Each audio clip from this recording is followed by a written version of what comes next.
Booked for murder.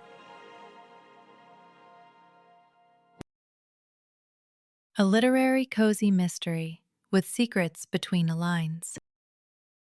A V Mystery, Book 2 by Wynne Valentine.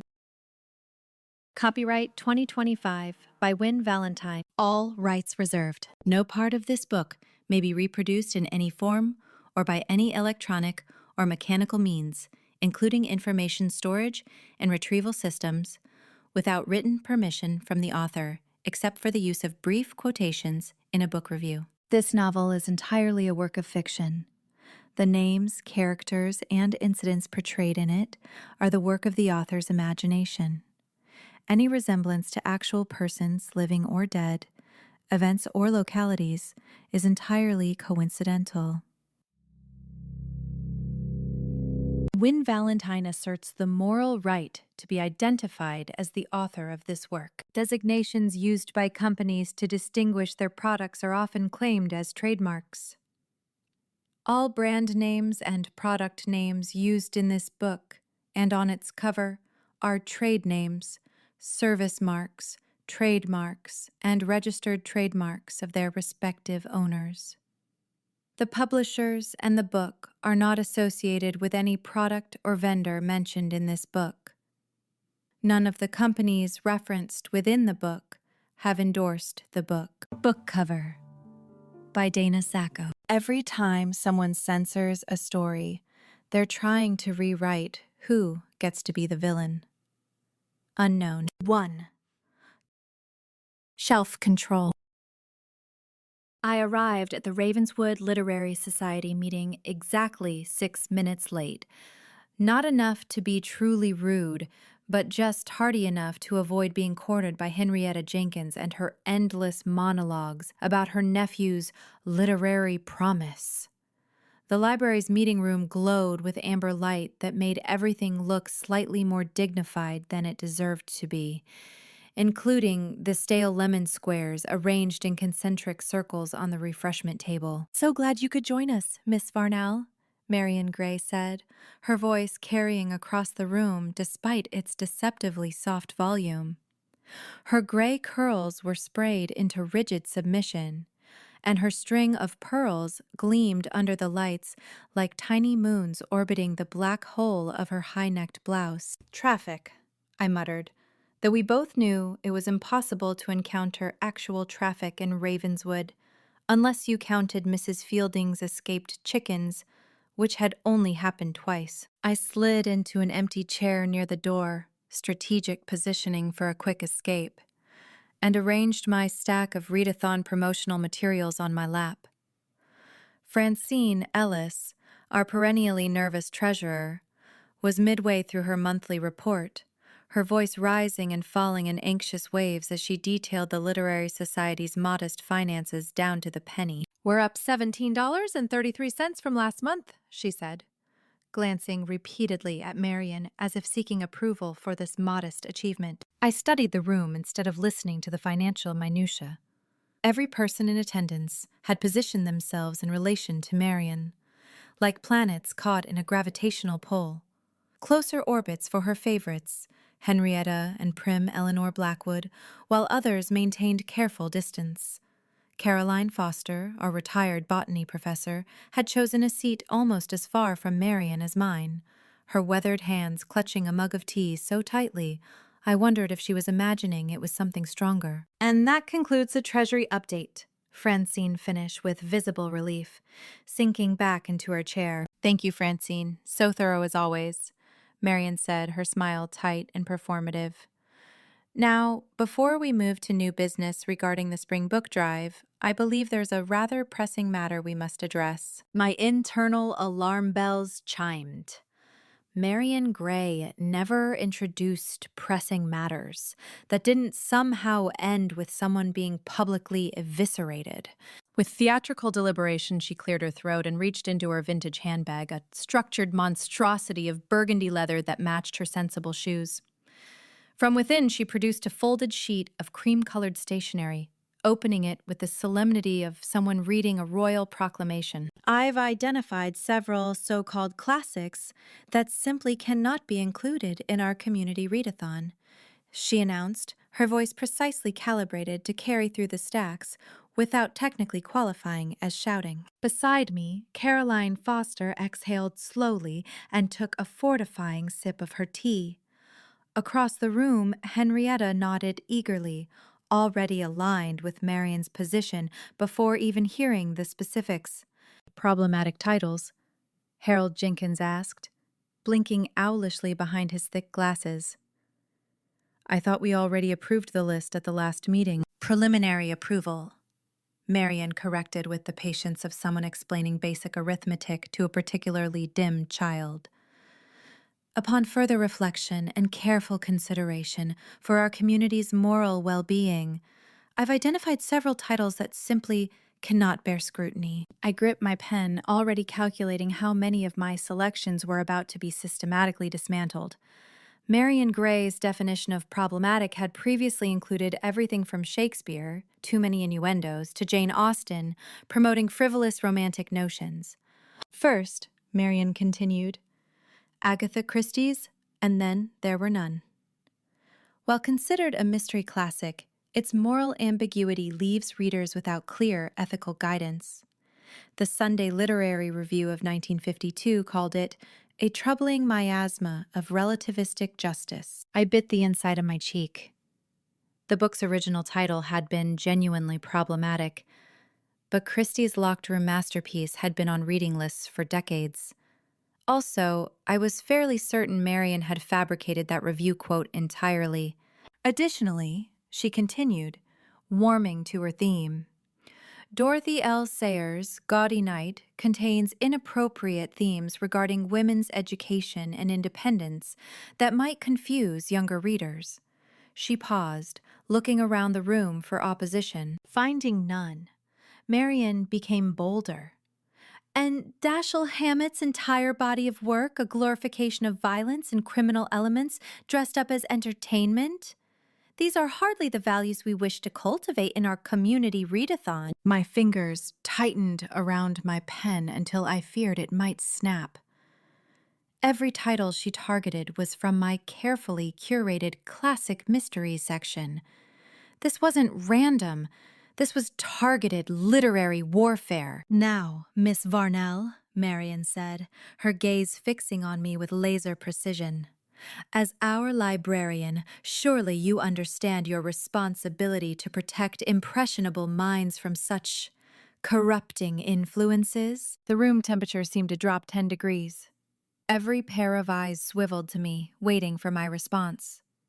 Marian tilted her head slightly, causing the overhead lights to catch her pearls at precisely the right angle.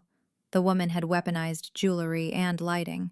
I had to give her that. Fudge-dipped waffle cones, I muttered under my breath, counting backward from 10 as our library assistant Paige had suggested for stress management. It wasn't working. I'm sorry? Marian asked, cupping her ear theatrically. I said these selections represent foundational works in the mystery genre, I replied, my voice level despite the molten irritation bubbling beneath my professional veneer. Christie pioneered the unreliable narrator technique. Sayers elevated detective fiction to literary status, and Hammett created the template for hard-boiled noir that influences storytelling to this day. Around the room, several society members shifted uncomfortably, caught between Marian's influence and their own literary sensibilities. Harold adjusted his glasses nervously. Caroline took another long sip of tea, her eyes darting between Marian and me like a spectator at a particularly vicious tennis match. Historical significance doesn't negate moral responsibility, Marian countered, her tone suggesting she was being the reasonable adult in the room. Consider the children. The readathon has separate sections for children, young adults, and adults, I pointed out. These titles are clearly marked for mature readers, Marian sighed, a practiced exhalation that somehow managed to convey decades of disappointment in 3 seconds of breath. I had hoped for more moral clarity from our library leadership. I felt my smile freeze into something that probably resembled a grimace. The silence stretched between us, neither willing to concede ground in this bloodless literary coup. Perhaps, I finally said, my words chosen with surgical precision, we could remove Hammett's Red Harvest from the list, as it does contain more graphic content than the others. But Christie and Sayers remain, with appropriate age recommendations. It was a strategic retreat, sacrificing one book to save the others. The art of compromise felt bitter on my tongue, but I knew when to pick my battles. Marianne's expression flickered with the satisfaction of partial victory. A start, she pronounced, folding her list with practiced precision. Though I will be documenting my continued concerns in the meeting minutes. Of course she would. The meeting concluded with forced pleasantries and the lemon squares still untouched. Marian held court near the refreshment table, surrounded by her literary acolytes who murmured appreciative noises as she outlined her vision for a more uplifting reading selection. I methodically stacked chairs with more force than strictly necessary, imagining each chair was Marian's argument being collapsed and put away. Harold approached tentatively, helping me with the final row. That was quite a discussion, he offered, adjusting his glasses. That wasn't a discussion, Harold. That was an ambush with footnotes, he chuckled nervously. Marian does feel strongly about literary standards. Marian feels strongly about control, I replied, keeping my voice low. This isn't about books. It's about who gets to decide what stories matter. Harold glanced over his shoulder as if afraid Marian might materialize behind him. Well, you handled it diplomatically. Diplomatic wasn't the word I would have chosen. Compromised felt more accurate. I'd bent, if only slightly, and the knowledge sat like a stone in my stomach. Thanks for your help, Harold, I said, effectively dismissing him as I gathered my untouched promotional materials. After the last society member departed, I retreated to my office and locked a door behind me. The silence of the library after hours was usually comforting, but tonight it felt oppressive, filled with all the words I'd swallowed rather than spoken. I pulled open my bottom desk drawer and removed the false bottom. A bit melodramatic, perhaps, but necessary in a town where privacy was theoretical at best. Beneath lay my journal, bound in soft burgundy leather that, ironically, matched Marian's handbag. The journal was cool against my fingertips as I placed it on my desk and uncapped my fountain pen.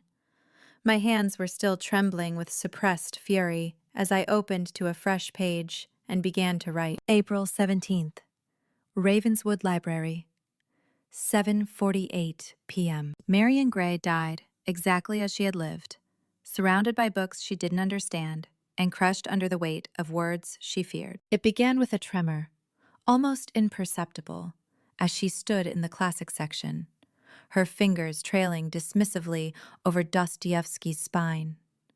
The mahogany shelves, installed in 1934 and never properly reinforced, had finally surrendered to gravity and the weight of accumulated knowledge. The first edition of Fitzgerald's The Great Gatsby struck her left shoulder, followed by a leather-bound collection of Austen that hit with enough force to drop her to one knee.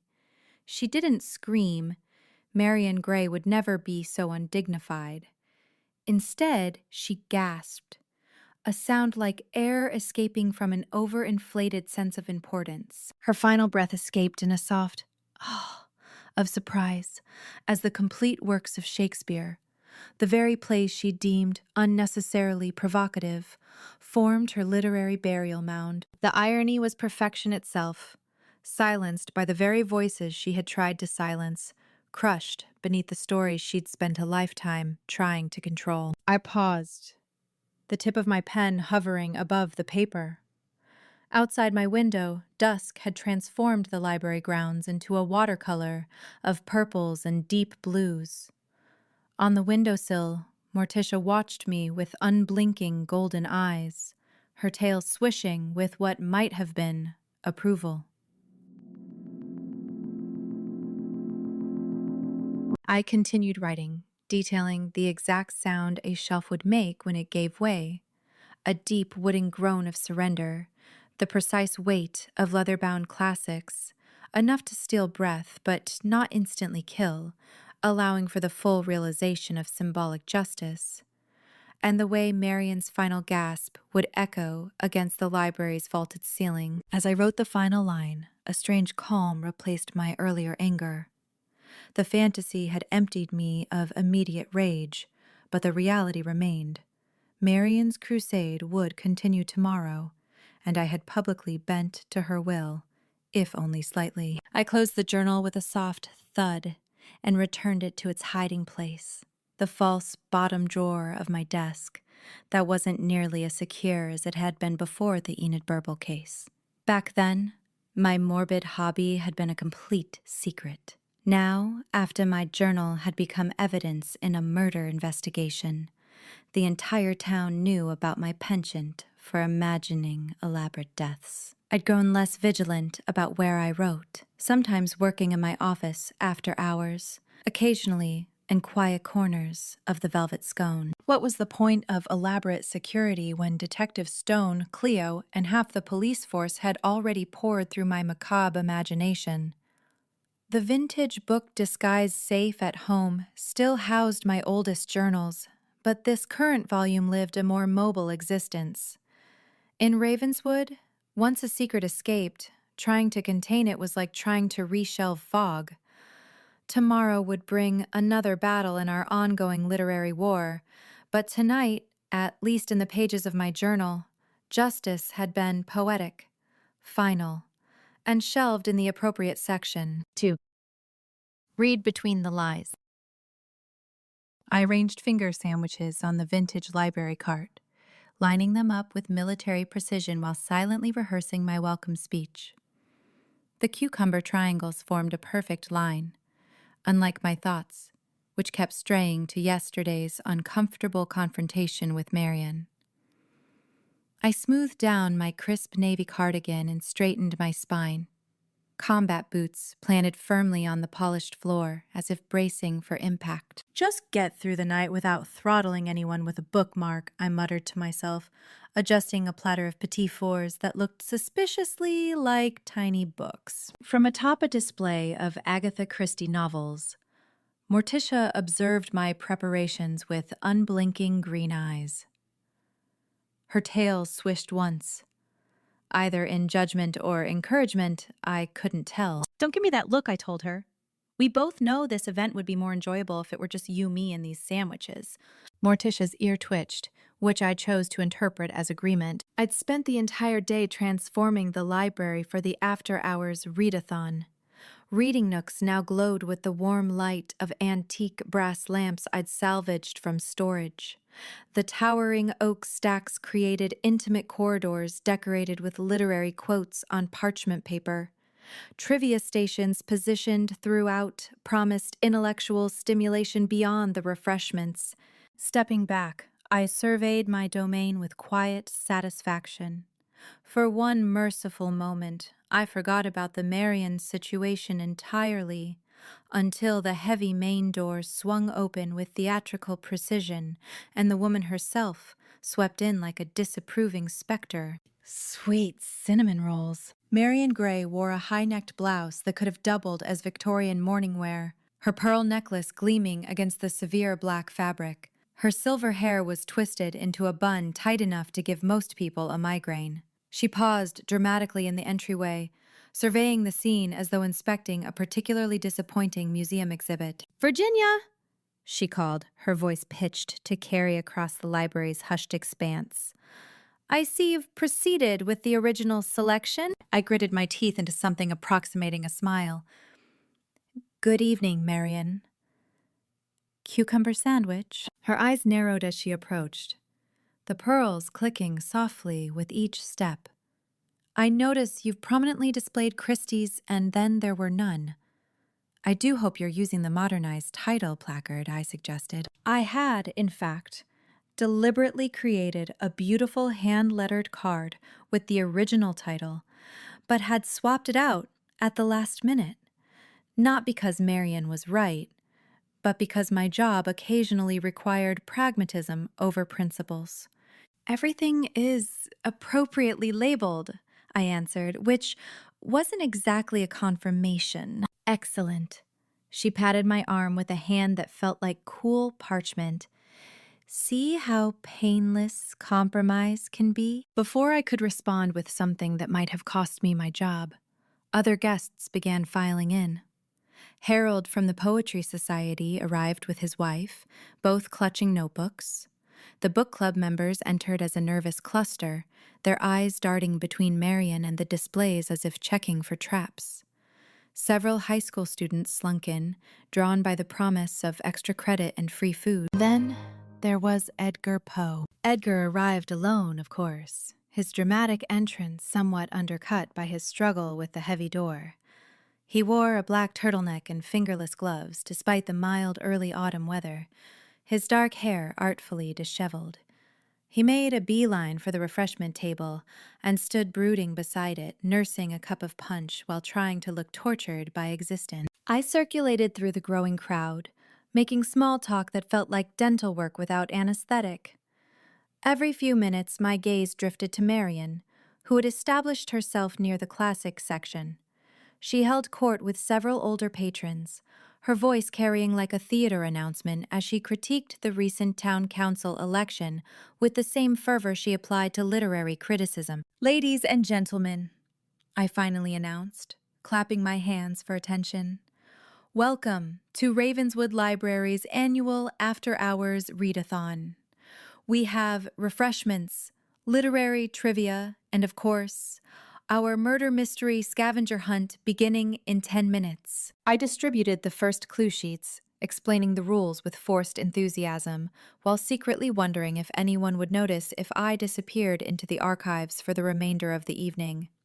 The game, ironically themed around Christie's The Body in the Library, required participants to solve literary riddles that would lead them to different sections of the building. As the guests dispersed with their clue sheets, I noticed Edgar drift toward the reference section, where Marian was examining a first edition with gloved hands.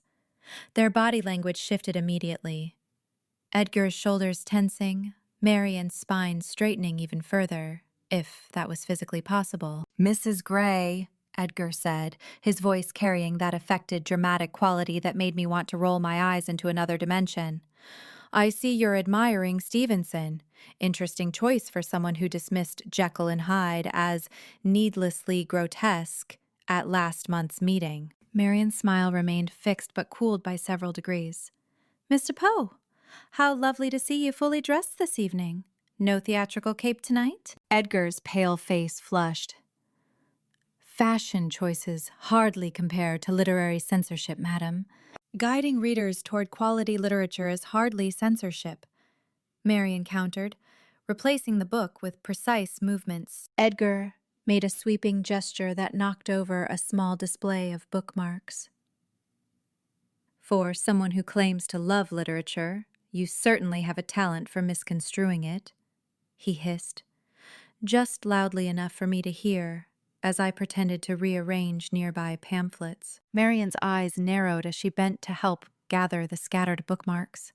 "Perhaps," she murmured, "you should focus on improving your own written work before criticizing how others approach the classics." The temperature in that corner of the library seemed to drop 10 degrees. Edgar stalked away, shoulders hunched like a wounded crow. Marian straightened the display with a self-satisfied smile before returning to her admirers. Great. Just what this event needed. Literary blood feuds. By 9 o'clock, the readathon was in full swing. Most participants were engrossed in the scavenger hunt or gathered in small reading circles. I used the opportunity to refill the coffee station, my mind still replaying the tense exchange between Edgar and Marian. From my position by the refreshment table, I overheard Marian's voice, sharp as a paper cut, addressing Jennifer Wilson, a timid book club member who had recently self-published a romantic mystery novella. "Derivative drivel with delusions of depth, my dear," Marian was saying, one hand resting on Jennifer's arm in a gesture that looked supportive but felt predatory. "Some talents are best kept private." Jennifer's eyes filled with tears. Marian's smile remained firmly in place, not reaching her cold blue eyes. My grip tightened involuntarily, crushing the paper cup in my hand. Coffee splashed onto my sleeve, but I barely noticed, too focused on the cruel dismissal I'd just witnessed. Before I could intervene, Jennifer hurried away, clutching her copy of her own book to her chest, like armor. Marian simply watched her go, then turned to another guest, as if nothing had happened. I was mopping up my coffee spill when a shadow fell across the table. Edgar Poe loomed before me, his eyes intense beneath a lock of disheveled hair. He smelled faintly of clove cigarettes and something herbal I couldn't identify. "She's a menace to creative expression," he murmured, glancing meaningfully toward Marian. "Our literary guardian doesn't understand true art requires darkness." I continued wiping up coffee, unwilling to be drawn into whatever vendetta he was nurturing. "It's a library function, Edgar. Let's keep the drama in your novels." He leaned closer, his voice dropping to a near whisper. "Someone should remind her that censors rarely fare well in the annals of literary history." With that enigmatic statement, he disappeared into the stacks before I could respond, leaving behind only the lingering scent of those clove cigarettes. I shivered involuntarily, then shook off the feeling. Edgar had always been theatrical to the point of absurdity. His comments were likely nothing more than the wounded ego of a writer who'd received one too many negative reviews from Marian's pen. The evening progressed with increasing undercurrents of tension. Small clusters of guests would fall silent as Marian approached, then resume talking once she passed. Edgar brooded near the poetry section, scribbling furiously in a small notebook. Jennifer hadn't returned from wherever she'd fled after Marian's cutting remarks. Around 10:30, I was directing a group toward the mystery section when I noticed Marian slip away from her admirers. She moved with surprising stealth for a woman in her 60s, pearl necklace glinting under the lights as she passed the velvet rope cordoning off the rare book room. My stomach tightened. That room housed our most valuable volumes and was explicitly off-limits during events. I hesitated, torn between confronting her immediately and maintaining the fragile peace of the evening. Surely she wouldn't damage anything, and confronting her would create exactly the kind of scene I'd been trying to avoid all night. Before I could decide, a tremendous crash erupted from the refreshment table. Someone had knocked over the punch bowl, sending crimson liquid cascading across the white tablecloth and onto the floor.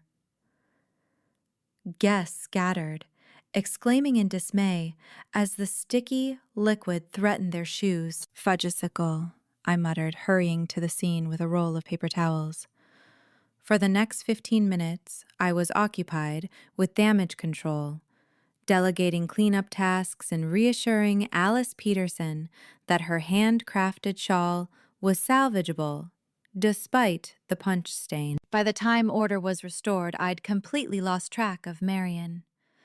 The knot in my stomach tightened, but I dismissed it as lingering frustration rather than any sort of premonition. She was probably just snooping where she shouldn't, looking for more inappropriate content to complain about at the next society meeting. Nevertheless, as the dramatic reading portion of the evening approached, and Marian, who had insisted on reading a selection from Jane Austen, remained absent, My irritation gave way to genuine concern. "Has anyone seen Mrs. Gray?" I asked several guests. No one had, though Harold thought he might have seen her heading toward the back of the library some time ago. Suppressing a sigh, I navigated through the stacks toward the rare book room. The lights in this section were dimmer, casting elongated shadows against leather-bound spines and creating pools of darkness between the shelves. My footsteps echoed softly against the hardwood floor, unnaturally loud in the library's hushed atmosphere. In my head, I rehearsed what I would say about unauthorized access to restricted areas, trying to frame it in a way that wouldn't provoke Marian's theatrical indignation. The last thing I needed was her claiming I was restricting access to knowledge, or whatever twisted interpretation she might devise. As I approached the rare book room, I noticed something odd. The door was slightly ajar. I distinctly remembered locking it earlier, even double-checking the handle before the event began. A prickle of unease crawled up my spine. "Marian?" I called softly, receiving only silence in response. I paused at the threshold, my hand resting on the cool brass doorknob. The hairs on my nape stood on end as I pushed the door open wider, the hinges protesting with a low groan that seemed to echo my growing sense of dread. The tableau before me stopped my heart. Marian Gray lay sprawled beneath a collapsed shelf, leather-bound volumes scattered around her body like discarded playing cards. Her perfectly coiffed silver hair was matted with something dark and wet, spreading in a halo around her head. The string of pearls she always wore had broken, the small white spheres rolling across the hardwood floor like tiny marbles. Blood pooled beneath her head, soaking into the pages of an open first edition of the scarlet letter that had fallen nearby. Her blue eyes stared vacantly at the ceiling, her expression frozen in what might have been surprise. I couldn't move, couldn't breathe. My mind flashed to my journal entry with sickening clarity. The shelves, the books, the position of the body. Details I'd invented days ago, now materialized in horrifying reality. "Oh, jam jars," I whispered, the dessert-based expletive woefully inadequate for the situation. My mouth went dry as I stumbled backward, fumbling for the phone in my cardigan pocket. My fingers felt numb and clumsy as I tried to unlock the screen, but I couldn't tear my eyes away from Marian's vacant stare. Just as I managed to dial 911, a soft sound at my feet made me look down. Morticia sat silently in the doorway, her green eyes unblinking in the dim light as she surveyed the scene before us. She didn't seem surprised at all. "911, what's your emergency?" The operator's voice sounded tinny and distant. "This is Virginia Varnell at the Ravenswood Library." I said, my own voice strangely calm despite the thundering of my heart. "I need to report a death, an accident, maybe. I swallowed hard. Just please send someone quickly." "Is the person breathing, ma'am?" I forced myself to look at Marian again, at the unnatural angle of her neck, the blood that had stopped spreading. "No," I said quietly. "She's not breathing. I think she's been dead for a while." "Please remain on the scene, but don't touch anything. Officers are on their way." I ended the call and backed out of the room on unsteady legs, pulling the door nearly closed behind me. Morticia followed, her tail twitching slightly as she kept pace with me down the corridor. My mind raced with a single, terrible thought. I had written this death. Exactly this death. The collapsed shelf, the specific books, even the broken pearls, all details from my journal entry. A journal entry I'd written as pure fantasy, as a way to vent my frustration without actually harming anyone. And now, Marian Gray was dead, killed in precisely the manner I had imagined. It was impossible. A coincidence so bizarre it defied explanation. Yet there it was. My fictional scenario made horrifyingly real. I leaned against the wall, trying to steady my breathing as distant voices and laughter from the main reading room reminded me that I had a library full of guests who had no idea what had just happened.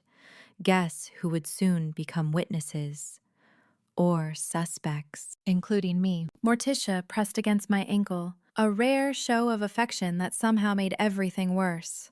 I looked down at her knowing green eyes and whispered, "What have I done?" The cat simply blinked, offering no answers as the sound of sirens began to wail in the distance. 3. Due date. Death. I stood frozen in the rare book room's doorway, clutching my phone as the operator's tinny voice asked questions I could barely process. My mind had switched to librarian mode, cataloging the scene with detached precision. The unnatural angle of Marian's arm beneath the collapsed shelving, the scattered pearls creating a trail across the floor like breadcrumbs leading to her body. The leather-bound Agatha Christie first edition splayed open beneath her outstretched hand. Too familiar, too precise. "Ma'am, are you still there?" The operator's voice pulled me back. "Yes," I managed, my throat dry. "I'm here, just waiting for the officers." My eyes fixed on the details I'd written in my journal. The pearls. I'd specified pearls rolling across hardwood. The position of the body. Arms outstretched as if reaching for salvation. The books. Mysteries tumbling around her like literary judgment. I'd written it all, down to the smallest detail, and now it existed in horrifying reality. "The officers are 3 minutes out. Please remain where you are." I nodded stupidly, forgetting the operator couldn't see me. "I'll be here."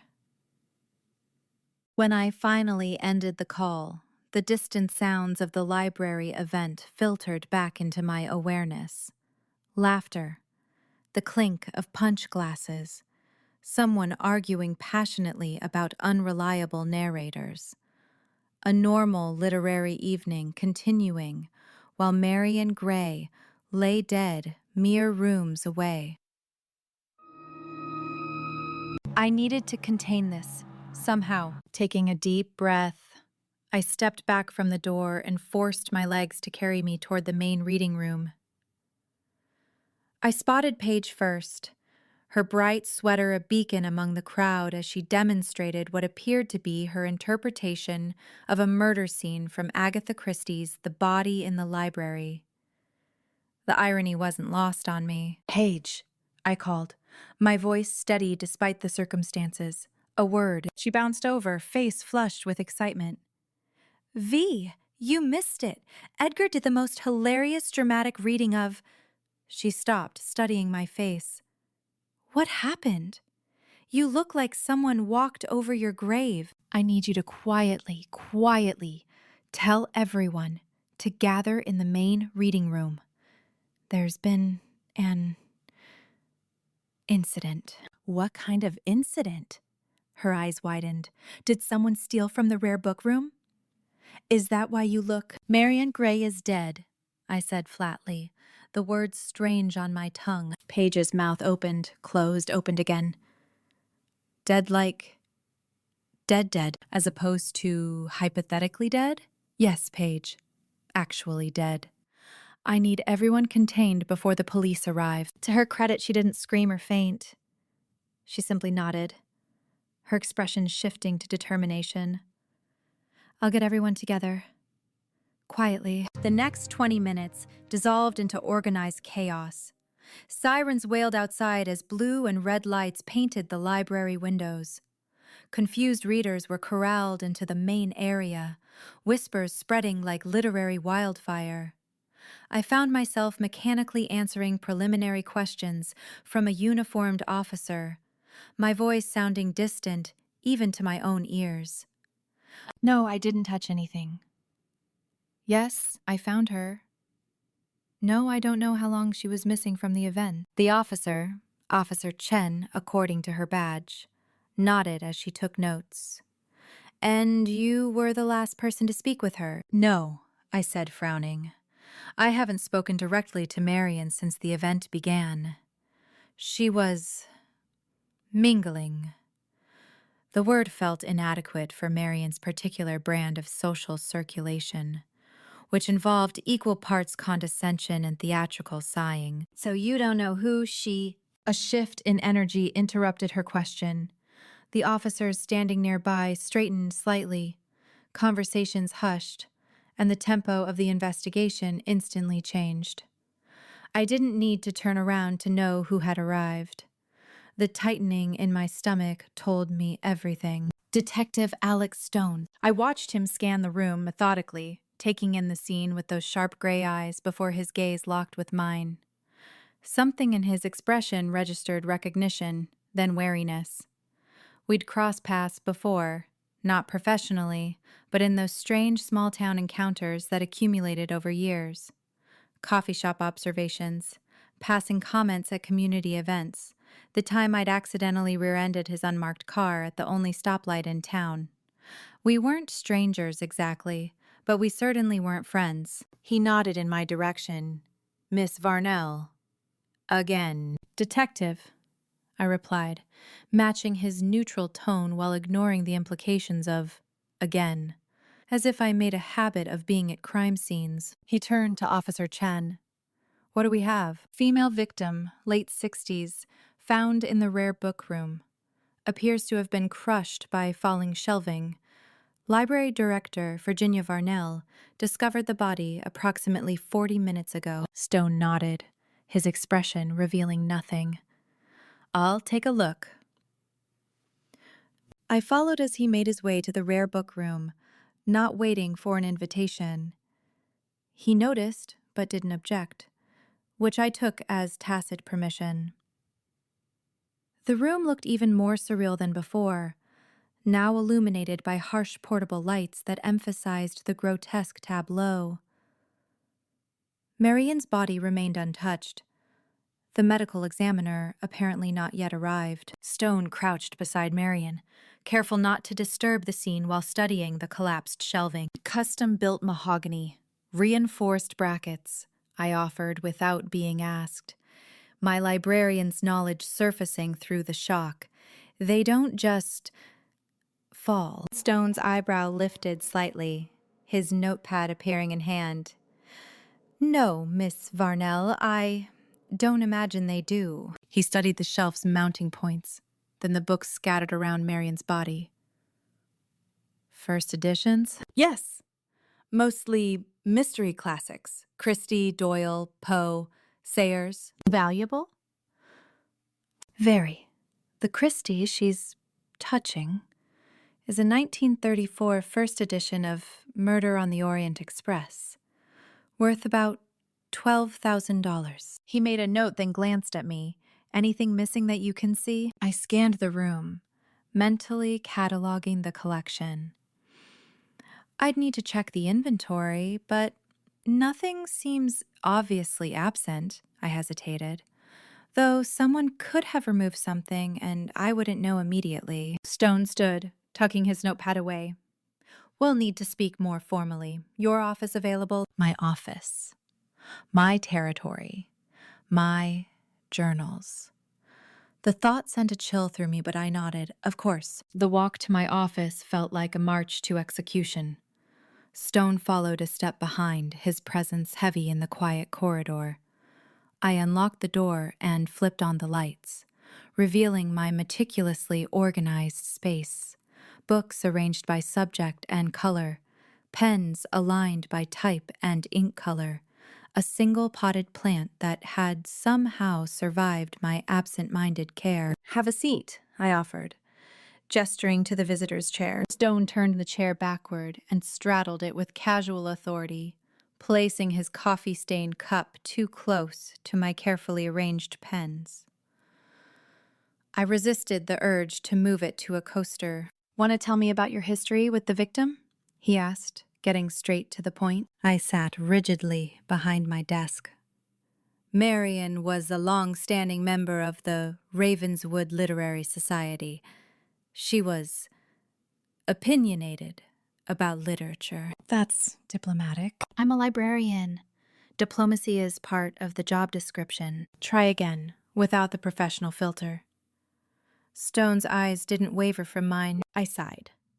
Fine. Marian Gray was a literary tyrant who used her position in the society to push her narrow views of what constituted appropriate reading. She tried to ban books from my library on a quarterly basis, including classics that have been on shelves for decades. Most recently, she took issue with our mystery section, claiming it glorified violence. When was this? 3 days ago. We had a disagreement during the society meeting.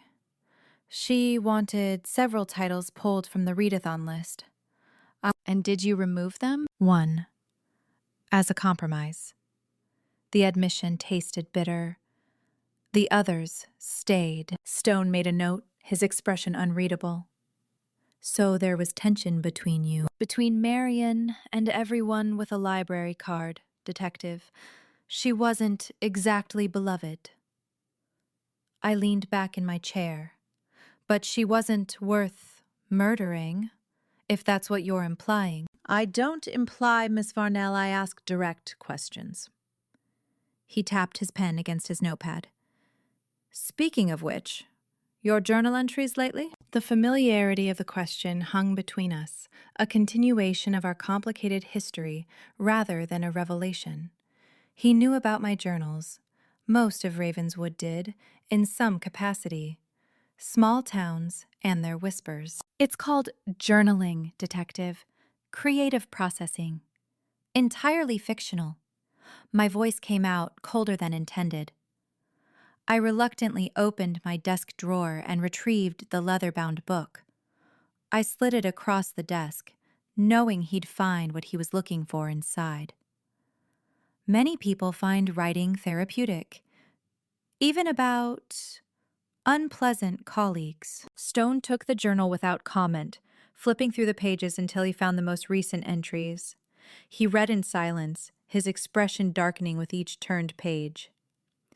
The clock on my wall seemed to tick with exaggerated slowness as I watched his face, trying to read his thoughts. When he finally looked up, his eyes held something beyond suspicion. Something like disappointment. Wrote this when, exactly? He asked, tapping the page where I'd detailed Marian's imaginary demise. I hesitated, then lied. Last night, after a particularly trying day, the truth. That I'd written it 3 days ago after our meeting seemed suddenly dangerous. Too premeditated. Too convenient. That's interesting, Stone said, his voice deceptively conversational. Because the details match. Exactly. Right down to the 1934 Christie first edition she was clutching. He tapped the journal. Pretty specific imagination you've got, Miss Varnell. I felt heat rise in my cheeks as I realized the trap I'd walked into. Should have been more vague. Should have claimed it was an older entry.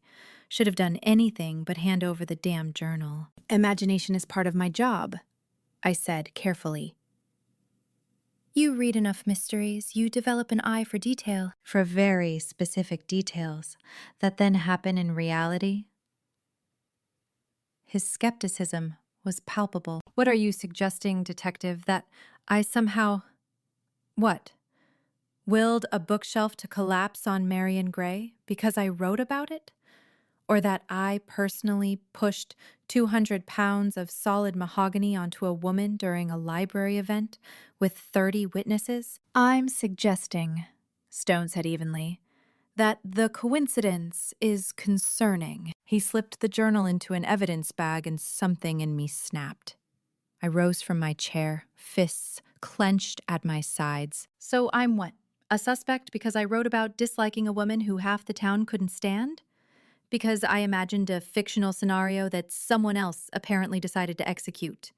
That's sugar-honeyed nonsense, and you know it. My dessert-based cursing only made Stone's expression harden further. He stood as well, tucking the bagged journal under his arm. I know that your detailed fantasy matches a crime scene down to specific books and the position of a body.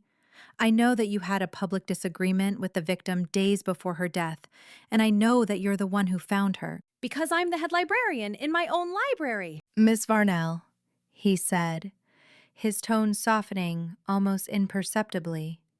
"I'm not accusing you of anything. I'm gathering information. That's my job." The subtle shift in his approach threw me off balance. I sank back into my chair, suddenly exhausted. "Everyone stays in town, especially you," Stone instructed as he prepared to leave, his tone brooking no argument. "And Miss Varnell, we'll be verifying when that entry was written. Ink analysis, handwriting pressure, the works." He paused at the door, something unreadable flickering across his face. "For your sake, I hope you're telling the truth about the timing." The door clicked shut behind him, leaving me alone with the overwhelming silence of my office. I stared at the empty space where my journal had been, feeling strangely violated and exposed. A soft thump on my desk startled me. Morticia had materialized from beneath a bookshelf, launching silently onto the desk. She sat regally beside my penholder, green eyes fixed on me with what might have been judgment or concern. Hard to tell with cats. "Oh, that's just perfect," I whispered, fingers trembling slightly, as I straightened my already perfect pen arrangement.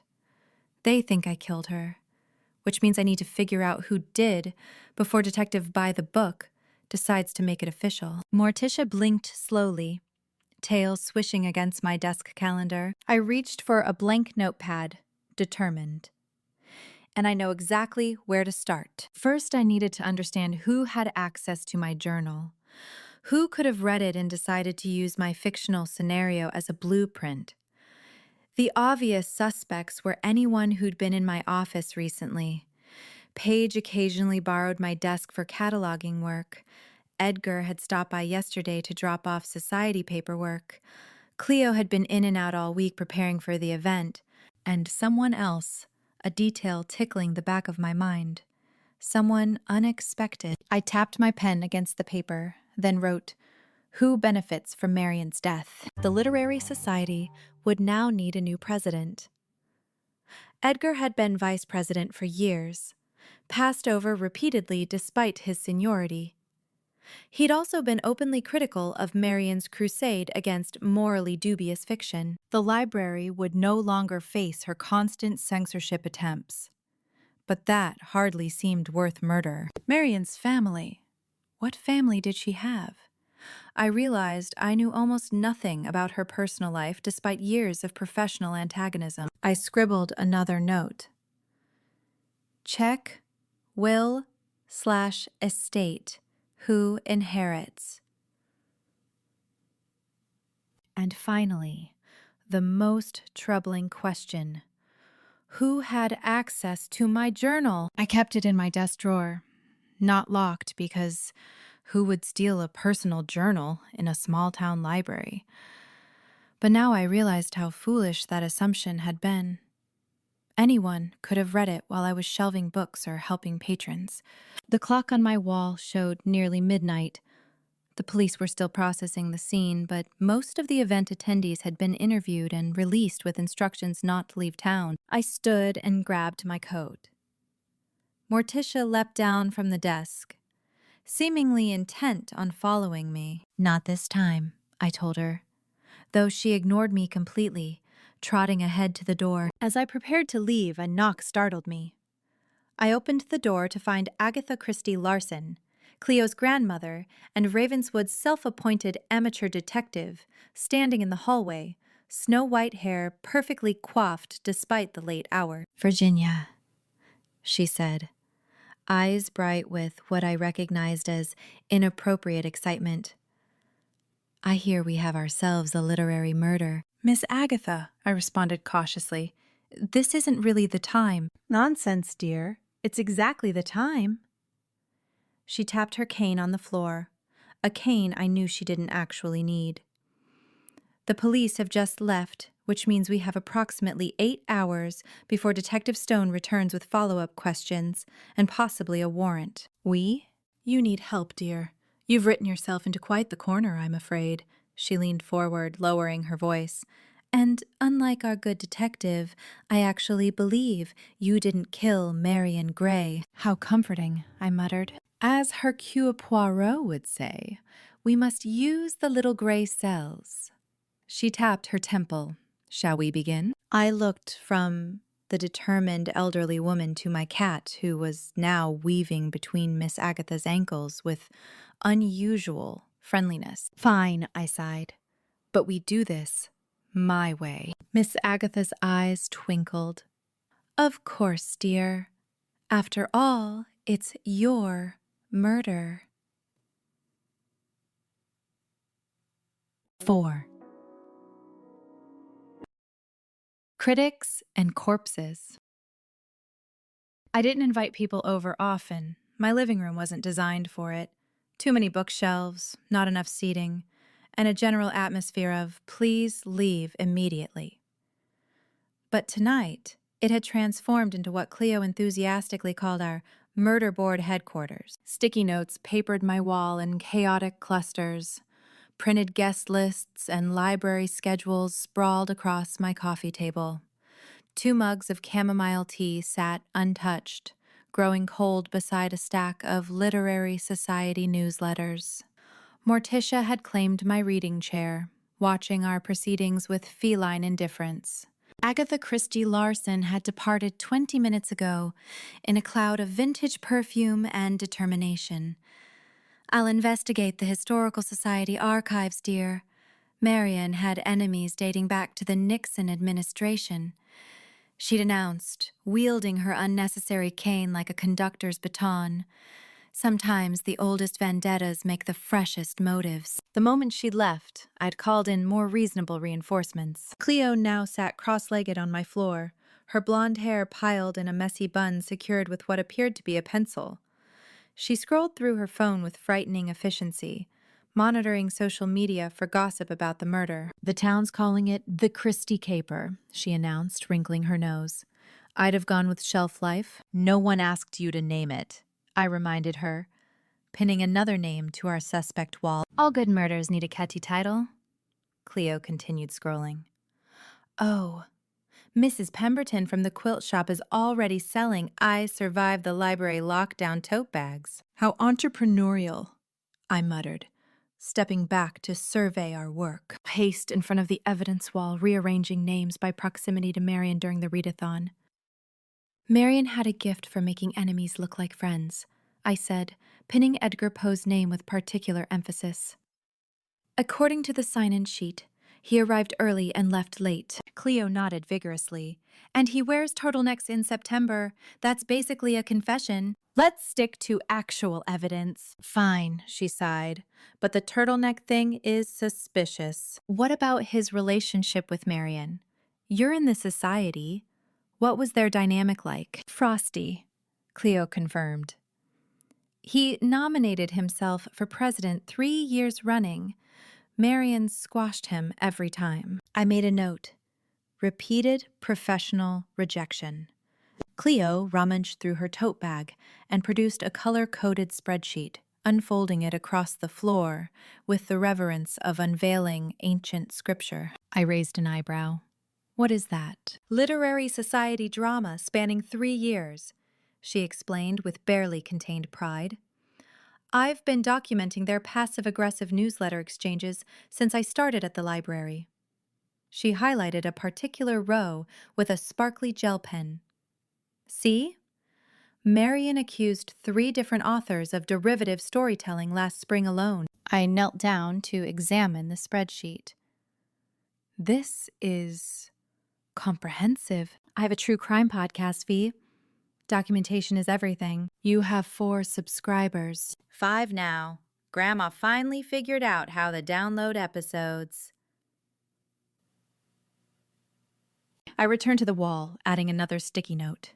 So Marian was the literary police. More like literary dictator, Cleo corrected. Look at her campaign against Edgar's workshop series. She pointed to another highlighted section. She called it morally bereft in the newsletter. And remember how she dismissed self-published works as literary pollution? I nodded, flipping through a stack of meeting minutes. And her very public campaign to remove certain classics from circulation. I tapped a particular paragraph. She didn't just ban books. She weaponized literature. Exactly. She used her position to elevate certain voices while silencing others.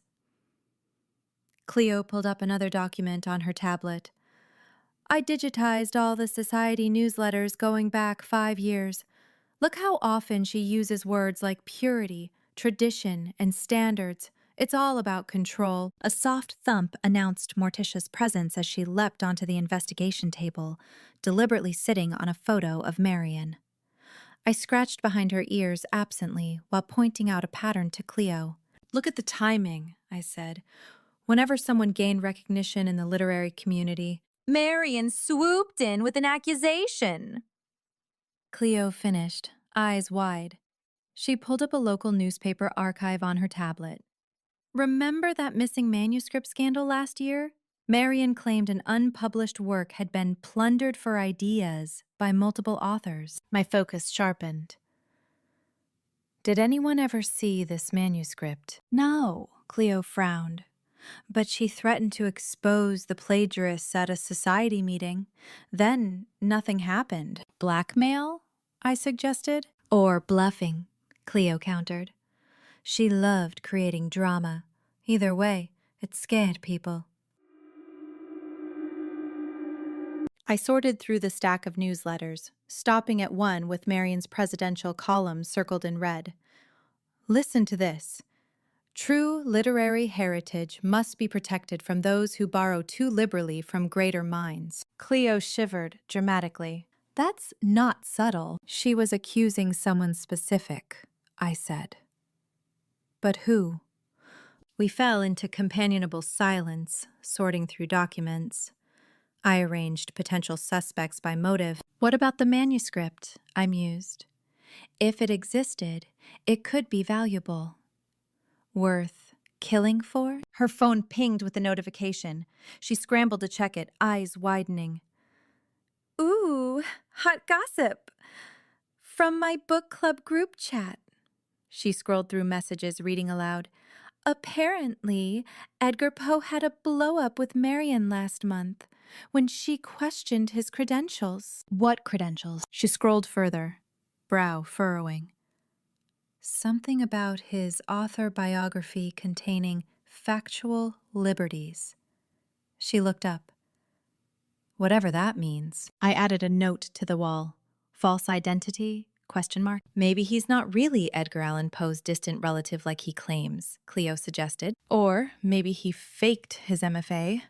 Either way, Marion threatened his reputation. I stepped back from our increasingly cluttered wall. Edgar first. He had means, opportunity, and that weird intensity about censorship. For my college, I outlined a plan to accidentally run into him at the Velvet Scone, his regular morning haunt. Cleo grinned. I'll get the morning shift barista to spill what she knows. She hears everything. Good. Meanwhile, I need to figure out who else might have known about my journal. The thought made my stomach tighten. Someone set me up deliberately. But how would they know what you'd written? Cleo asked.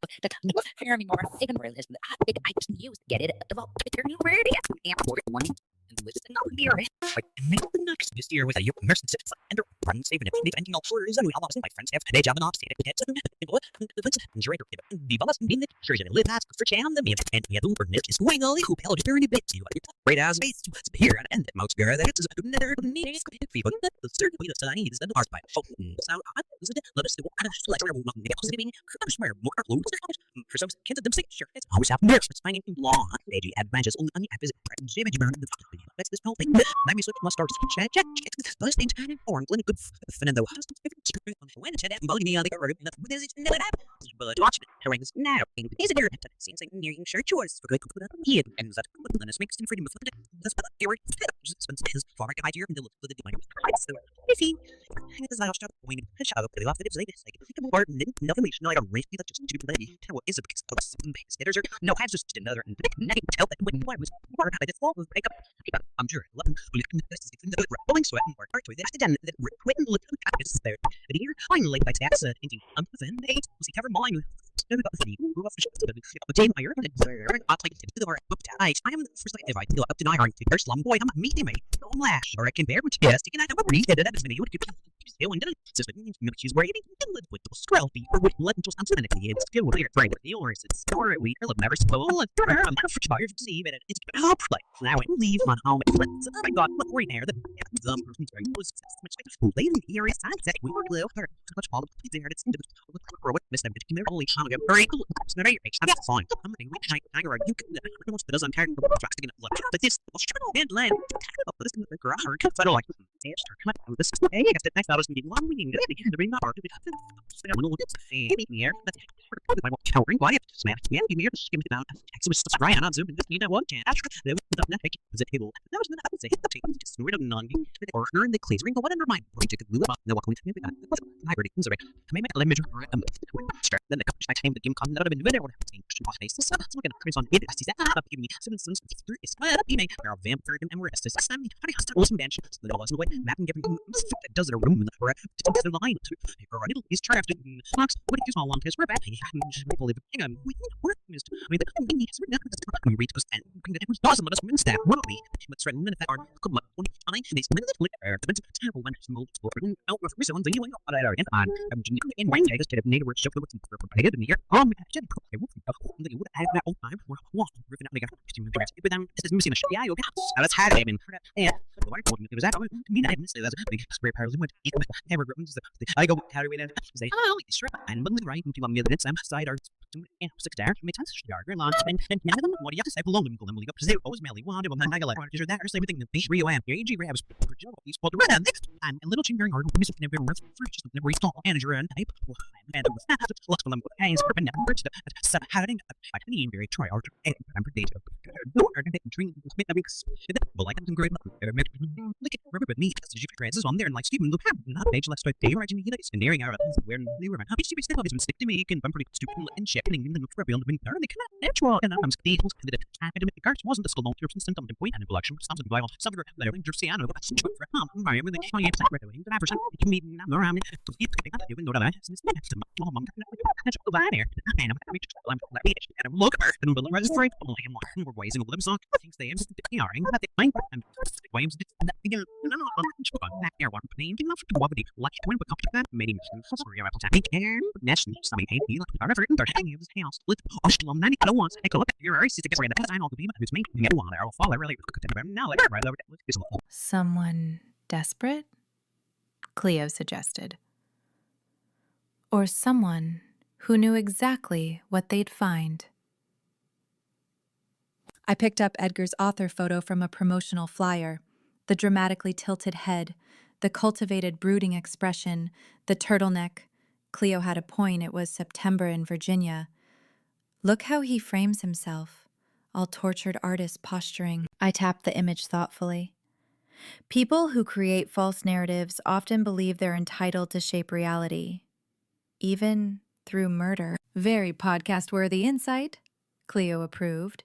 She began organizing our notes into a true crime-style evidence board complete with red string connecting related events. Classic literary society tension, plus plagiarism accusations creates motive, she narrated in what I recognized as her podcast voice. But my money's still on Edgar. Look at this timeline. Right after Marion threatened to expose his factual liberties, he registered for the readathon. Why attend an event run by someone you hate? To maintain appearances, I suggested. Or to confront her. Or to kill her, Cleo added cheerfully. We need evidence, not just theory. I tapped my pen against my notepad. And we need to move quickly before Detective Stone decides I'm the easiest suspect to arrest. He wouldn't really think you did it, Cleo said. I mean, your journal was just a coincidence, right? The question hung in the air. Right, I affirmed, more confidently than I felt. But Stone doesn't strike me as a believer in coincidences. Then we'll get him evidence, Cleo declared, brandishing her gel pen like a sword. So, breakfast stalking at the Velvet Scone? Investigation, I corrected. Not stalking. Semantics, Cleo waved dismissively. What are you wearing for your Edgar interrogation? I'm not... I stopped myself. My normal clothes. This isn't a stakeout drama. At least wear something authoritative, she suggested. Your burgundy cardigan with the elbow patches, it says, I'm judging your literary references and possibly your alibi. I couldn't help smiling. Fine, elbow patches it is. Around midnight, Cleo finally gathered her things to leave. She carefully photographed our evidence wall for the podcast archives before hugging me tightly. We're going to solve this, V, she whispered, and clear your name. After she left, the house fell into silence. I stood before our conspiracy wall, studying the names and connections we'd mapped. Something about Edgar's carefully constructed persona nagged at me. The practiced intensity, the literary allusions, the theatrical indignation. He certainly writes himself as the perfect suspect, I murmured to Morticia, who watched from the windowsill with unblinking eyes. But is that the point? Or did someone else edit this particular murder mystery? I added one final note to the wall. Who else knew about my journal? Morticia's tail twitched as she stared past me toward the darkened window. I glanced over my shoulder, half expecting to see someone watching. But there was only the reflection of my living room, books, mugs, and paper. The stage crime scene of an amateur investigation. I shivered slightly, drawing my cardigan tighter. Something about Edgar's author photo kept pulling my attention. The carefully constructed image, the literary namesake that seemed almost too perfect. I picked up the promotional flyer again, studying his bio. Edgar Poe, author of 3 moderately successful Gothic novels. Former professor of creative writing at a small liberal arts college I'd never heard of. Descendant of the Poe family, relation to Edgar Allan, unconfirmed but likely. What factual liberties had Marion discovered? And was it worth killing to keep them secret? I needed to know more about the real Edgar Poe, not the character he presented to Ravenswood. I made a note to check his publication history and academic credentials. If Marion had been investigating him, I would need to follow the same trail. But first, I had to sleep. Tomorrow would bring the velvet scone, Edgar's turtleneck, and whatever acting skills I could muster to appear casually interested rather than desperately suspicious. I glanced at Morticia, who hadn't moved from her windowsill perch. What do you think? Is Edgar Poe our murderer? She blinked slowly, which I took as feline ambivalence. Helpful as always, I told her, turning out the light. At least one of us will sleep tonight. But as I headed to my bedroom, leaving our murder board illuminated by a single desk lamp, I couldn't shake the feeling that Edgar Poe wasn't the only one constructing a false narrative. Someone else was writing this story, and they'd cast me as either the detective or the fall guy. I just had to figure out which ending they had in mind. 5. A plot most foul. I trudged up the stairs to my townhome, the weight of Detective Stone's questioning hanging on my shoulders like an overdue library fine. All day, the same circular interrogation. Why did you write that particular death scene? Who knew about your journal? Have you ever acted on your morbid imagination? The questions weren't unreasonable, given the circumstances. But the implication that my private thoughts had somehow manifested into murder left me feeling hollowed out and defensive. Home, sweet library, I muttered, fumbling with my keys. I longed for nothing more than Earl Grey tea, my reading chair, and the comforting weight of Morticia on my lap, judging my tea to cookie ratio with her imperious green eyes. As I pushed open the door, I was greeted not by the customary feline indifference, but by an unusual stillness. Morticia perched atop my tallest bookcase, not her typical evening position, with her fur slightly raised along her spine, eyes locked on the hallway with unnerving intensity. I froze in the entryway. key still in hand. After 6 years of cohabitation, I'd learned to trust her warning system more than any alarm technology. Something was different. Not disturbed exactly, but shifted, changed in that subtle way only a librarian would notice. The way I could tell when a patron had reshelved their own book 3 millimeters out of alignment. "Morticia?" I whispered. Her tail flicked once. Steady vigilance. I closed the door behind me with deliberate quietness, setting my satchel on the entry table with barely a sound. My fingers found the heavy ceramic lamp base. A poor weapon, but better than nothing. "I'm imagining things," I murmured, even as I moved through my home with the caution of someone navigating a particularly treacherous mystery novel plot twist. And yet, I remembered the previous break-in from last spring's case. The violated bookshelf, the overturned furniture, the blatant message of intrusion. This felt different. There was no visible chaos, just the unsettling sense of careful invasion.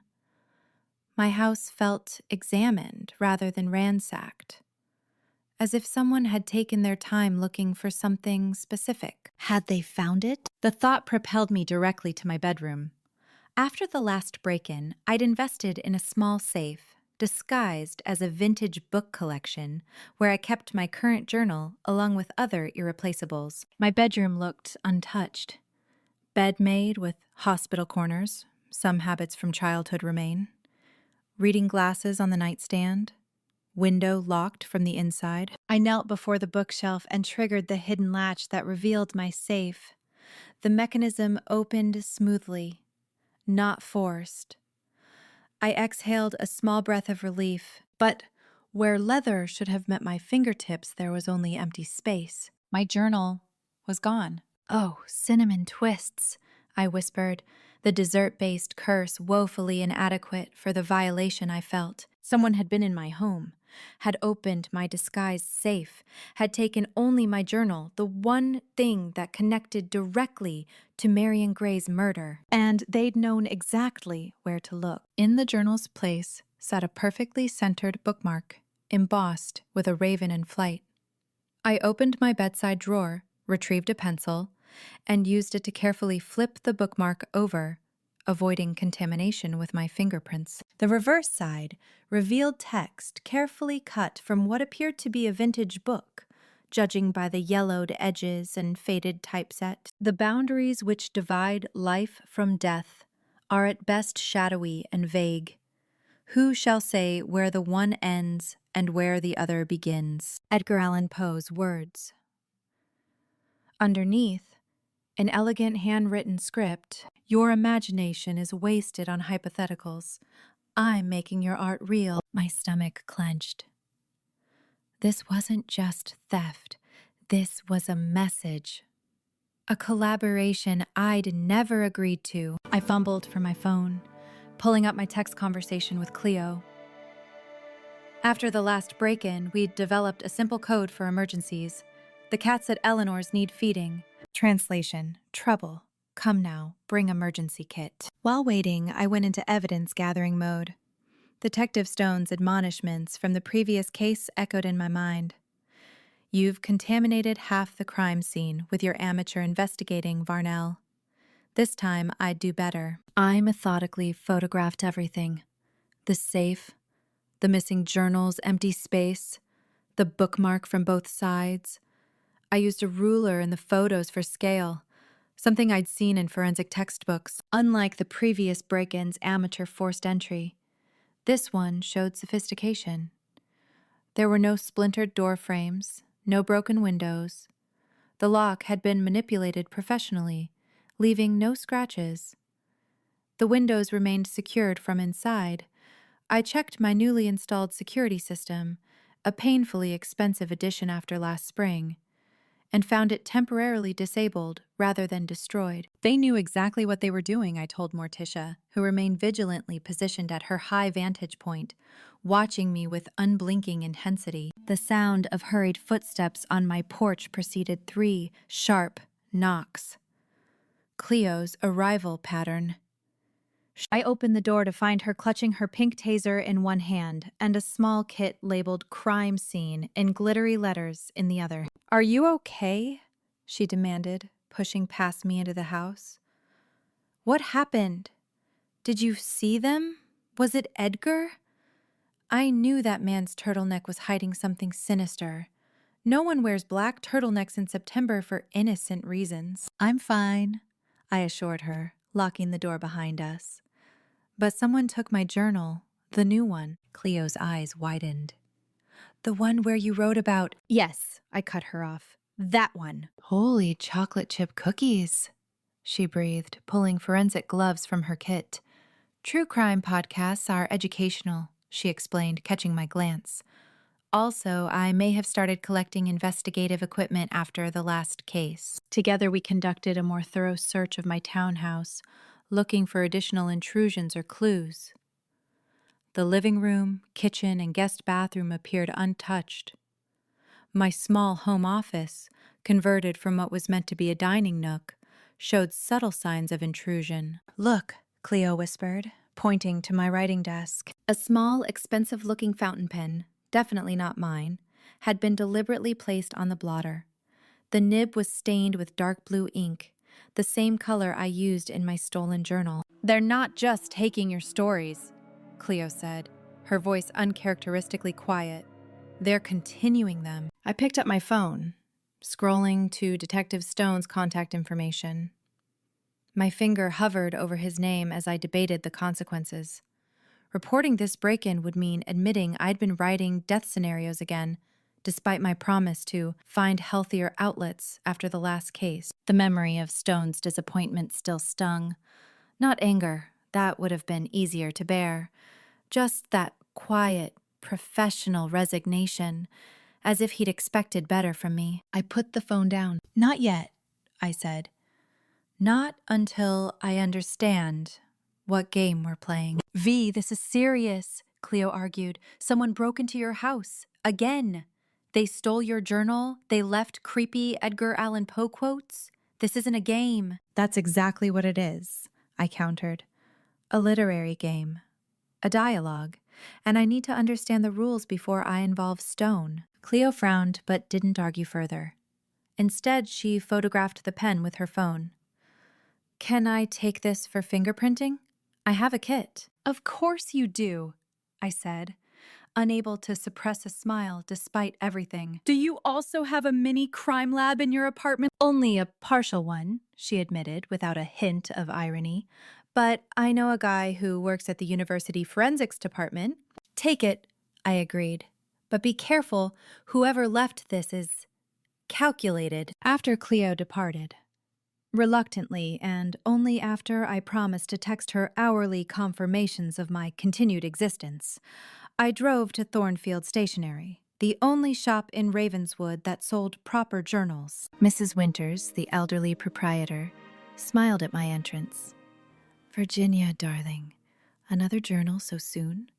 You must be feeling particularly inspired." "Something like that," I murmured, examining the leather-bound options. I selected one similar to my stolen journal, identical size, similar chestnut leather, cream pages with a subtle line ruling. A decoy. Bait. Back home, I set to work carefully staging the scene. I placed the decoy journal partially visible on my desk, its pages filled with a fabricated scenario designed to mislead.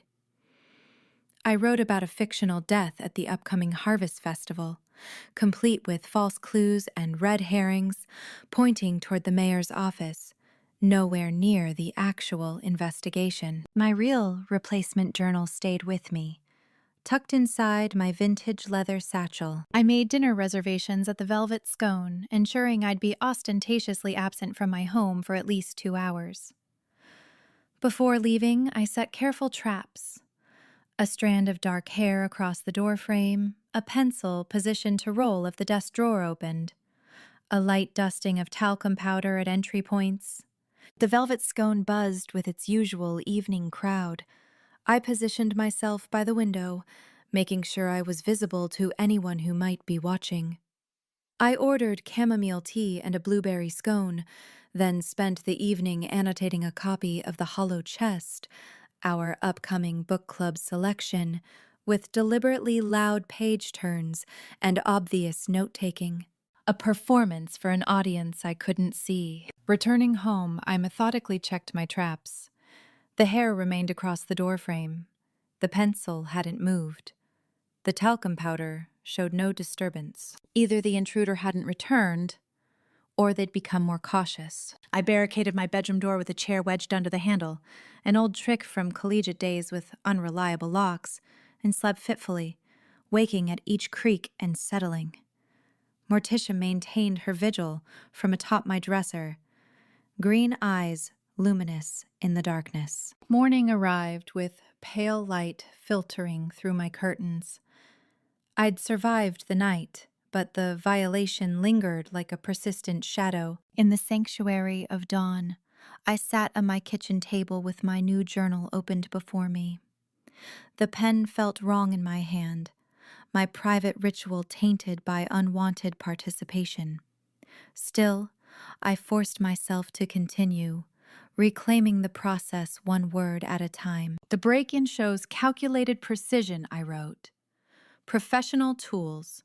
Targeted objective.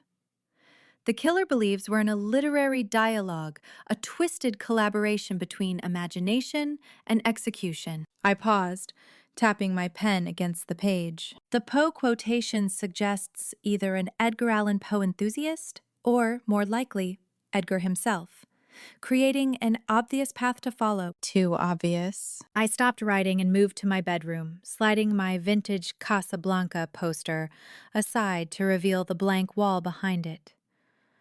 A perfect space for a new investigation board, hidden from casual view. Using removable adhesive, I began constructing a visual map of connections.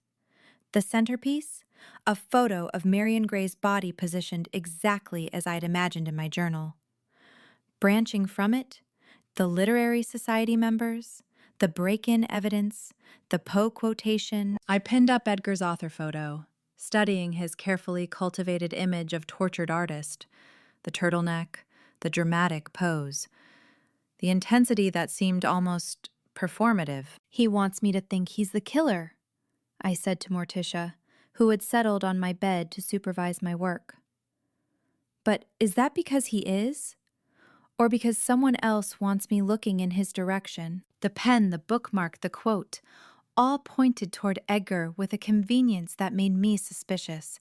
In my experience, real clues rarely aligned so neatly. I added a final note to the board, circling it twice. What if the real target isn't Marion Gray, but me? The thought sent a chill through me.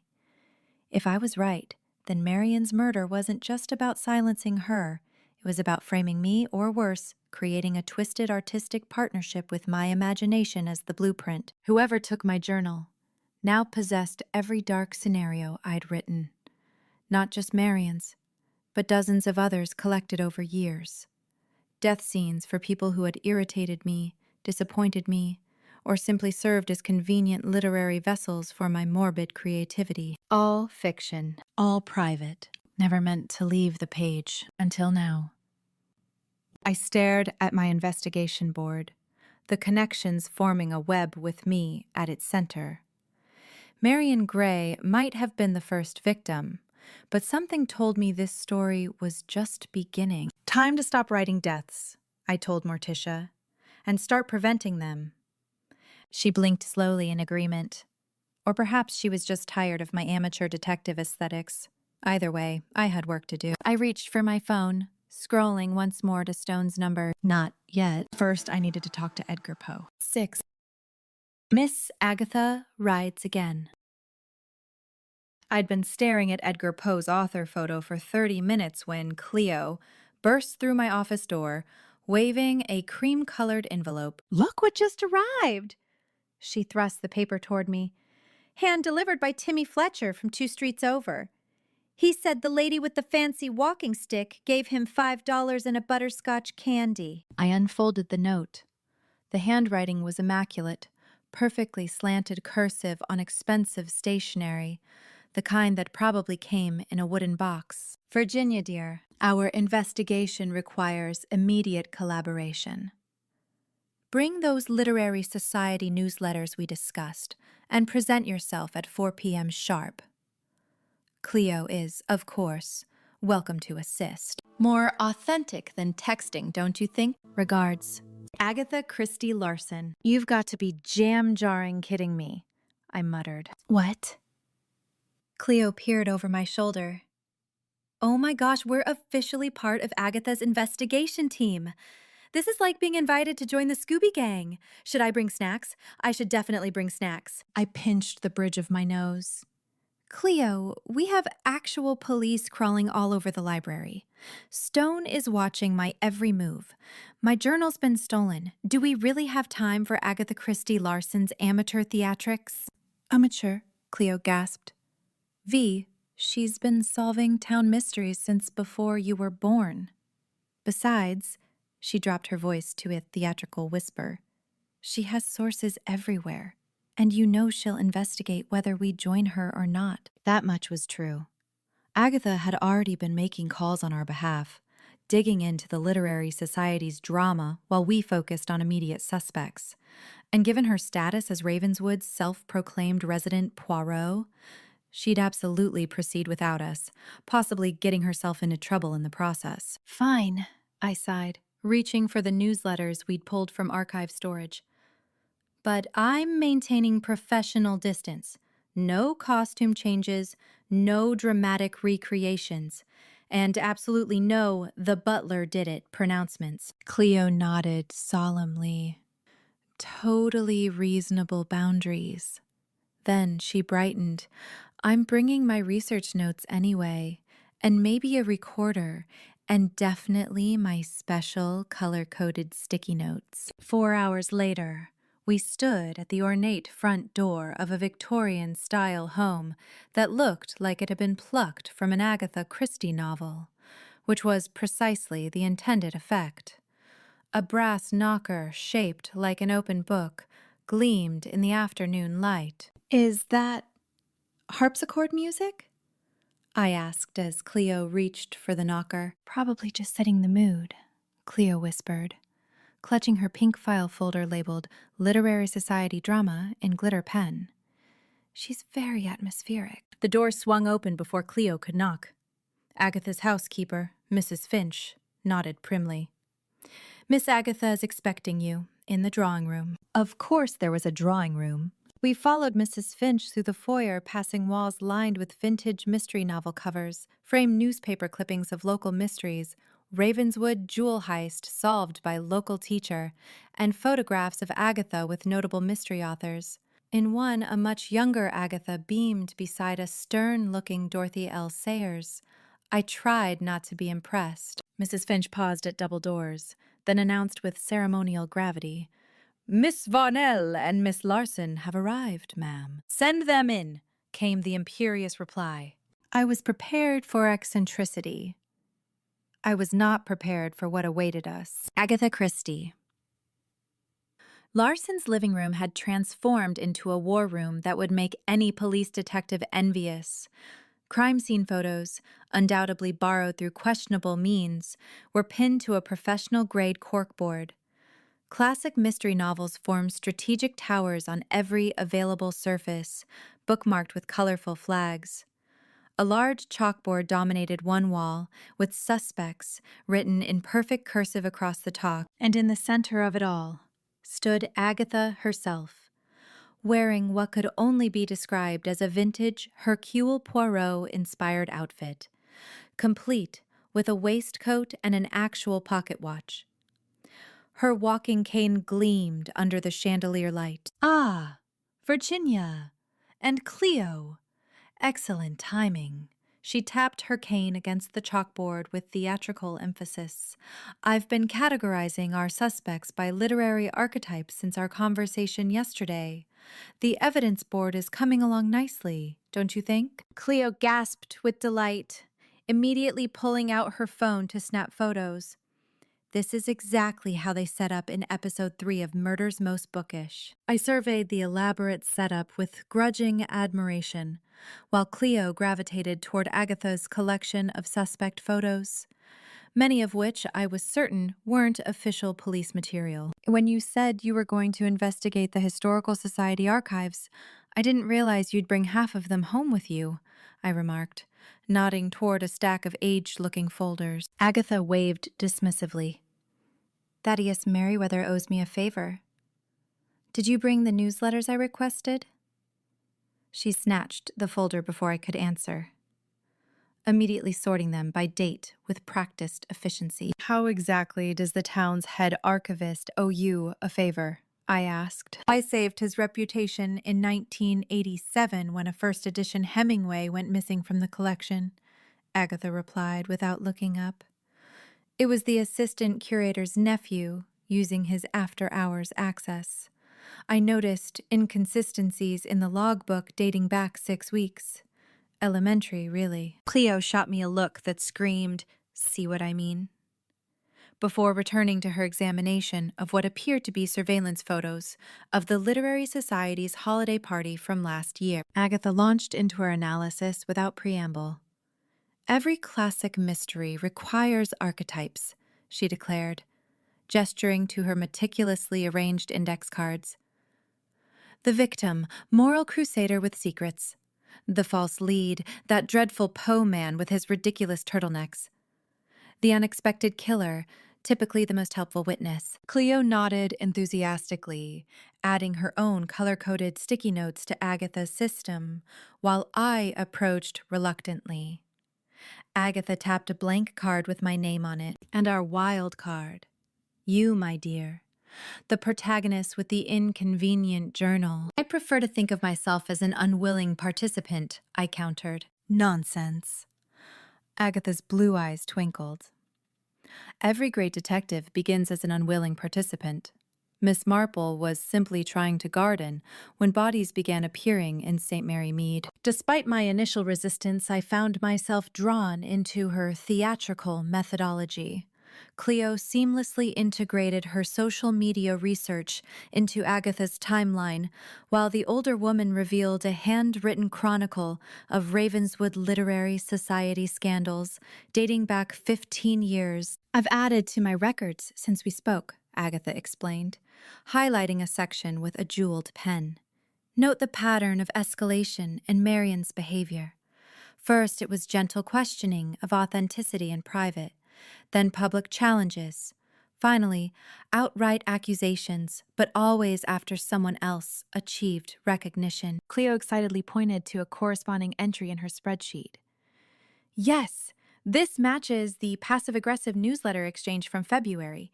Marian's accusations always followed someone else's success. I leaned closer, noting names that kept reappearing in Agatha's meticulous records.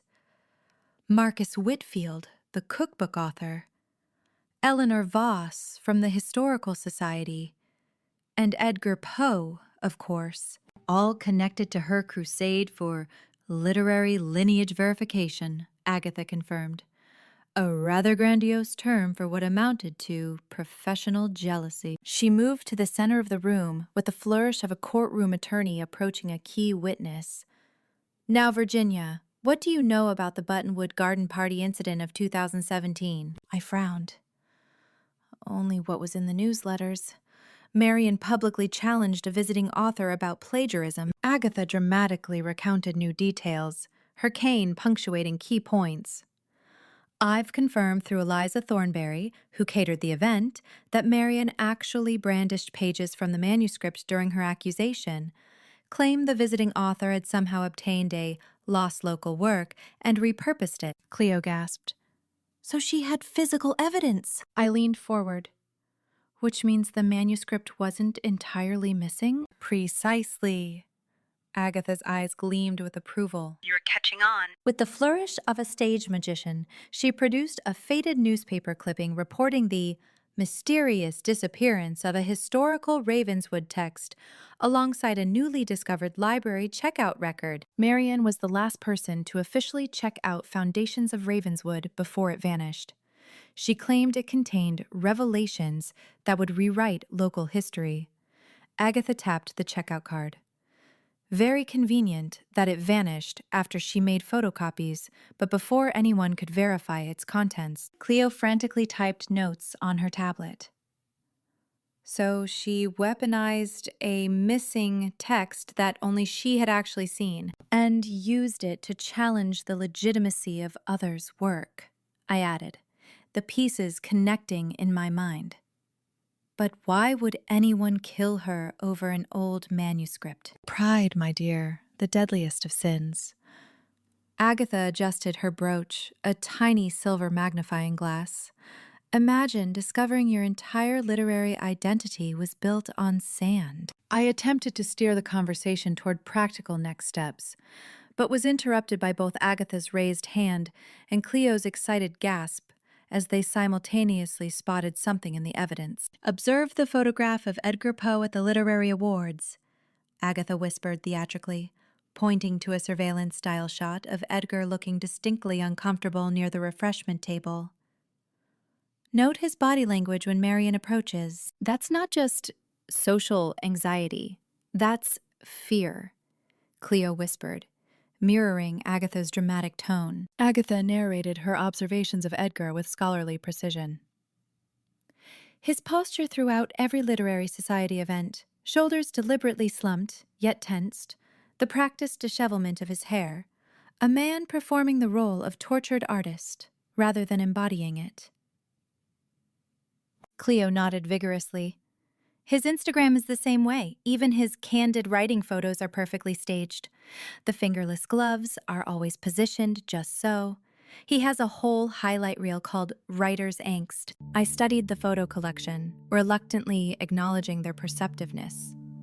He's trying too hard, I agreed, noting Edgar's carefully positioned fingerless gloves and dramatic poses. Like someone playing a character. Because he is, Agatha said triumphantly, producing her pièce de résistance, a printed program from a university literary conference 10 years ago. I called in a favor from my former student who teaches comparative literature at Westfield. Edgar Nathaniel Poe gave a presentation on literary hoaxes throughout history before moving to Ravenswood. She tapped a perfectly manicured nail on a highlighted section while Cleo leaned in, eyes wide. He specifically discussed manuscripts that mysteriously vanish, only to reappear at convenient moments. Holy cinnamon twist, I muttered, the implications clicking into place. Our three-way partnership yielded a breakthrough as Agatha connected Marianne's literary lineage verification obsession to Edgar's past. Cleo added details about his suspicious social media scrubbing last spring, and I quickly synthesized these threads. She wasn't just policing content, she was investigating authenticity, I realized. What if she discovered something about Edgar's background? Something that threatened his carefully constructed persona. Agatha beamed like a proud teacher while Cleo high-fived me. Now you're both thinking like proper detectives. Edgar's entire brand is built on being a tormented literary genius, Cleo added. If Marian found proof he was a fraud, it wouldn't just be embarrassing, I finished. It would destroy his career, his identity, and his workshops, Agatha noted. Don't forget those dreadfully expensive, authentic voice seminars he runs in that ridiculous cabin in the woods. I frowned. But if he's our killer, why use my journal? Why make it so literary?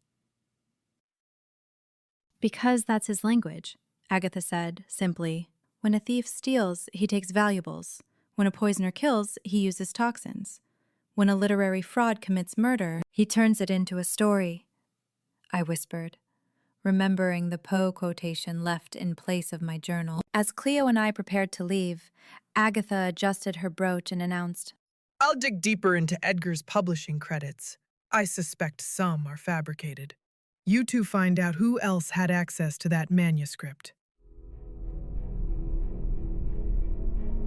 I began to protest, then reconsidered. Fine, but remember what we agreed. No confronting suspects alone. Cleo nodded earnestly. Buddy system, like in all the good true crime podcasts. Agatha winked conspiratorially. Of course, dears. That's for the drawing room revelation scene in the final chapter. She paused dramatically in the doorway. Oh, and Virginia, do give Detective Stone my regards. Tell him I said the killer follows classic literary patterns. He'll understand, eventually. I couldn't entirely suppress my smile as Cleo and I exited. The sound of Agatha's cane tapping thoughtfully against the chalkboard, following us down the garden path. She's something else, Cleo said, as we walked back toward the library. Do you think she's right about Edgar? I considered the question, turning over everything we'd learned. I think she's onto something. Edgar has motive, opportunity, and now we know he has a history with literary hoaxes and missing manuscripts. Plus he has that whole writer obsessed with death vibe, Cleo added. Like someone who'd actually use your journal as inspiration. The thought sent an unpleasant chill down my spine. But why that specific scenario? I'd written dozens of death scenes. Why choose the one for Marion? Maybe he didn't choose it, Cleo suggested. Maybe it chose him. I shot her a look. Now you sound like Agatha. Worse things to sound like. Cleo grinned, then sobered. But seriously, V, what if he's been watching you for a while?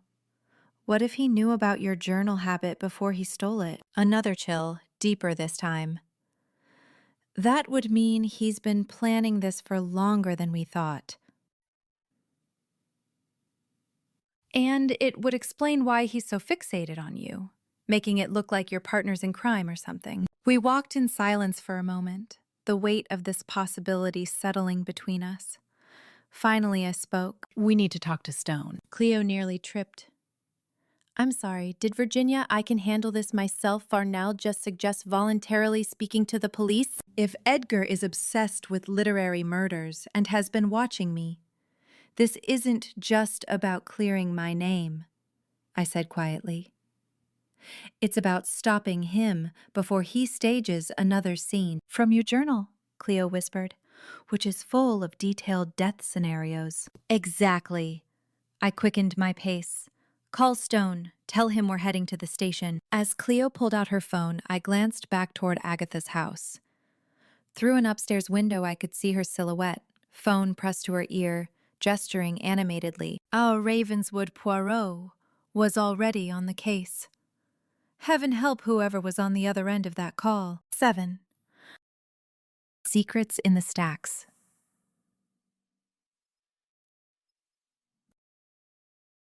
I idled my car outside Marion's meticulously maintained Victorian home, its historical plaque gleaming in the moonlight like a badge of civic superiority.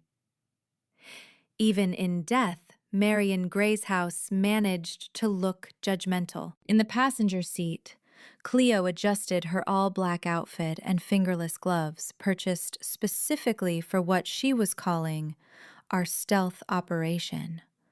Her excitement was palpable and slightly concerning. Are you sure this isn't breaking and entering?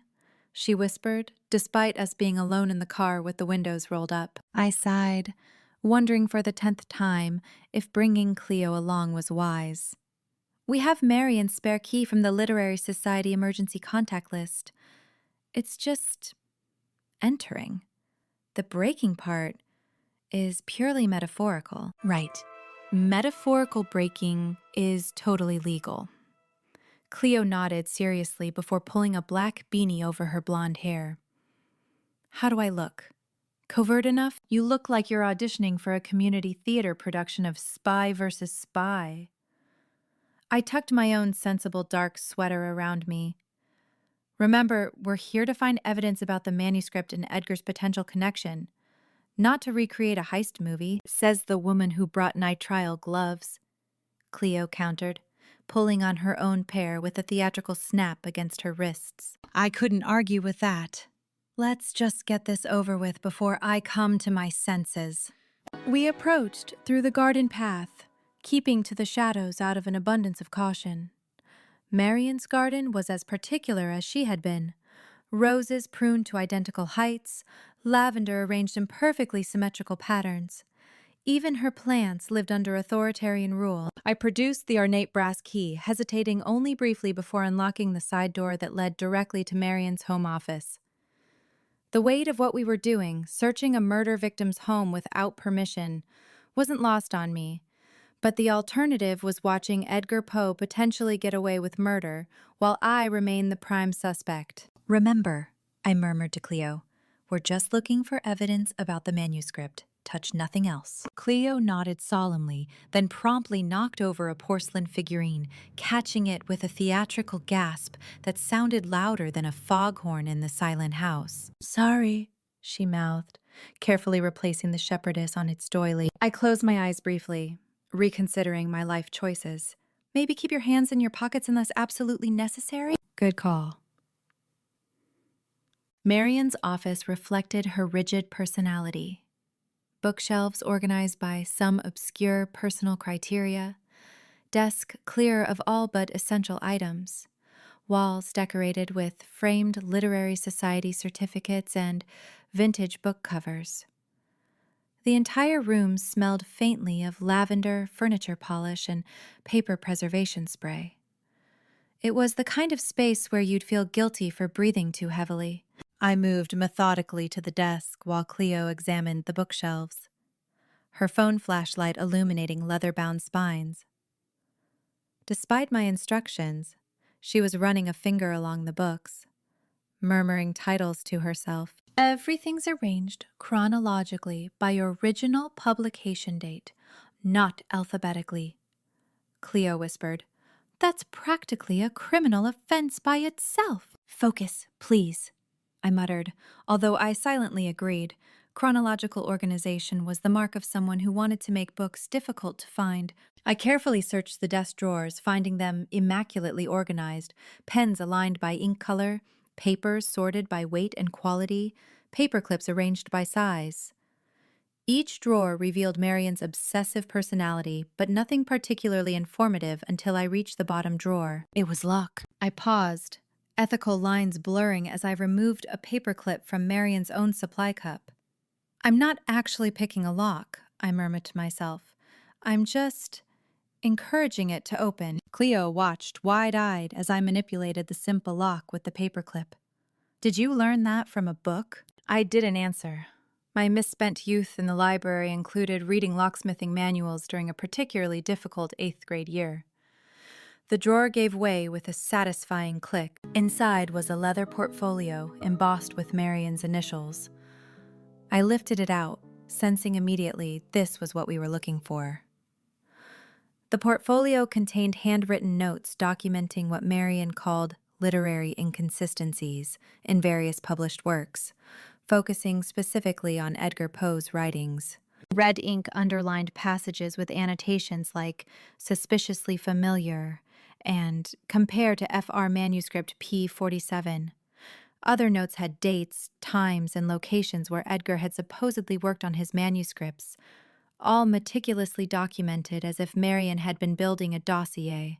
"She was watching him," I whispered, tracking his writing habits. I began carefully photographing each page while Cleo continued searching the bookshelf, occasionally gasping at marginalia discoveries. "Fee," Cleo hissed urgently from across the room.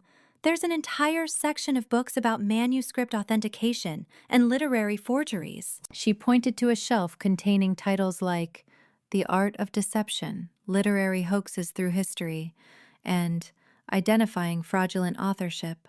A blank space indicated a recently removed volume. Something clicked in my mind. She wasn't just policing the library's content. She was investigating authenticity.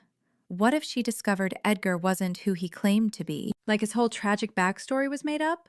The one he uses to sell those expensive writing retreats? Cleo's eyes widened. That would definitely be worth killing over. I continued examining the desk area, noticing a slight discoloration on the wall behind Marian's desk, a rectangular patch where a painting or photo once hung. Running my fingers along the wallpaper revealed small indentations.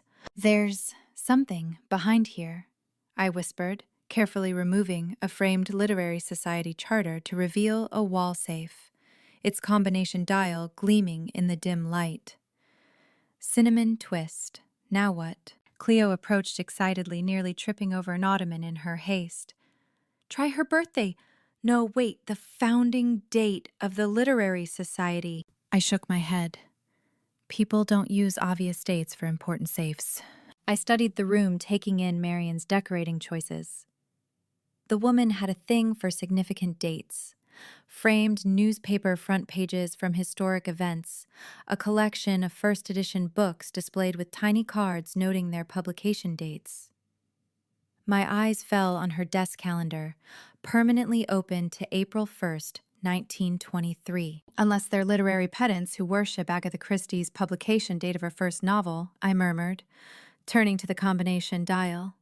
The Mysterious Affair at Styles was published in 1920, though, Cleo corrected. Maybe it's for the murder of Roger Ackroyd?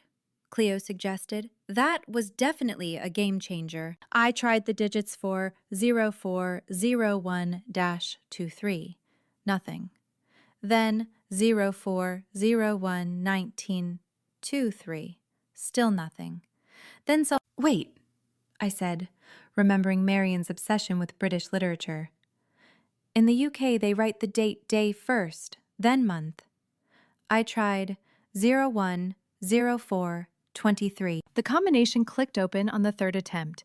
Inside the safe, a manila envelope containing fragile yellowed pages of what appeared to be a manuscript titled Foundations of Ravenswood, The True History. The paper was aged, the typeface consistent with early 20th century printing. This looks important, I murmured, carefully lifting it with gloved hands. Alongside the manuscript, a folder contained threatening letters addressed to Marian, all unsigned, all accusing her of literary theft, historical revisionism, and betraying authentic heritage. I carefully photographed everything while wearing the cotton gloves Cleo had insisted we bring. Someone thought she stole this manuscript, or was hiding it, I said quietly. Or they wanted it for themselves, Cleo added, peering over my shoulder. Look at this one. Return what doesn't belong to you or face the consequences. That's pretty direct. I examined the manuscript pages more closely. They detailed an alternative founding history of Ravenswood, contradicting the official version taught in schools. According to these pages, the town wasn't founded by the Catterwick family at all, but by someone named Franklin Voss, whose contributions had been deliberately erased from official records. If this manuscript is authentic, it would rewrite local history, I said. And potentially invalidate some very old property claims. As I carefully returned the items to the safe, Cleo's elbow bumped an antique clock, activating a surprisingly modern security system. A quiet but persistent beeping started somewhere in the house. Cleo froze. Oh, fudge muffins. My head snapped up. We have 3 minutes before the security company calls. Everything back, exactly as we found it. We scrambled to restore the office. I spun the safe dial, replaced the framed charter, relocked the desk drawer. Meanwhile, Cleo hurriedly straightened books and returned knickknacks to their precise locations, muttering apologies to the porcelain shepherdess as she adjusted its position on the doily. I closed the filing cabinet with a soft click. Time to go. We slipped out the side door just as the phone inside began to ring, presumably the security company calling to verify the false alarm. As we crept along the side of the house, headlights appeared at the far end of the street, a patrol car making routine rounds. I pulled Cleo behind a large hydrangea bush, both of us holding our breath as Officer Jenkins slowly drove past Marian's house. His spotlight swept across the front yard, pausing briefly on the darkened windows before continuing down the street. That was close, Cleo whispered once the patrol car disappeared around the corner. Too close, I agreed. Let's get out of here. We made our way back to my car, moving carefully through shadows and staying low behind hedges. Only when we were both inside, with doors locked, did I allow myself to breathe normally again. Safely in my car, we sat in silence for a moment, processing what we'd found. The enormity of it settled between us like a third passenger. Marion was hiding something worth killing for, I finally said, scrolling through the photos on my phone. And she was specifically investigating Edgar Poe's writing. Do you think that manuscript is what the killer was after? Cleo asked. Maybe Edgar knew about it and wanted to take it. Or prevent Marion from revealing whatever she discovered about him, I murmured, thinking about the notes detailing inconsistencies in Edgar's work. The question is, how did she get that manuscript in the first place? Cleo fidgeted with her gloves. Shouldn't we tell Detective Stone about the safe? About all of this? My expression hardened as I started the car. Not yet. Stone would confiscate everything, and we'd never see those documents again. Besides, I added with uncharacteristic intensity, someone broke into my home and stole my journal.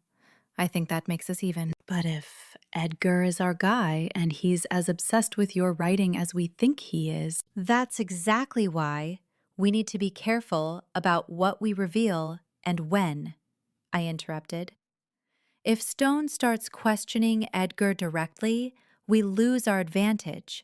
Edgar might panic or destroy evidence or stage another murder, Cleo said quietly. From another one of your scenarios, the possibility hung between us, chilling despite the car's heating system.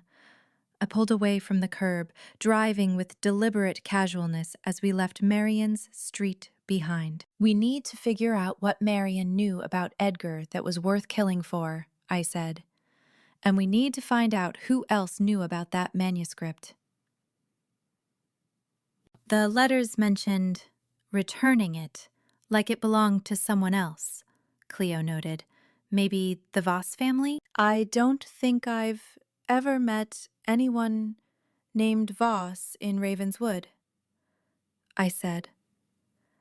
But then again, if the official history erased them, we should check property records at the county office, Cleo suggested, or old newspapers. The library archives might have something. I nodded, already planning our next moves. Tomorrow morning, first thing. You take the property records, I'll handle the newspaper archives. What about talking to Stone? I hesitated, torn between my instinct to handle this independently and the growing realization that we might be dealing with a more dangerous situation than I'd anticipated. I'll call him tomorrow after we've had a chance to look at the records, I compromised.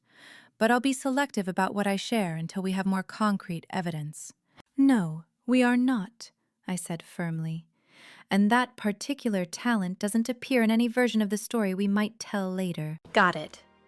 Cleo grinned. Your dark past remains veiled in mystery. As we drove through Ravenswood's quiet streets, my mind spun with possibilities. Edgar Poe. Dramatic, self-important Edgar with his affected persona and literary pretensions. Could he really have killed Marion to protect his secrets? And if so, why involve my journal? Why make it so personal? You know what we haven't figured out yet? Cleo said suddenly. How Edgar got access to your journal in the first place.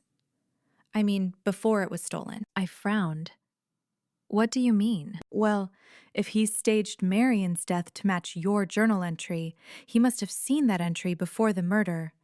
But how? It was a good question. One I hadn't considered. Maybe he broke in earlier, I suggested. Or someone showed it to him, Cleo finished. The implications of that were deeply unsettling. Who else knew about my journal? Stone, obviously. Cleo. But beyond that, I'd been careful to keep my morbid hobby private. We're missing something, I murmured as I turned onto my street. Something that connects Edgar to my journal before the murder. And to Marion, and to that manuscript. Cleo added, which means we need to find out more about this Franklin Voss and why his history was erased, I said, pulling into my driveway. If Marion had evidence that could rewrite Ravenswood's founding story, it might affect more than just Edgar. I glanced at my darkened house, suddenly reluctant to go inside. What if Edgar had been there again? What if he was watching us right now? Do you want to stay at my place tonight? Cleo offered, clearly reading my hesitation. Grandmother would love the company. Plus, she makes killer waffles on Sundays. I smiled despite myself. Thanks, but I'll be fine. Morticia gets anxious when I'm not home. At least let me come in and check the place with you, Cleo insisted. For Morticia's sake. I nodded, grateful for her friendship even as I tried to maintain my independent facade. For Morticia's sake. As we walked toward my front door, I couldn't shake the feeling we were being watched. I glanced across the street, seeing nothing but quiet houses and empty sidewalks. Yet something felt off, a subtle wrongness in the air. Or maybe it was just my imagination, which had proven dangerous enough already. Neither of us noticed the silhouette, watching from an upstairs window in the house next door to Marion's, the unmistakable outline of Agatha Christie Larson, opera glasses in hand. The bookworm ball. I scouted my own reflection in the hallway mirror, making minor adjustments to my Virginia Woolf costume. The austere dress hung with appropriate literary severity. Wire-rimmed glasses perched precisely on my nose, and my hair coiled into a perfect bun with a fountain pen tucked strategically within its folds. Not my usual style, but effective enough that several patrons had already called me Mrs. Wolf when I'd arrived early to ensure the library's display was properly arranged. You look positively haunted, I told my reflection. Perfect. The Ravenswood Hotel ballroom had been transformed into a shrine to literary excess. Gold calligraphy quotes from famous novels hung suspended from invisible wires. Table centerpieces featured miniature dioramas of iconic scenes, and the waitstaff circulated in costumes representing characters from the Western canon.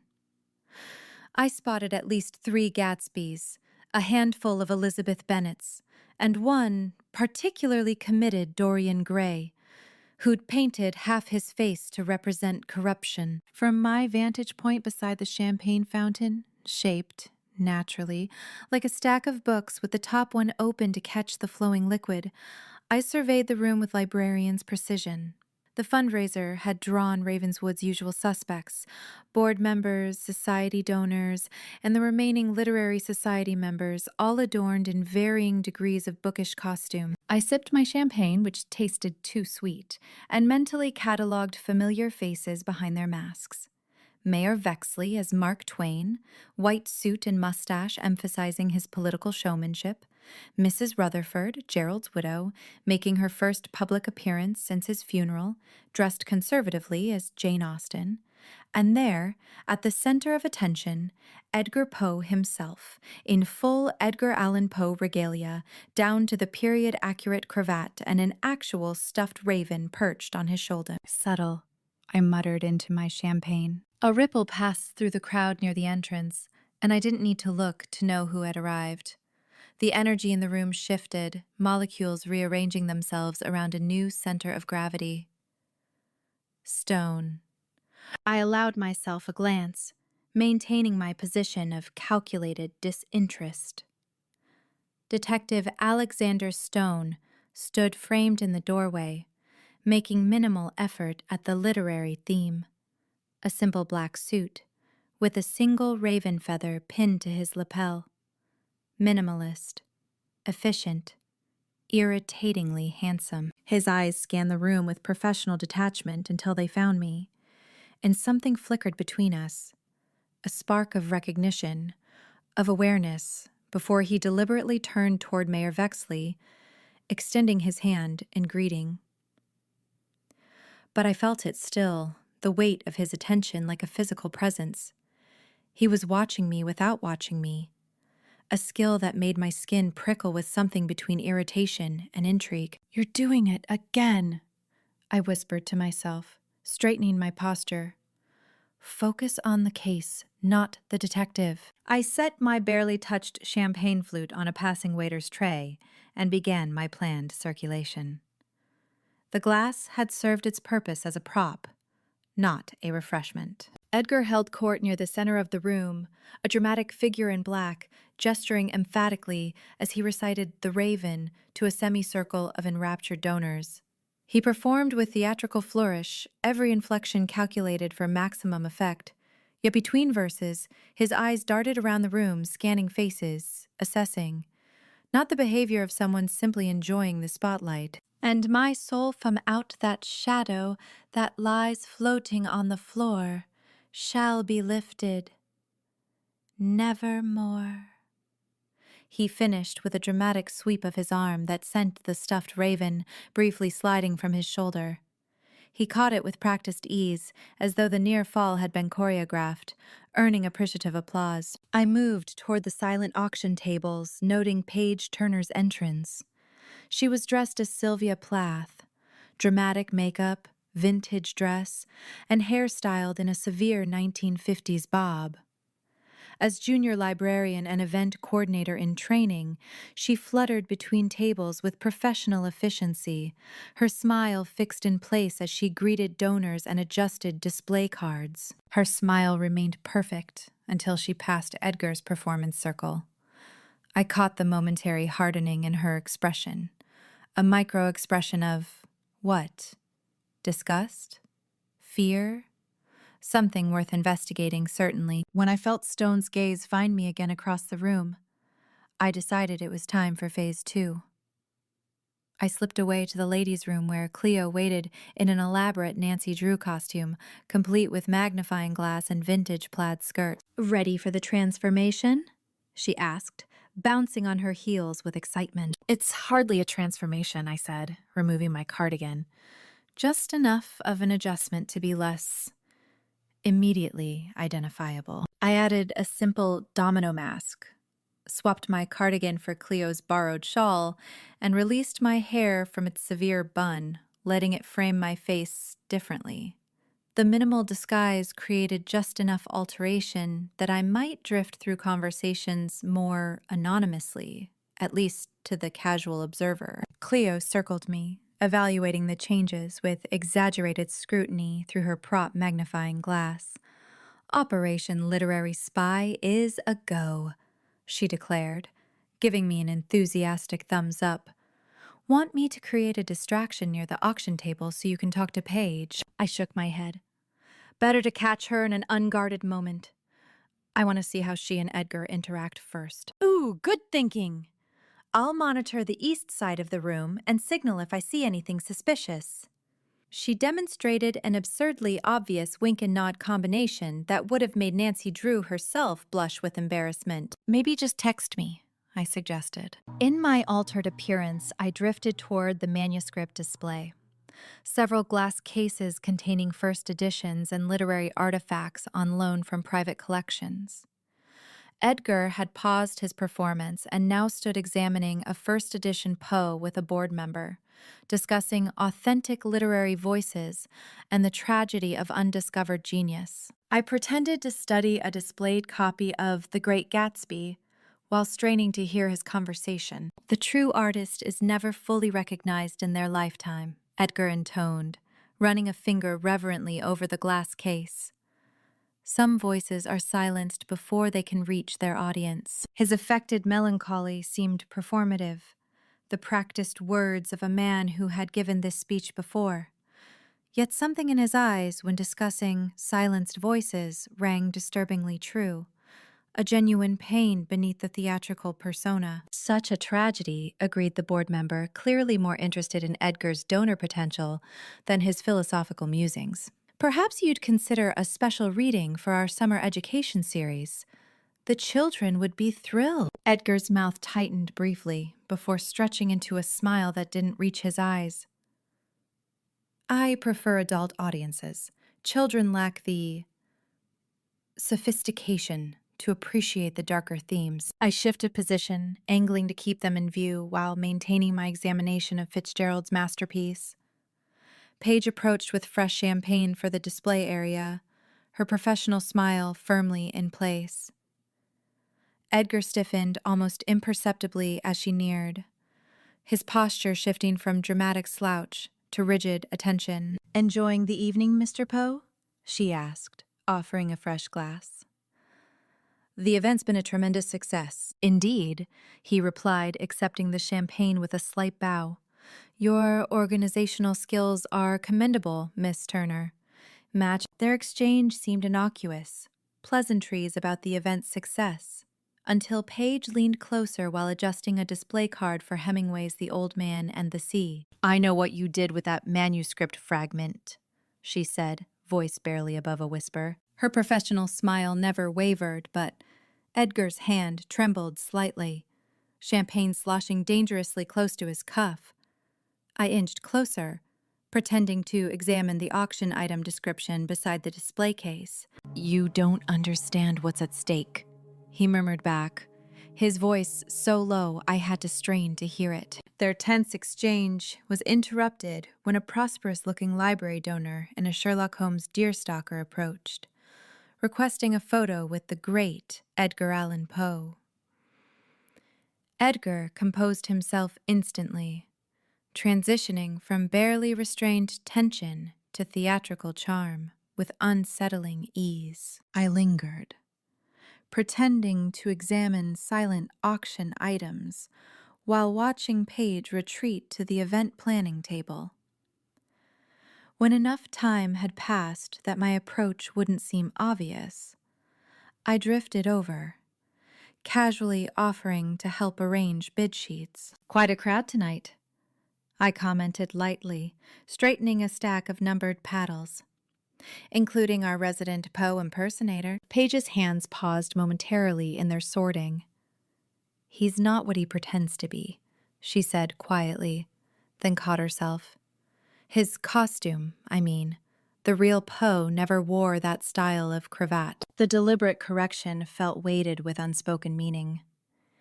I arranged auction forms with careful precision, giving her space to continue if she chose. "These literary masquerades can be deceiving," I offered.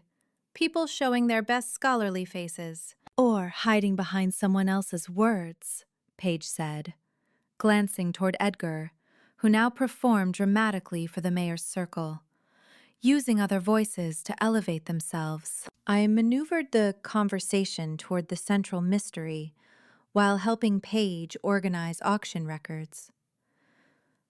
"I've heard rumors about a missing historical text. Something about Ravenswood's founding?" Paige's expression remained neutral, but her fingers tightened around the paperwork she held. "Marion was obsessed with it, claimed it would expose literary frauds in our midst." She glanced toward Edgar again. "Some things should stay buried." "What specific—" I began, but the moment shattered as Stone appeared beside us, seemingly materialized from thin air. "Interesting choice of words, Miss Turner," he said, his voice carrying just enough official authority to make Paige flush. His eyes shifted to me, scanning my altered appearance with exasperating thoroughness. "And Miss Varnell, the mask is effective, but unnecessary. I'd recognize your analytical posture anywhere." I felt heat rise in my cheeks, caught in observation by the ultimate observer. Paige mumbled something about checking on the dessert table and escaped, leaving me alone with Stone. Jam jars. "It's a costume party, Detective," I said, straightening slightly. "The mask is part of the costume." "And the eavesdropping? Also part of the costume?" His eyes held a knowing look that made me want to both defend myself and concede the point simultaneously. "Information gathering," I corrected. Stone maneuvered me toward a quiet corner near the historical town map display, his hand hovering near but not quite touching my elbow. The gesture felt oddly protective rather than controlling. "You want to tell me why you're playing dress-up detective at a murder victim's favorite event?" His voice held no accusation, just weary resignation. I straightened, meeting his gaze directly. "I'm gathering context, like you taught me during the archive case." Something shifted in his expression, a reluctant acknowledgement of our shared history. His eyes softened momentarily before returning to their professional vigilance. "Just be careful what masks you put on," he said quietly. "They have a way of sticking." His concern felt genuine beneath the professional warning, and I found myself oddly touched. "I'm just trying to understand what connected Marion to that manuscript, and to Edgar." Stone leaned slightly closer, voice lowered. "These people aren't just playing dress-up, Fee. Someone in this room killed Marion Gray and tried to frame you for it. Don't give them a second chance." The use of my nickname, rather than Miss Farnell, registered like a subtle shift in temperature, a degree of familiarity he rarely allowed himself in public. Before I could respond, Mayor Vexley approached, slapping Stone heartily on the back. "Detective! Just the man I wanted to see. The chief was hoping you'd say a few words about community safety before the auction begins." Vexley's Mark Twain mustache twitched with barely concealed impatience. Stone's expression closed again, professional mask firmly in place. "Of course, Mayor." He gave me a last meaningful look before allowing himself to be led away. As the evening progressed toward its conclusion, I maintained my position as observer, watching Edgar and Paige from different corners of the room. They operated like two planets in careful orbit, never approaching directly again. When Edgar took center stage for the closing entertainment, the crowd gathered in an appreciative semicircle. "For our final performance," announced the event chair, "Mr. Edgar Poe will present a selection from The Telltale Heart." Edgar stepped forward, the spotlight catching the gleam of his pocket watch chain and the glass eyes of the stuffed raven. He began in a hushed, magnetic voice that commanded attention. The performance was masterful, building from whispers to passionate declarations, as he embodied the guilt-ridden murderer of Poe's classic tale. "And now have I not told you that what you mistake for madness is but over-acuteness of the senses?" he intoned, his gaze sweeping the crowd before locking briefly with mine across the room. He held my eyes a beat too long, the corner of his mouth lifting in the slightest suggestion of knowing recognition. I suppressed a shiver, sensing Stone watching us both from the shadows near the exit. The entire evening suddenly felt like a performance within a performance. Masks concealing masks, words laden with double meanings, and somewhere beneath it all, a truth about Marion's death, still waiting to be uncovered. Edgar raised his voice for the climactic confession.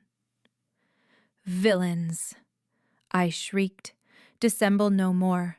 I admit the deed. Tear up the planks. Here, here. It is the beating of his hideous heart." The audience erupted in applause. I joined mechanically, watching as Edgar bowed with theatrical flourish. Across the room, Paige slipped quietly toward the exit, her Sylvia Plath costume suddenly seeming less like a literary homage and more like a warning. As the crowd began dispersing toward the coat check, I felt Stone's presence before I saw him. "Your professional assessment, Librarian Varnell?" he asked quietly, now standing beside me. I kept my eyes on Edgar, who was accepting congratulations from his admirers. "I think our Mr. Poe has been performing his entire life," I said. "The question is, what's beneath the character he's created?" "And the manuscript?" Stone pressed. "The one Paige Turner thinks should stay buried?" I turned to face him, surprised. "You heard more than I thought." "It's my job to hear things," he replied, his gaze steady on mine. "Just like it's my job to worry when civilians with death journals start investigating murderers." "I'm being careful." "No," Stone said, his voice dropping lower. "You're being Virginia Varnell. which is many admirable things, but careful has never been one of them. Before I could formulate a suitably cutting response, we were interrupted by Cleo bounding over, her Nancy Drew enthusiasm undiminished after hours in character. "Did you see it?" she asked, grabbing my arm. "Edgar and Paige had another moment by the coat room. She slipped something into his pocket while pretending to brush lint off his jacket." Stone's expression darkened. "What pocket?" "Right breast pocket," Cleo said without hesitation. "Inside the jacket." He didn't notice. He was too busy signing an autograph for Mrs. Harrington. Stone was already moving, cutting through the dwindling crowd toward the hotel entrance where Edgar was preparing to leave. I followed, Cleo close behind, as Stone intercepted Edgar with a casual-seeming hand on his shoulder. "Mr. Poe," he said pleasantly. "Wonderful performance. Mind if I ask you something about historical accuracy?" Edgar blinked, clearly caught off guard by the compliment from the detective. "Of course, Detective. Always happy to educate on literary matters." "That manuscript people keep whispering about," Stone continued, his tone conversational while his eyes remained intent. "The one about Ravenswood's founding. I'm curious. Would a historian consider it authentic or more of a creative interpretation?" Edgar's face remained composed, but a muscle twitched near his jaw. "I couldn't say. I've never seen such a manuscript." "Interesting," Stone said, "because Miss Turner seems to think you have. Or, at least, parts of it." Edgar's hand moved subtly toward his inner jacket pocket, the same one Cleo had mentioned, before he caught himself. "Miss Turner has an overactive imagination. Perhaps too much time spent cataloging fiction." "Maybe I'm confused," Stone said, shrugging. Easy enough to clear up. "Would you mind turning out that pocket? The one you just checked?" "This is absurd," Edgar said, drawing himself up with indignation. "I'm not subject to search without cause. I know my rights, Detective." Stone's expression remained pleasant but unyielding. "Just a friendly request. Unless there's a reason you'd prefer not to?" Edgar's eyes flickered from Stone to me, then to the exit beyond. For a moment, I thought he might simply turn and leave, then his shoulders slumped slightly. "Fine," he said, reaching into his inner pocket. "If it will end this ridiculous—" He froze, fingers still inside his jacket, his face drained of color. "Problem, Mr. Poe?" Stone asked mildly. Edgar slowly withdrew his hand, clutching a small, yellowed fragment of paper. The handwriting visible on it was faded but distinctive, the same elaborate cursive I'd glimpsed in Marion's hidden safe. "This isn't mine," Edgar said, his voice suddenly stripped of its theatrical polish. "This was planted on me. I've never seen it before." "Then you won't mind if I take it as evidence," Stone said, producing an evidence bag from his pocket. As Edgar reluctantly surrendered the fragment, his eyes found mine over Stone's shoulder. No longer performative, they held a mixture of fear and something else, a desperate intensity that made me wonder if, for once, Edgar Poe might be telling the truth. 9. Page S missing. I fumbled with my keys, desperate to get inside and unpack the tangle of thoughts Paige and Edgar's exchange had knotted in my brain. Their conversation about the manuscript kept replaying on loop, alongside Stone's penetrating gaze when he'd caught me eavesdropping. A proper detective would have a corkboard with string by now, connecting the dots I'd accumulated. Syllables. Eventually, this systems different. Maybe if like me come by the things as it did. Neither on. Afraid he couldn't use that. That's it. Pet me. Should live it. What I work. Command to Robin needs to me. Pretty different. Them snails from the sake. Or Rockabilly. Just look Korean form. That's getting nation. More. Or man, as if he were out with it. I can predict to think wizard on. He knows when Mongolia read rail to the city. And the judgmental here just means out on there. I'm you which on your ears. Else a country for like me, that's parent and more say, tag me in my knees. So, show me the old average English of my string. I would jerk me and I got you. Scream Lee Lang of that. Spring round low shoot. Now, the daddy. Now the folks catch me. I'm fooling to none. Start with is things scattered. And it confronts your follow, but hanging her. I think I'm often. What is our failures? I'm surely my tongue. I'm or this fits now. This do a shit of thing. They branch. We like them. Comments. Prevailing to citizens and rights. You're out. I mean, you think somebody that's really on the name of the American stole there you bad. You should guess I'm your man. The lady is mitten and hitting spin. Johnny Liver in Q at the race. Remember, it isn't like money. We're frozen, but the vote continue speaking for minute tandem. See, real on the haze. Just like Delashi, Hamble, with your rum and tree with net made turn missing. Touch having bananas at the air, McQueering, a relatives and size smelling, areas and gum. The seal, roy, egg, and the nope to a cold hot, with the notches of work. Not all trees, to a gun, someone that you didn't put something at minute, but I'll think I'm told, or even so listen, high line, some told you mostly, and make the of a boing bread, we have sold my video, I'm like, and I don't do anything, just tell you, your option lives, or hands to this thing. 5 businesses, they'll ever know yet.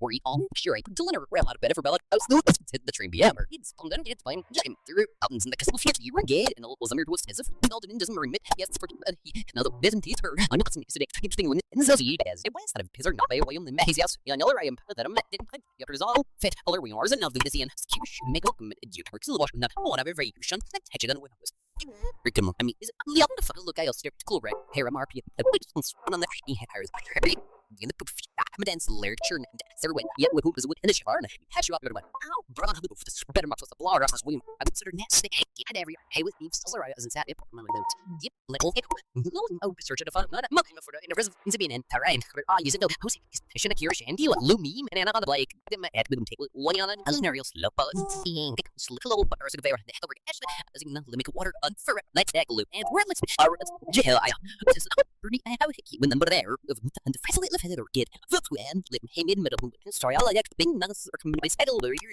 so on no shit this I couldn't say excuses didn't seem to say couldn't I got a badge to the slaughter the air colons auto number seeing maybe in the rock see now run just to say oh I'm top sudden job is game is it ritter up that's something I game STMC this is their simply hit all in craft you like enough no and the zig remnant was or you made it was here with Africa I freaking the cricketer beats like Randy Heathkey on hardline we're sticking start to the Jane Rick has down he's not talking I don't like the cab home down yeah there isn't to be different he told you the god story of Shaley and the island let's get rid of this when Charles murder we're just curious all the boat is the 40th year section as a hunter and now as it goes near the really now we cut here with they am on the words hell or like knowledge and it is push kid about then the fridge dust with lippy that's a like yeah fruit than those the jay leak now his the big mass of yeah many sitting in the autumn so let's name in the hands children no one like green's green that's real parting that mission your proof of maze like do was get where you pop and the here you call them first just for on working now I'm almost still for work teeny mad and I'm definitely in charge and yes substitute in this day the desert short and it's burgers in this cut their system but I put about this them spot to the shirt but poly use it regions people and get him out of hello no sir or metal no is own and his money young never is the prime mail no to the lumjula or in one daily kindness roll some where I was keeping her for good heart so we will mink him as that and of time probably up to get on Richard so then Shaw was there and other but I'm the valley we would like to do that I would mean this being the I feel is not kind of blood nurse thing this been teddy door that love it are the sings melodies redo it eat hash involved and go to other him but I shit some parts and happens which how I resin is a virgin place there there's Millie the sedan in the yellow eggs even it is a halam will or queen nick we do I line out work and purchasing them hello to the one in most office I this real let's lay on the tade What is it, Mort? I whispered. She responded by pawing at the door, her green eyes fixed intensely on the doorknob. Something cold slithered down my spine. Morticia didn't get worked up over nothing. I inserted my key slowly, turning it with exaggerated care. The lock clicked, and I pushed the door open. Oh, fudge waffles. My apartment had been utterly decimated. Books lay scattered across the floor like fallen soldiers, their spines cracked and pages ripped. My cushions had been methodically slashed, their stuffing spilling out in sad clumps. Every drawer in my desk yawned open, contents dumped and rifled through. But what stopped my breathing entirely was my investigation wall. The careful arrangement of photos, notes, and timelines I'd constructed after Marian's death. It had been systematically destroyed, not in rage, but with surgical precision. Each photo, each note, each connection removed with deliberate care. Only pushpins remained, their pattern a ghost map of my progress. Before I could step over the threshold, Morticia darted between my legs and disappeared into the apartment, moving with feline determination toward my bedroom. "Morticia, no!" I hissed, my body finally unfreezing. I reached beside the coat rack where I kept a baseball bat specifically for moments I'd hoped would never arrive. Fingers tight around the handle, I followed my cat's path with careful steps, cataloging the destruction around me. The bedroom had received special attention. My mattress stood upright against the wall, resembling a tombstone. Clothing from my dresser lay scattered across the floor, each drawer removed entirely and upended. My nightstand had been emptied, the drawer left conspicuously open, where I'd kept my backup investigation notes in a false-bottomed jewelry box. The box remained, but its secret compartment hung open and empty. "They knew," I whispered to Morticia, who had taken up position atop my displaced mattress, tail twitching in agitation.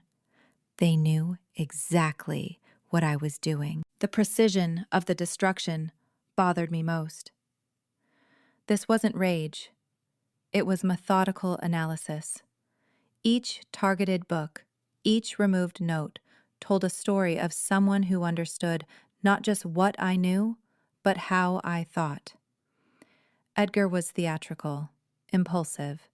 This felt different, calculated, patient, precise, as if he might be the instrument, but not the architect. Turning in a slow circle, I assessed my violated space with growing dread. This wasn't a random break-in. This wasn't even like the previous theft of my journal. That had been targeted, purposeful, one item taken with minimal disruption. This felt like a message. I moved from room to room, cataloging the destruction with a librarian's instinct for order. Certain books had been deliberately pulled from shelves. My collection of classic mysteries, several volumes on literary forgery, a bibliography of rare manuscripts. The vandal had known exactly what I'd been researching. In the kitchen, the refrigerator door stood open, but unlike the rest of the apartment, its contents remained largely undisturbed, except for a single anomaly. Between two yogurt containers sat a folded piece of paper that certainly hadn't been there this morning. I retrieved it using a pen, careful not to touch the paper directly. My hands had steadied. This was no time for trembling. I unfolded it against the counter. It was another literary quote, this time from Poe's The Masque of the Red Death. And one by one dropped the revelers in the blood-bedewed halls of their revel. Below it, handwritten in the same precise script as the previous note, your investigation deserves a fitting conclusion. My heart hammered against my rib cage as I stared at the stark threat on my counter. The Edgar Allan Poe reference felt too pointed to be coincidental, especially after tonight's confrontation with our local Poe impersonator. But anyone well-versed in literature could have chosen it. I reached for my phone, dialing Cleo's number with fingers that betrayed none of the turmoil churning beneath my composed exterior. "Hey, V," she answered brightly. "I was just about to—" "Someone's been in my apartment," I interrupted, my voice carefully controlled. A sharp intake of breath. "What? Are you okay? Are you safe?" "I'm fine." I glanced around at the systematic destruction. But they've taken all my notes on Marian's case, all the photos and connections from my investigation wall. And they left another quote, this one from Poe. "That's it. I'm calling Stone right now." "No," I cut her off sharply, surprising myself with the vehemence in my voice. "Not yet." "V, Be reasonable. This is a break-in, a threat. I know. I couldn't explain my reluctance. Something about Stone's warning at the gala, the way he'd looked at me when I mentioned the manuscript fragments, the way he'd approached Edgar had been strategic, intelligent, and kept me entirely in the dark. Just come over, please. A pause, then, I'll be there in 15 minutes. Don't touch anything else. While waiting for Cleo, I instinctively began restoring order, picking up a few scattered books before catching myself. I was contaminating a crime scene. Instead, I stood in the center of my living room, slowly turning in a complete circle, trying to see the chaos through the intruder's eyes. What were they really looking for? My gaze landed on my bookshelf where a space existed where no space should be. My collection of journals, going back 5 years, had been selectively targeted. Only the decoy journal I'd planted after the previous theft remained, deliberately left behind like a taunt. The doorbell rang, and I jumped, then immediately chided myself for the reaction. Through the peephole, I confirmed it was Cleo before opening the door. She stood there, armed with her pink taser in one hand and an overnight bag in the other, her usually cheerful face drawn with concern. For a long moment, she surveyed the destruction in uncharacteristic silence. Then she stepped inside, dropped her bag, and wrapped me in a tight hug that violated every unspoken rule about personal space I'd established over our friendship. I stiffened, then gradually relaxed into the embrace, suddenly aware of how desperately I needed the human contact. When she pulled back, her eyes were fierce. "You're staying with me," she declared, meeting my gaze with unusual intensity. "Or I'm staying here. Non-negotiable." Her usual bubbly demeanor had been replaced by something protective and determined. "They're escalating, V." "I know," I admitted, looking around at my violated home. It didn't feel like mine anymore. The careful arrangements of books and trinkets that had made it a sanctuary now transformed into a crime scene. I need to gather some things. I walked to the hallway closet, the only storage space the intruder had left untouched, and retrieved Morticia's cat carrier. My cat watched from atop the overturned bookcase, tail switching in agitation. "We need to secure what they didn't find," I said, kneeling to extract a waterproof document tube I'd hidden inside the carrier's padding. My original notes about the manuscript fragments and photos from Marion's safe. Cleo's eyes widened. "You actually used Morticia's carrier as a hiding place? That's genius." "Morticia hates the carrier. It's the one place no one would look twice." I unrolled the papers, confirming they were intact. Not even our literary-minded intruder. "So it's definitely connected to the manuscript?" Cleo asked, helping me gather clothes for a temporary relocation. "Has to be," I replied, moving to my bathroom for toiletries. The targeted books, the missing notes, the Poe quote, it all points to someone deeply concerned about what I might discover. As we moved to the apartment, I found myself growing increasingly paranoid. Common sounds, pipes settling, neighbors moving, suddenly seemed threatening.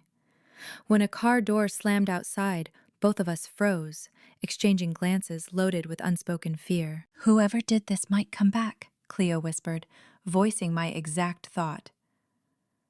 "They might be watching right now." I peeked through my blinds at the darkening street below. Nothing seemed immediately suspicious, but the lengthening shadows could hide any number of watchers. "I need to do one final check," I insisted, pulling away from the window. "Make sure we haven't missed anything they might have left behind." Cleo nodded, continuing to pack while I methodically moved through each room. In my study, the open window offered explanation for entry. The lock had been jimmied with professional skill, leaving minimal damage visible to casual inspection. Beneath the window, something caught my eye. A single black feather, too large for any local bird. I photographed it before carefully placing it in a Ziploc bag from my desk drawer. As daylight faded, our packing became increasingly frantic. I struggled to prioritize clothes, research, my current journal. The practical task kept full-blown panic at bay, but I couldn't stop my hands from trembling slightly as I zipped my overnight bag. "V?" Cleo said, watching me with growing concern. "We need to tell Stone. This isn't about solving a mystery anymore. This is about keeping you safe." I stared at the Poe quote, the implied threat unmistakable. If I tell Stone, I become a liability to his investigation instead of an asset. I need to understand what's happening first. "That's the most ridiculous thing I've ever heard," Cleo said, her voice rising slightly. "You're already a target. Stone needs to know." "Tomorrow," I promised, not entirely sure I meant it.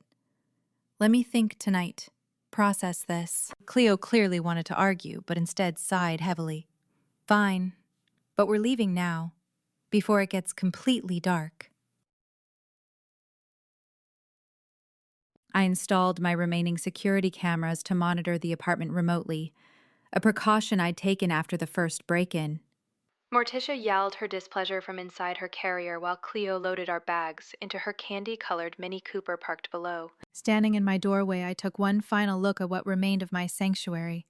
Books scattered like casualties, furniture wounded, personal space desecrated. Something shifted inside me, fear crystallizing into determination. "They think this will stop me," I said quietly, locking my door with unsteady hands. "But they've just confirmed what I suspected.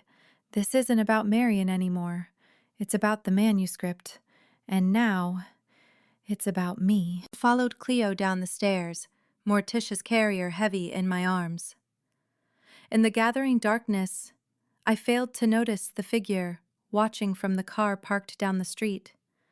A silhouette, outlined by the glow of a dashboard light, writing in what appeared to be a journal. "Your place is surprisingly—" I paused, searching for a diplomatic word as we entered Cleo's apartment 20 minutes later. "Coordinated?" Cleo suggested, flipping on lights to reveal a space that looked like a vintage bookshop had collided with a craft store. "Organized? Not the glitter explosion you expected?" "I was going to say habitable," I admitted, setting Morticia's carrier down and opening the door. My cat emerged cautiously, whiskers twitching as she assessed this new territory. "I'll take that as high praise from the queen of minimalism," Cleo said, disappearing into what I presumed was her bedroom. She returned with an armful of bedding. "Couch pulls out, bathrooms down the hall. Mi casa su casa, especially the snack drawer in the kitchen." I watched her efficient movements with a growing sense of unreality. 12 hours ago, I'd been preparing for a literary gala. Now I was essentially in hiding, my home violated, my investigation compromised. "Do you think it was Edgar?" Cleo asked, arranging pillows on the pull-out couch. "The Poe quote seems like a pretty obvious connection." "Too obvious," I countered, helping her with the sheets. "If Edgar wanted to threaten me, why use his namesake? It practically screams, arrest me." I smoothed a pillowcase with unnecessary precision. Besides, the timing doesn't work. He was at the gala when my apartment was ransacked. "Unless he had help," Cleo pointed out. "Maybe." I perched on the edge of the newly made bed, suddenly exhausted. Or maybe someone wants us to think it's Edgar. Cleo disappeared into the kitchen, returning with 2 mugs of tea and a plate of cookies. "Chamomile for you, chai for me," she said, handing me a steaming mug, "and snickerdoodles for both of us, because this day deserves cookies." I accepted the offering with genuine gratitude. "Thank you for all of this." "That's what friends are for," she replied simply. "Breaking, entering, and threatened by literary quotes? Just an average Tuesday for us." Despite everything, I felt my lips twitch toward a smile. I think we need to reconsider our definition of average. We sipped our tea in companionable silence, while Morticia conducted a thorough inspection of her temporary accommodations, particularly interested in Cleo's potted plants. "What now?" Cleo finally asked. "The side's calling stone first thing tomorrow, which we absolutely are doing regardless of your mysterious reservations." I reached for my bag and extracted the document tube containing my backup notes and photos. First, we review what they were looking for. The manuscript fragments from Marian's safe specifically. I unrolled the papers across the coffee table. These pages mention a property dispute dating back to Ravenswood's founding, something about land rights and a contested will. "Hardly seems worth killing over after all this time," Cleo observed, leaning forward to examine the yellowed pages. "Unless there's still something valuable at stake," I replied, tapping one particular fragment. "This section mentions a parcel called The Curator's Legacy. No specifics on location, but it describes it as the heart of what matters most." Cleo frowned. "Cryptic much?" "Deliberately so, I think." I arranged the fragments in what seemed like chronological order. But look at the handwriting. Elegant, precise, with these distinctive loops on the capitals. Now look at this. I pulled out the Poe quote left in my refrigerator. The script beneath the printed passage displayed the same distinctive loops, the same careful pressure. Cleo's eyes widened. "Holy strawberry shortcake! Whoever broke into your apartment has access to the original manuscript, or they wrote it." I finished grimly. And Marian was either helping them or blackmailing them with it. But why would a historical manuscript be worth killing over and ransacking your apartment? Cleo pushed aside her mug, fully engaged in our impromptu war council. "What's actually in it that matters now?" I spread the photos I'd taken of the manuscript fragments. "That's what we need to figure out. These pages mention the Ravenswood founding families, the Greys, the Vexleys, the Poes." "Wait, Poes? As in Edgar Poe?" Cleo sat up straighter. "Is he actually descended from Ravenswood founders?" "His author bio claims he's a distant relative of Edgar Allan Poe," I replied, pulling up his webpage on my phone. "But that's established literary fiction. Poe had no children. And look at this." I tapped another fragment. "This mentions the Poe inheritance to be distributed upon verification of legitimate claim. So maybe our Edgar is claiming a heritage that isn't his to access whatever this inheritance is," Cleo mused. "But Marian knew the truth because she had the manuscript?" "It's possible," I said, rubbing my temples. "Or maybe Edgar truly believes he has a claim." Either way, my phone buzzed with an alert from my security app. Someone was at my apartment door. Cleo and I exchanged alarmed glances as I pulled up the live feed. The hallway outside my apartment was dimly lit, but the figure standing there was unmistakable. Detective Alexander Stone, looking decidedly unofficial in jeans and a dark sweater, was picking the lock to my ransacked apartment. 10. A death foretold. I lowered the security app, my heart thumping uncomfortably against my ribs. Detective Stone was breaking into my already violated apartment, moving with practiced efficiency that suggested he'd done this sort of thing before. Not exactly standard police procedure. "Is that?" Cleo leaned over my shoulder, her chai-scented breath warm against my cheek. "Detective by the book himself? Committing a felony?" "Yes." I zoomed in as Stone slipped inside my apartment with disturbing ease. "The question is why." "Maybe he got a tip about the break-in?" Cleo offered. "Then he'd have a warrant and backup. Not jeans and a lockpick." I set the phone down, oddly unsettled by seeing him in casual clothes. The absence of his typical rumpled suit made him seem more human, less like the walking embodiment of official suspicion. Something doesn't add up. "Are you going to call him out?" Cleo asked, already reaching for her phone. I placed my hand over hers. Not yet. Let's see what he's looking for first. We watched in silence as Stone moved methodically through my ransacked apartment, examining the overturned furniture and scattered books with careful attention. He wasn't creating new chaos. He was reading the existing destruction like a text. He's investigating the break-in, I murmured. Off the books. Without telling you? Cleo's eyebrows shot up. That's either super creepy or he's protecting me from something. The thought was both unsettling and oddly warming. Either way, I need to understand what he knows that I don't. I started gathering the manuscript fragments, tucking them carefully back into the document tube. We should get some sleep. Tomorrow's going to be complicated. You're not going to confront him? Not yet. I glanced at my phone, where Stone was now examining my bookshelf with particular attention to the gaps where volumes had been removed. First, I need to figure out what game we're actually playing. Sleep proved elusive. By dawn, I'd abandoned the attempt entirely and set up camp at Cleo's floral-patterned kitchen table, surrounded by sticky notes and photocopies. Morticia perched regally on the windowsill, her tail twitching in steady rhythm as the early morning light crept across my makeshift evidence board. I read the threatening quote for perhaps the 100th time, and one by one dropped the revelers in the blood-bedewed halls of their revel. The words had been haunting me all night, prickling at the edges of my consciousness like an itch just out of reach. I'd underlined key phrases, connecting them to other literary deaths in my notes.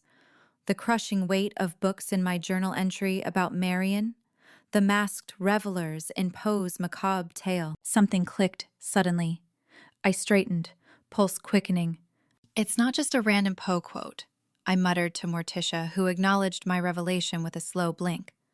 It's specifically The Mask of the Red Death, a story about poison and a masquerade. I frantically flipped through the Literary Society's upcoming events calendar, confirming what I already suspected.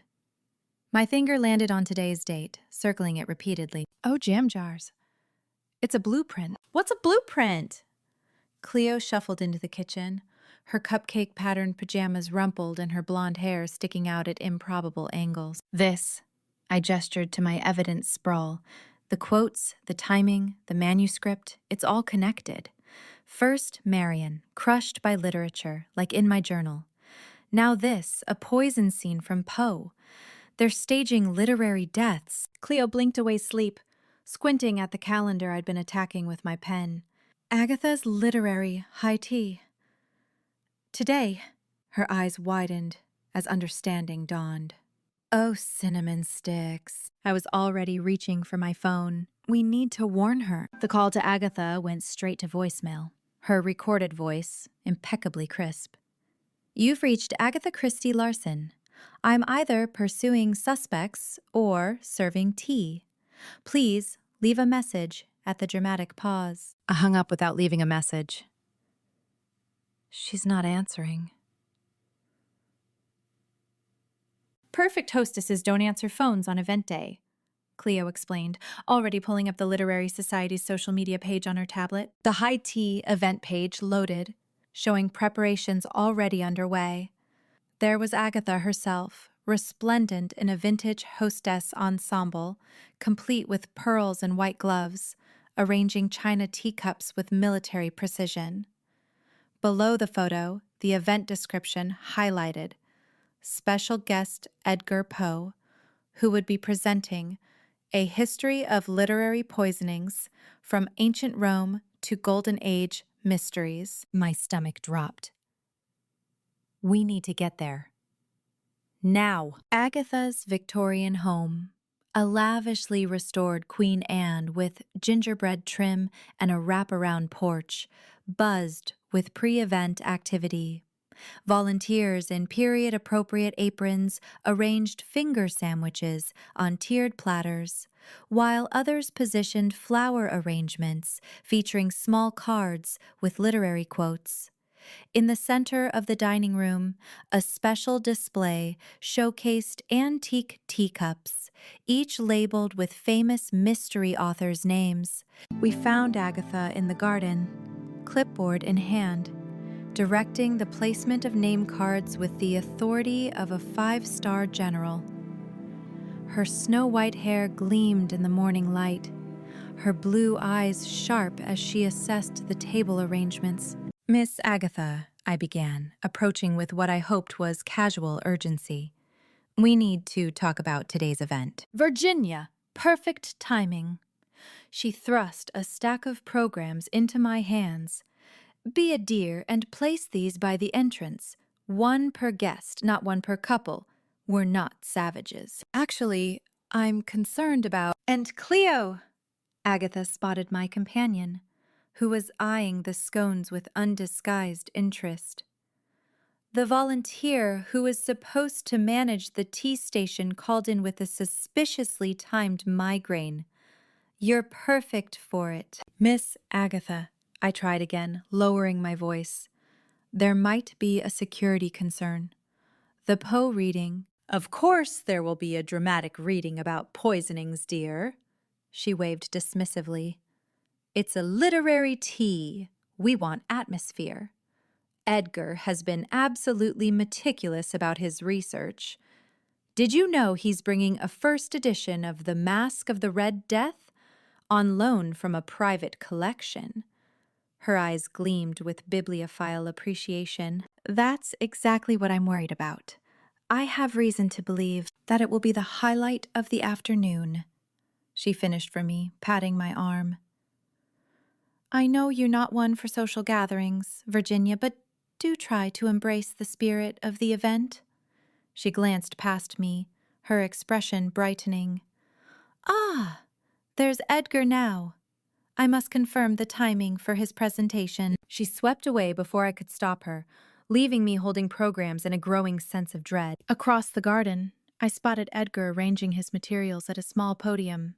He cut a particularly gothic figure in a black velvet jacket, his dark hair artfully disheveled in what I suspected was deliberate homage to his namesake. His reading materials included illustrated poison herbals and, as Agatha had mentioned, what appeared to be a rare edition of The Mask of the Red Death. I handed the programs to a passing volunteer and made my way toward him, Miss Varnell. His smile seemed frozen in place when he looked up. "Coming to appreciate the classics?" Something in his tone raised the hair on my neck. "Actually, I was wondering about your source material. That quote about revelers dropping. Planning to include it today?" His expression remained pleasant, but his eyes hardened.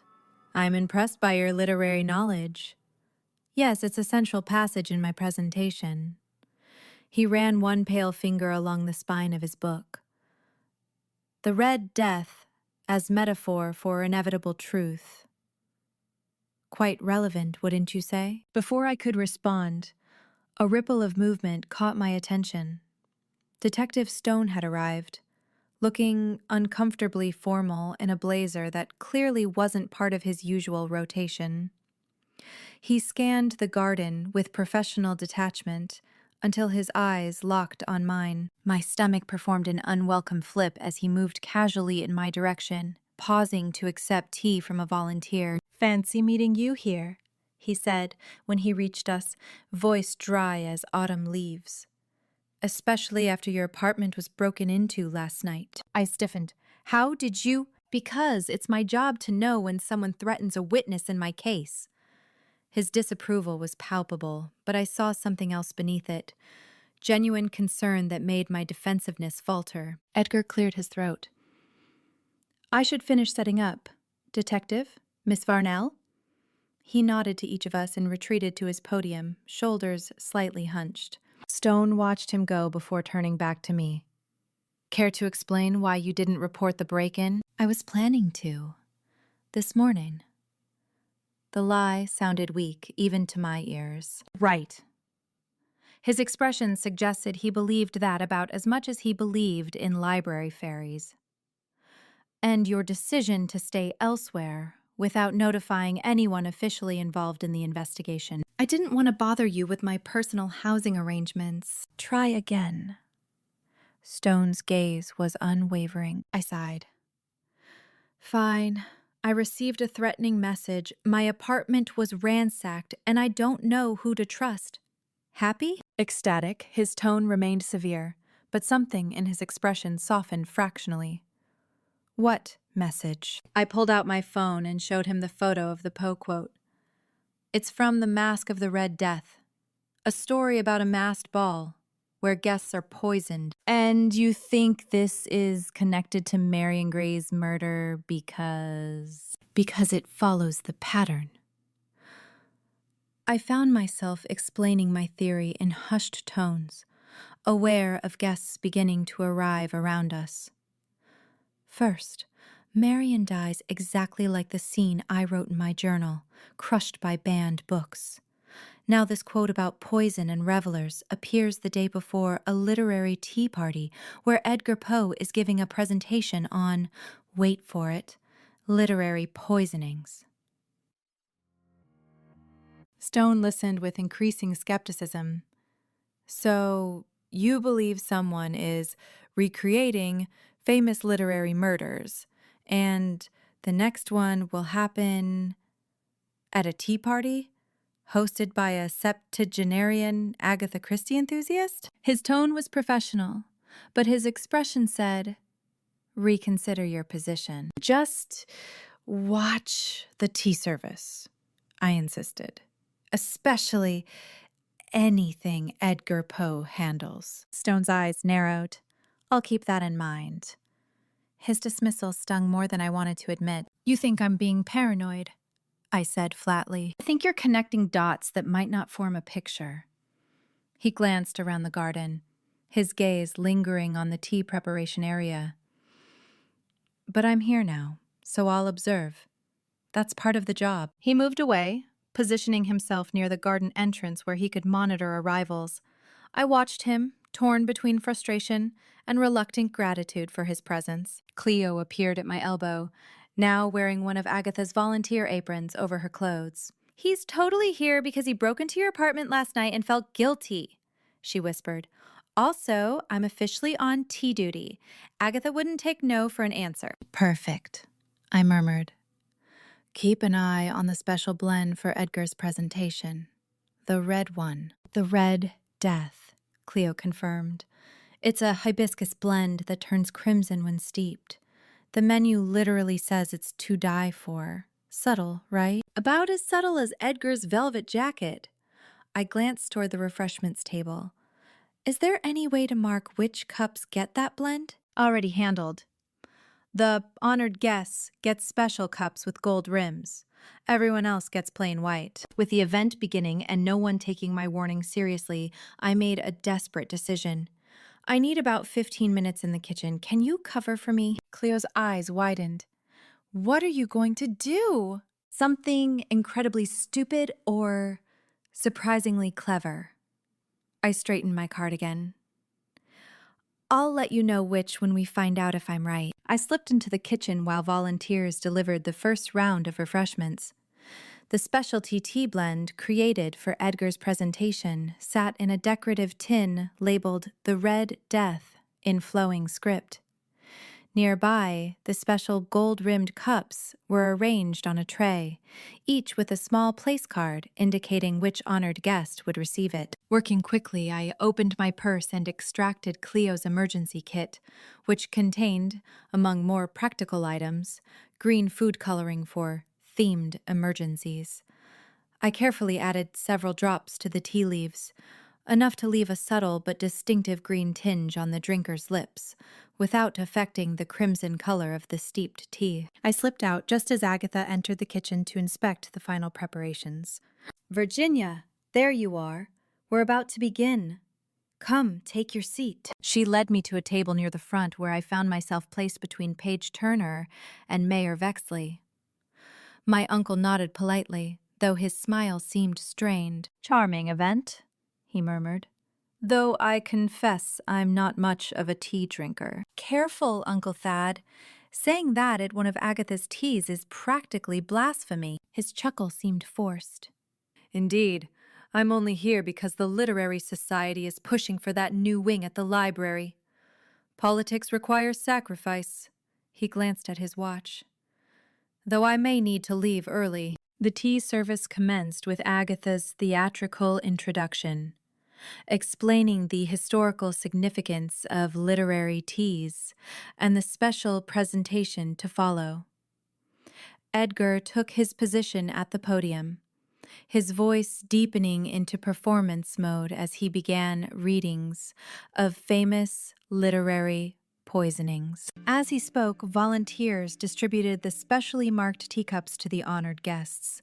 I watched with hawkish intensity, noting which volunteers handled which cups, which guests received the special blend. Stone stood at the garden perimeter, his eyes constantly moving between me and Edgar, clearly monitoring both. Edgar's reading reached its dramatic climax, a passage about the Red Death stalking the prince's masquerade, claiming victims, one by one. As guests sipped from the special crimson blend, I noticed Paige Turner's lips turning subtly green. She'd received the marked cup, intended for someone else. I immediately checked the place cards. According to the seating chart, that position's teacup should have gone to Mayor Vexley, who had switched seats with Paige just before the service began. I caught Stone's eye across the garden, tilting my head meaningfully toward Paige and the mayor. Something in the detective's expression shifted from skepticism to alert interest. The event continued without incident, but I noticed Stone quietly pulling aside both Paige and my uncle for separate conversations. When Edgar concluded his reading with a final quote about death coming like a thief in the night, his gaze swept the crowd and paused fractionally on me. I stared back, unflinchingly, letting him see I understood the performance for what it was.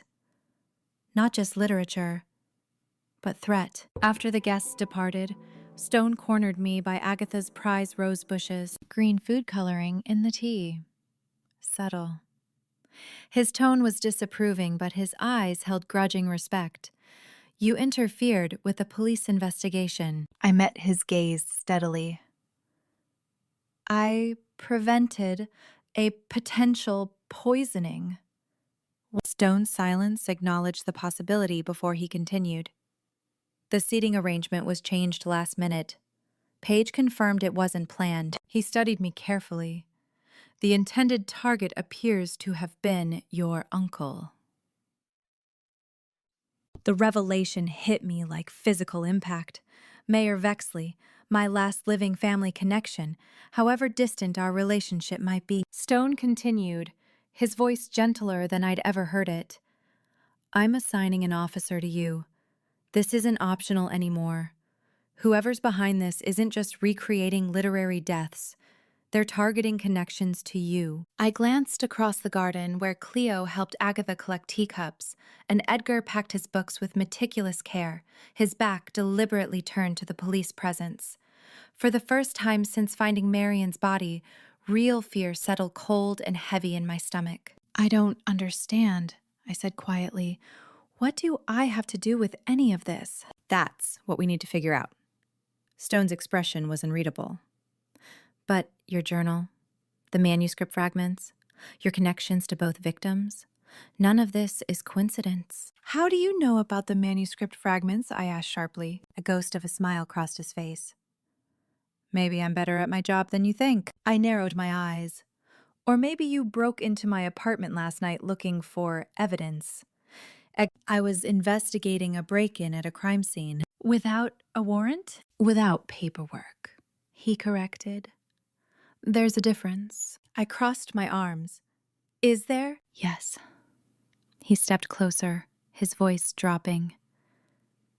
Official channels have leaks. Someone in the department is feeding information to our literary killer. I stared at him.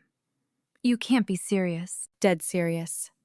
The words hung between us, which is why the officer I'm assigning to you is me. 11. Under the dust jacket. I paced the perimeter of the rare book room, trailing my fingers along the polished mahogany shelves. The library was officially closed for inventory, a flimsy excuse that fooled exactly no one, given the uniform-clad officers standing guard outside. My footsteps echoed across the parquet floor, each tap a counterpoint to the ticking of the antique clock in the corner. The room smelled of leather, paper dust, and history, with a new undercurrent I couldn't quite ignore. Lemon-scented cleaner.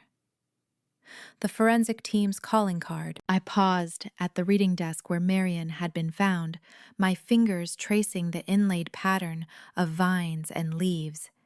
In my journal, I described her sprawled across first editions.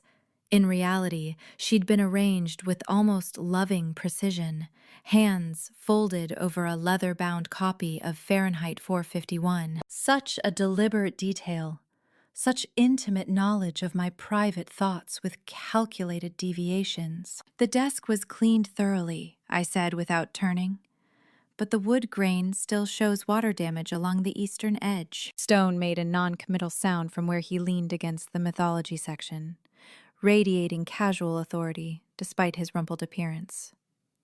His coffee sat untouched on a nearby shelf, steam no longer rising from the cardboard cup. "You're not sleeping," he observed flatly. My gaze snapped to his, startled by the personal nature of the comment. I'd applied extra concealer under my eyes this morning, but apparently not enough to fool a detective's scrutiny. "Neither are you," I countered, noting the shadows beneath his eyes, the slightly wrinkled collar of his otherwise crisp button-down. "Is this where you tell me to stop interfering with your investigation, because the green tea trick was justified?" A muscle in his jaw twitched. The closest Stone typically came to showing amusement. He pushed away from the bookshelf, moving closer while maintaining a careful distance between us. Professional. Proper. Like we were performing a dance with strictly defined boundaries. "Actually," he said, his voice pitched low enough that it wouldn't carry to the officer outside, "this is where I admit you might have saved someone's life yesterday." Something shifted in his expression, reluctant respect breaking through his official demeanor, like sunlight through storm clouds. The change was subtle but unmistakable. "And where I show you this." He placed an evidence folder on the reading desk, sliding it toward me with one finger. I eyed the folder without touching it. "Am I allowed to see official evidence? Or are we about to break several departmental regulations?" "Just open it for now." I wiped my suddenly damp palms against my cardigan before flipping the folder open. Inside were crime scene photos I hadn't seen before, close-ups of a detail completely missed in the chaos of discovering Marion's body. Tucked into the victim's collar was a small pressed flower with a handwritten label, "Deadly Nightshade. Remember Ellen?" "I don't understand," I admitted, looking up to find Stone studying me with unsettling intensity. He approached slowly, as if giving me time to retreat, before standing close enough that I could smell his aftershave and coffee.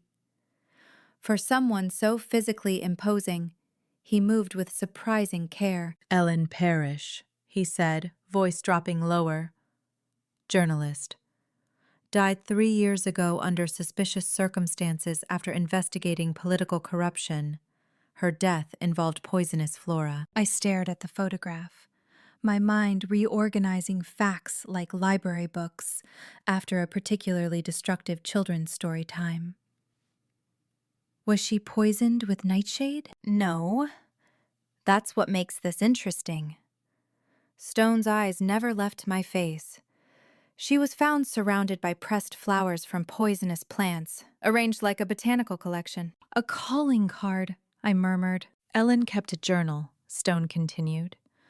"Not death scenarios like yours, notes about corruption and threats she'd received. She wrote about nightshade symbolism the day before she died." The parallel hung unspoken between us, heavy as cemetery fog. "So there's a link between Marion's death and this Ellen person."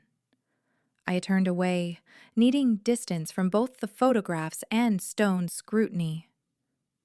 Why hasn't this been in the news? Stone's jaw tightened. I believe so.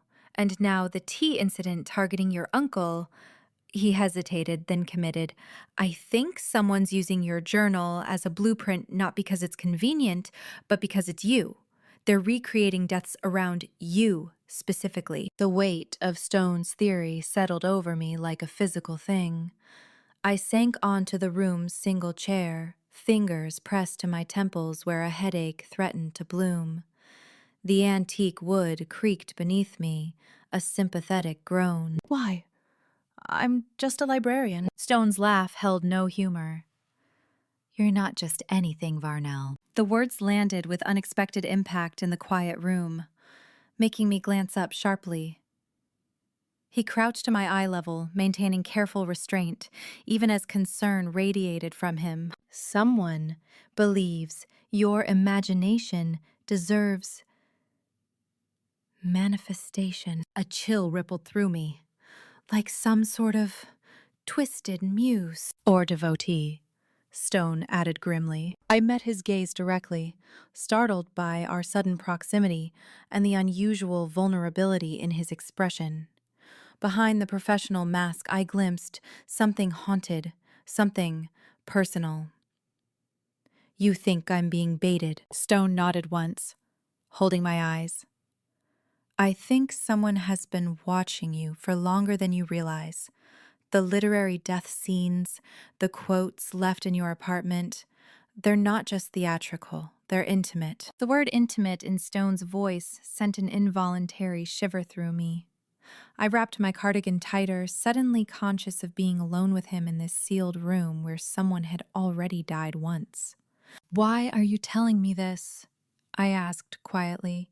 Last week you were warning me to stay out of police business. Stone rose, putting space between us again, running a hand through his already disheveled hair.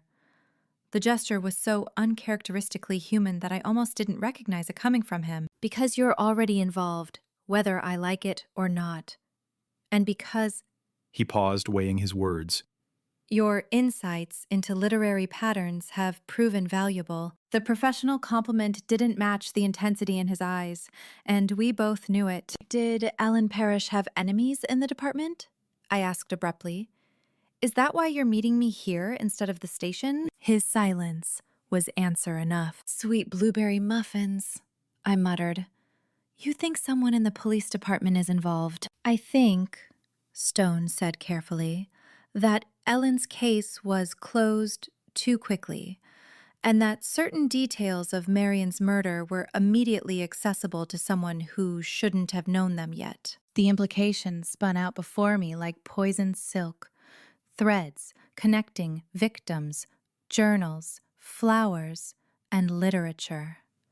Someone who knew police procedures. Someone with access to confidential details. Someone who knew about my writing habit before my journal was stolen. I stood, squaring my shoulders. The time for evasion had passed. I'll share everything I have if you'll do the same. I pulled my current journal from my satchel, placing it on the table between us, a gesture of trust that cost me visibly. My hand lingered on the cover, reluctant to break contact with something so personal. My notes about the manuscript fragments, the break-ins, the literary connections, all of it. I pushed the journal toward him, swallowing hard. But I want full disclosure in return. Stone stared at the journal for a long moment before reaching into his jacket. He pulled out a worn leather notebook, placing it beside mine. The leather was cracked at the spine, the pages visibly dog-eared. Ellen Parrish's case files, the forensic details from Marion's scene that weren't released to the public. His expression remained neutral, but the gesture was equally revealing in its own way. I was the lead detective on Ellen's case. And you think the same person killed both women? I think, he said with careful precision, that both deaths were theatrical, literary, and both involved journals documenting corruption. A chill settled over me as the connections crystallized. Marion had the manuscript. If it contained evidence of local corruption, and if Ellen was investigating the same corruption. Oh, jam jars, I whispered. They were both killed to protect someone powerful. Stone nodded once, grimly. And now, someone tried to poison your uncle. Mayor Vexley isn't exactly a beacon of moral fortitude, I admitted. But he's still family. Which is why we need parameters for this arrangement. Stone placed his palms on the desk, leaning forward with renewed intensity. Communication protocols, evidence sharing, boundaries. Arrangement, I repeated. I'm not one of your confidential informants, detective. No, he agreed. You're a civilian with a target on your back and a dangerous habit of poking literary hornets' nests. I bristled. I insist on continuing my investigation with Cleo. She has connections I don't, and fine. But I want daily check-ins and full disclosure of any new information. That goes both ways, I countered. No more keeping critical evidence from me. I can't connect patterns I can't see. Stone's expression hardened. I can't protect you if you keep me in the dark. The concern beneath his professional tone made me pause mid-argument. For a moment, neither of us spoke, the statement hanging between us like a confession. I'd never asked for his protection. He'd never offered it so plainly before. Twice daily check-ins, I conceded eventually. Morning and evening. And no solo investigating, he added.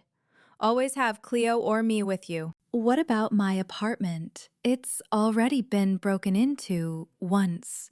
Stone hesitated.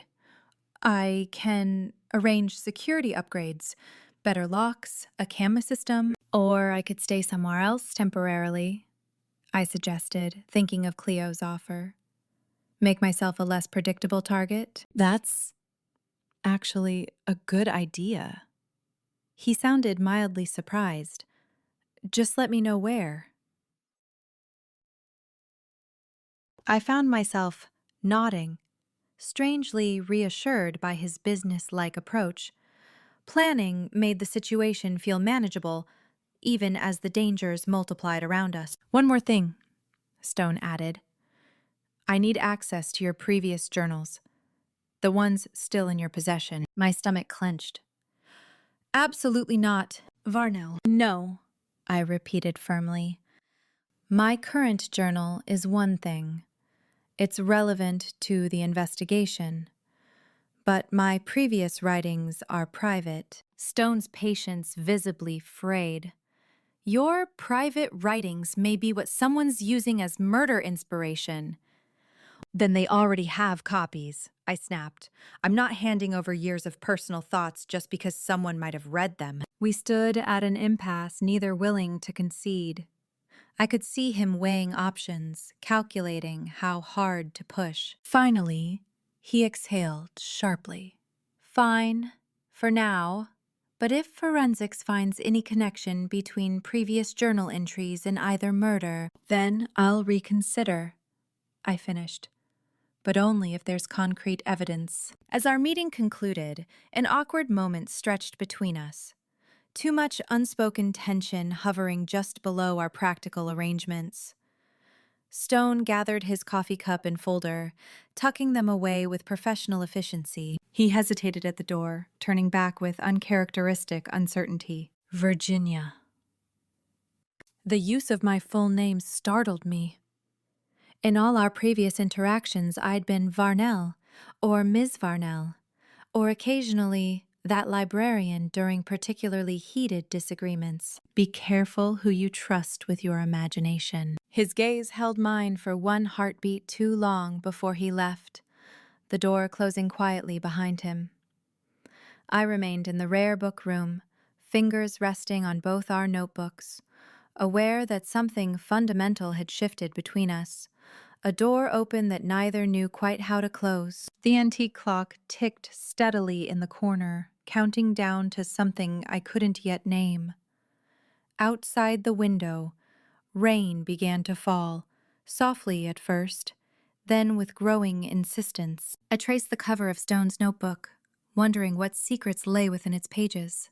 Not just about Ellen's case, but about the man who had investigated it. A man who now spoke my first name like it meant something beyond professional courtesy. Somewhere in Ravenswood, someone was watching, waiting, perhaps even writing their own version of events. And for the first time since this began, I wasn't sure which frightened me more. The killer stalking my imagination, or the detective defending it. 12. Silent margins. I shelved the leather-bound first edition of Bradbury with reverent fingers, savoring the weight of it. 4 in the morning was my favorite time in the Ravenswood Library. No patrons demanding bestsellers, no board members hovering with budget concerns, no police officers watching my every move with poorly disguised suspicion. Just me, the books, and the comforting silence of literary ghosts. This is illegal, you know, I whispered to Morticia, who sprawled across the catalog desk with aristocratic indifference. Pets weren't allowed in the library, much less in the temperature-controlled sanctum of the rare book room. But after 3 days of feeling like a specimen under Detective Stone's microscope, I'd needed her company. Besides, she was cleaner than most of the patrons. Morticia yawned in response, displaying needle-sharp teeth before settling her chin on her paws. I moved methodically down my inventory list, checking each volume against the master catalog. The familiar ritual calmed my nerves, though I couldn't completely ignore the overlay of more recent memories. Marion Gray's body sprawled beneath these same shelves, the peculiar angle of her neck, the single volume of band classics open beside her lifeless hand. My fingers brushed against a first edition Agatha Christie as I stepped carefully across the oriental rug, my foot automatically testing the loose floorboard I'd discovered during Tuesday's shift. It shifted slightly beneath my weight, an oversight by maintenance or something deliberately left unsealed. Either way, I'd mentally filed it away. Knowledge was security in a town suddenly filled with literary-minded killers. The library had been my refuge since childhood. Now, it felt like both sanctuary and crime scene.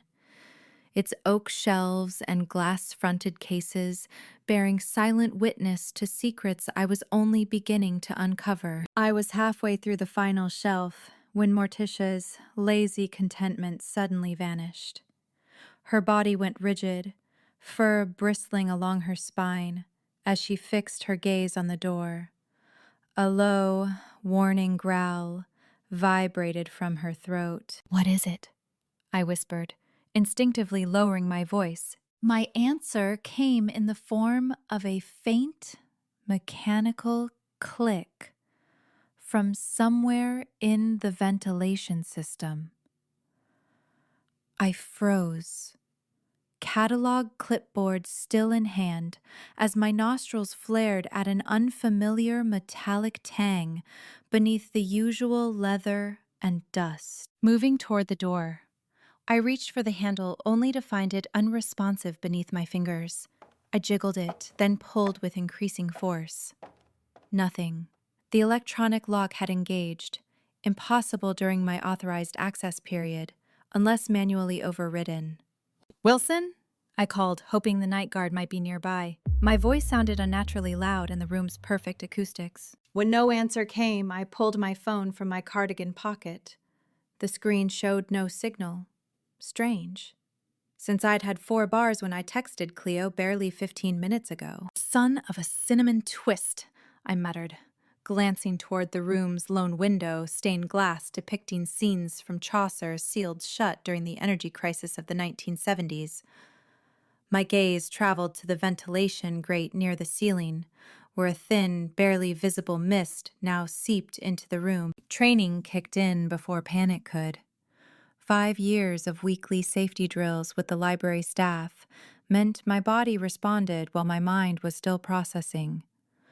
I yanked my cardigan sleeve over my mouth and nose, breathing shallowly as I mentally catalogued literary deaths by gas or vapor. Christie's Wasp's Nest, Doyle's The Adventure of the Devil's Foot. My heart pounded as Morticia yowled from atop the highest bookcase, her instincts far ahead of my rational mind. I pounded on the heavy oak door with my free hand. "Wilson, security!" The room's historical soundproofing, once a selling point during fundraising campaigns, now worked against me, swallowing my cries like a hungry mouth. The mist thickened visibly, filling the upper portion of the room with alarming speed. The scent grew stronger, almonds and ink, bitter and artificial. Recognition hit with nauseating clarity. Dorothy L. Sayers' Strong Poison, Death by Cyanide, described as smelling of bitter almonds. A literary reference like a calling card from my unseen stalker. Fear crystallized into focused action as my training officer's voice echoed in my memory. When trapped with airborne threats, get low and find an exit. No exit? Make one. I dropped to the floor where the air remained clearer, cardigan still pressed to my face as I crawled toward the catalog desk. Each breath burned, my eyes watering uncontrollably. Whether from tears or the thickening vapor, I couldn't tell. Morticia leapt down beside me, her sleek body vibrating with tension as she paced agitatedly around me. No, not around me, around the section of floor I'd noted earlier. The loose floorboard. Clarity struck through my growing disorientation. What if it wasn't a maintenance oversight? I dragged myself toward the oriental rug, fingers scrabbling at its heavy edge. Each movement felt underwater slow, my limbs increasingly unresponsive as the vapor descended. The rug finally yielded, revealing the discolored floorboard beneath. I pressed against its edges, seeking purchase, but my fingernails found no gap to exploit. Morticia moved beside me, scratching insistently at one corner, her claws leaving tiny gouges in the aged wood. I redirected my efforts there, applying pressure where she indicated. The board shifted minutely, then gave way as I leaned my full weight against the spot. Beneath it lay darkness, a narrow maintenance passage, barely visible in the dim light. A remnant from the building's 1920s renovation, perhaps, forgotten by all but the most dedicated architectural historians, and apparently my would-be murderer. The trapdoor barely accommodated my frame as I lowered myself into the darkness, Morticia leaping down ahead of me with feline confidence. I pulled the board back into place above us, blocking most of the seeping vapor. The passage was pitch black and claustrophobic, with barely enough height for me to crawl. Decades of dust coated my hands and knees as I followed Morticia's barely visible outline. My phone's flashlight cut a weak beam through absolute darkness, revealing cobwebs and a maintenance ladder leading downward. According to the building plans I'd studied during last year's restoration project, this area had been marked simply as utility access. I descended the ladder carefully, each rung creaking beneath my weight. Morticia had already vanished ahead, somehow navigating the darkness with perfect assurance. The passage narrowed, then widened into what felt like a small junction room. My fingers encountered a metal panel in the wall, some kind of access hatch, secured with a simple sliding bolt. With effort, I slid the bolt and pushed. The panel swung outward, spilling me unceremoniously onto the tiled floor of the staff restroom. Fresh air hit my lungs with almost painful intensity as I gasped, my body suddenly aware of how oxygen-starved it had become. My legs nearly buckled beneath me as I struggled to stand. Morticia streaked ahead toward the emergency exit at the end of the hallway, her intent unmistakable. The cold air hit me like a physical blow, clearing some of the fog from my mind. I collapsed onto the library steps, gulping fresh air as distant sirens wailed their approach. Morticia returned to my side, her body pressed against my leg as if to verify I was still breathing. "Girl," I whispered, my voice a ragged approximation of itself. Very resourceful. Blue and red lights flashed against the library's Gothic facade as the first police cruiser screeched to a halt, followed immediately by an unmarked sedan I recognized. Stone had broken every speed limit in Ravenswood, his tires still smoking as he threw the door open and emerged, scanning the scene with sharp eyes that landed on me with palpable relief. He crossed the distance in long strides, crouching before me on the library steps, hands hovering near but not quite touching my shoulders. His controlled, professional demeanor cracked visibly at the sight of my pale face and red-rimmed eyes. "What happened?" he demanded, voice rough with something beyond professional concern. I met his gaze steadily despite my shaking hands. Someone decided I should experience death by poisoned air. Very Sayers. Not particularly original. Stone's expression hardened as he absorbed the implication. Medical. He barked over his shoulder at a uniformed officer. Now! Within minutes, the library transformed into a hazmat scene. Technicians in protective gear, equipment measuring air quality, evidence collection from the ventilation system. I watched from the back of an ambulance, refusing hospitalization despite the EMT's concerns. My lungs still burned with each breath, but hospital records meant paperwork, and paperwork meant delays I couldn't afford. Stone paced nearby, phone pressed to his ear, tension evident in every line of his body. When he returned to my side, his voice was carefully controlled. The vapor appears to be a non-lethal concentration of chemicals that mimic cyanide symptoms, enough to incapacitate, cause unconsciousness, but probably not kill. His eyes said what his professional tone didn't. This was a deliberate choice. Our killer wasn't trying to murder me.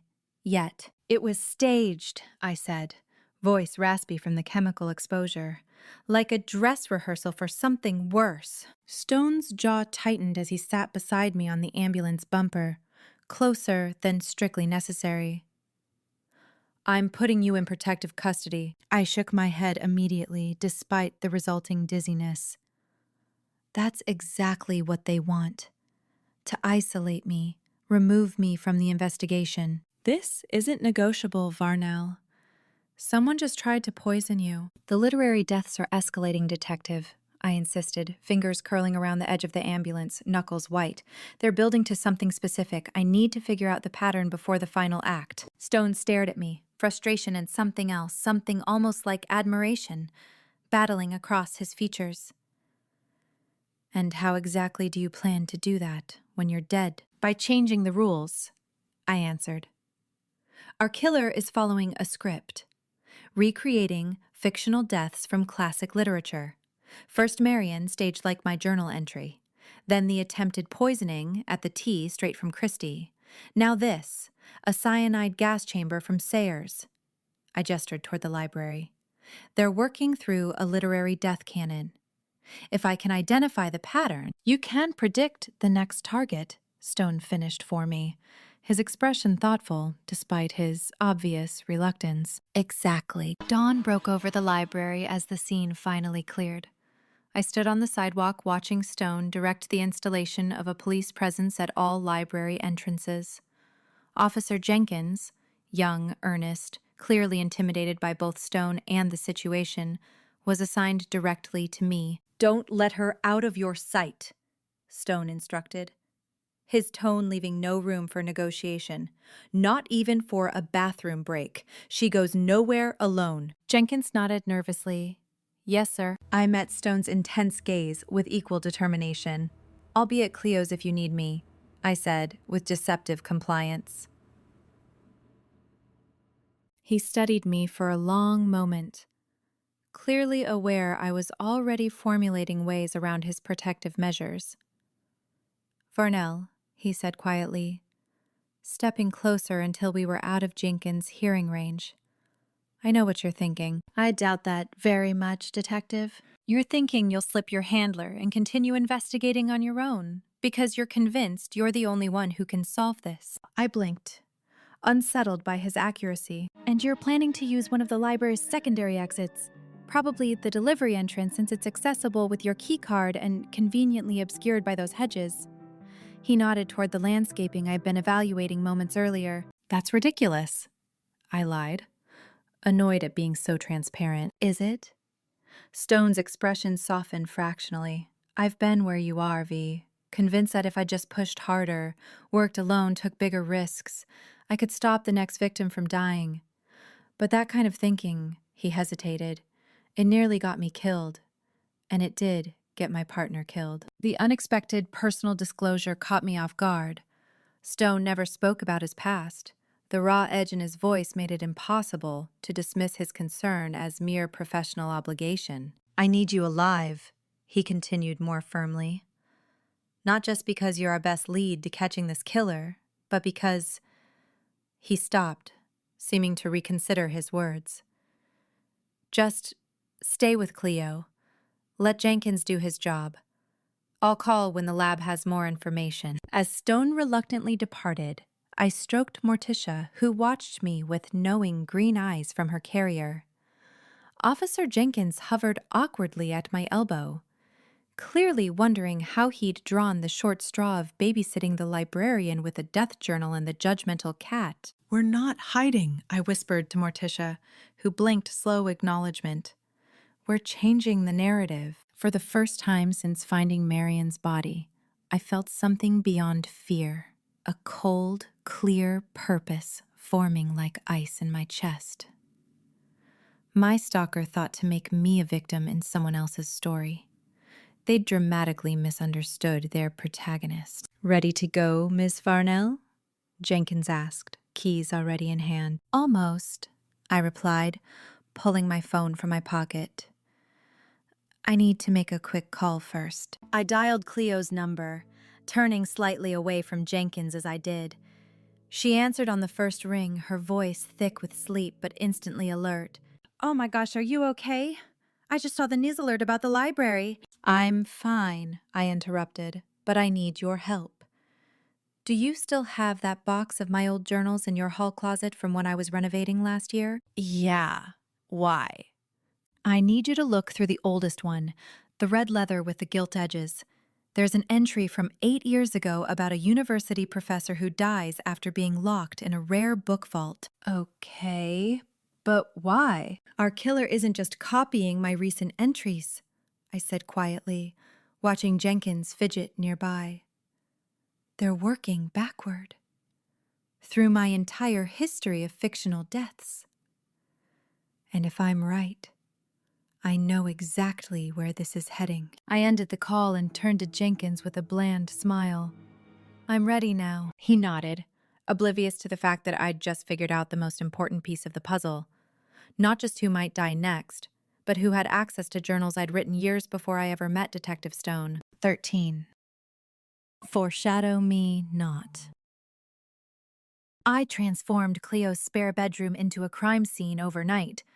Well, not an actual crime scene, though at the rate things were going in Ravenswood, it wouldn't surprise me if this floral wallpapered sanctuary became one. Pink roses and delicate vines now disappeared beneath a collage of death. Photos of Marion's body, newspaper clippings, photocopied journal pages, literary quotes connected by red yarn that Cleo had supplied with entirely too much enthusiasm. It's left over from my Valentine's crafting workshop. Morticia perched on the windowsill, her black silhouette stark against the pre-dawn glow. She watched with unnerving focus as I arranged and rearranged the evidence. The bandage on my wrist itched where the hospital IV had been, a physical reminder of how close I'd come to becoming a victim in my own story. 3 journals lay open on the bed, my new system of organization. The first contained photocopies of my original death scenarios, grudgingly provided by Stone after I'd nearly died in the rare book room. The second held my case notes and observations. The third was new, a sleek black journal where I'd begun annotating my previous entries with a simple but crucial system. T for truth, F for fiction. The disturbing part was how many entries now bore a question mark instead. I couldn't remember writing some of them. Others felt simultaneously familiar and foreign, as though I'd dreamed them rather than consciously created them. The boundaries between what I'd imagined and what had actually occurred were blurring like watercolors in rain. A soft knock interrupted my thoughts. I glanced at the bedside clock, 5:43 a.m. "It's open," I called softly, not wanting to wake Cleo, who had finally fallen asleep around 3 after helping me set up what she dubbed Murder Pinterest, the live experience. Stone entered with 2 coffee cups, his presence filling the small room immediately. He wore the same clothes as yesterday, his shirt more rumpled, stubble darkening his jaw. His eyes moved methodically across my evidence wall, professional assessment mingling with something that looked uncomfortably like concern. "You should be resting," he said, handing me a coffee cup. "Doctor's orders." I accepted the coffee without pausing my annotations. I'll rest when I understand the pattern. My hand trembled slightly as I wrote, fatigue making itself known in small betrayals, a sticky note affixed crookedly, a smudged word. I felt Stone's gaze, tracking these minute failures, cataloging them with the same precision he applied to crime scenes. "The toxicology report came back on the residue from the book room," he said, settling into Cleo's craft chair, a ridiculous pink thing with embroidered cushions that somehow didn't diminish his authority. Compound was similar to what was used in the Tylenol murders in the 80s. Easily obtained ingredients difficult to trace. "Fits the literary theme," I murmured. That case inspired dozens of mystery novels. We worked in focused silence after that. Stone spreading reports across Cleo's sequin-studded craft desk, me cross-referencing literary deaths against my journal entries. The room was small enough that I could hear each page turn, each thoughtful exhale. The intimacy was strange. Professional boundaries technically intact, but softened by circumstance and exhaustion. "Each staged death mirrors something literary," I said, finally breaking the quiet. "But it's more specific than that. Marion was crushed by books, censorship becoming literal destruction." Stone looked up from his reports and moved to examine my annotations. He stood close enough that I could smell coffee and sandalwood and the faint metallic scent of sleep deprivation. "The attempted poisoning at the tea event," he continued my thought. "Mayor Vexley was the intended target. What's his connection?" I tapped a newspaper clipping showing my uncle at a groundbreaking ceremony. "He pushed that redevelopment project threatening the Historical Society's archives.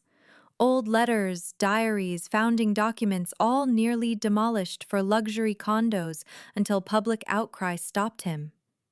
"He tried to bury historical records for political gain," Stone summarized. "Exactly," I nodded. "And then there's the gas attack in the rare book room." "Silencing through suffocation," Stone finished, his eyes meeting mine with unsettling synchronicity. I turned back to my journal, finding the entry where I'd described a fictional librarian smothered by the very knowledge she'd restricted. My own handwriting suddenly seemed strange, almost unfamiliar. "I can't remember exactly when I wrote this one," I admitted, touching the page gingerly. "Before Marion died, but I trailed off, disoriented by the gap in my memory." Stone's focus sharpened. "Your memory gaps, when did they start?" The question activated a cold ripple of fear along my spine. I hadn't admitted the full extent of my disorientation to anyone, not even Cleo. "It's not consistent," I said carefully. "Sometimes I can't recall whether I imagined a death or heard about it happening somewhere else. Some entries feel both familiar and foreign, like déjà vu in reverse." I showed him my new annotation system: truth, fiction, uncertain.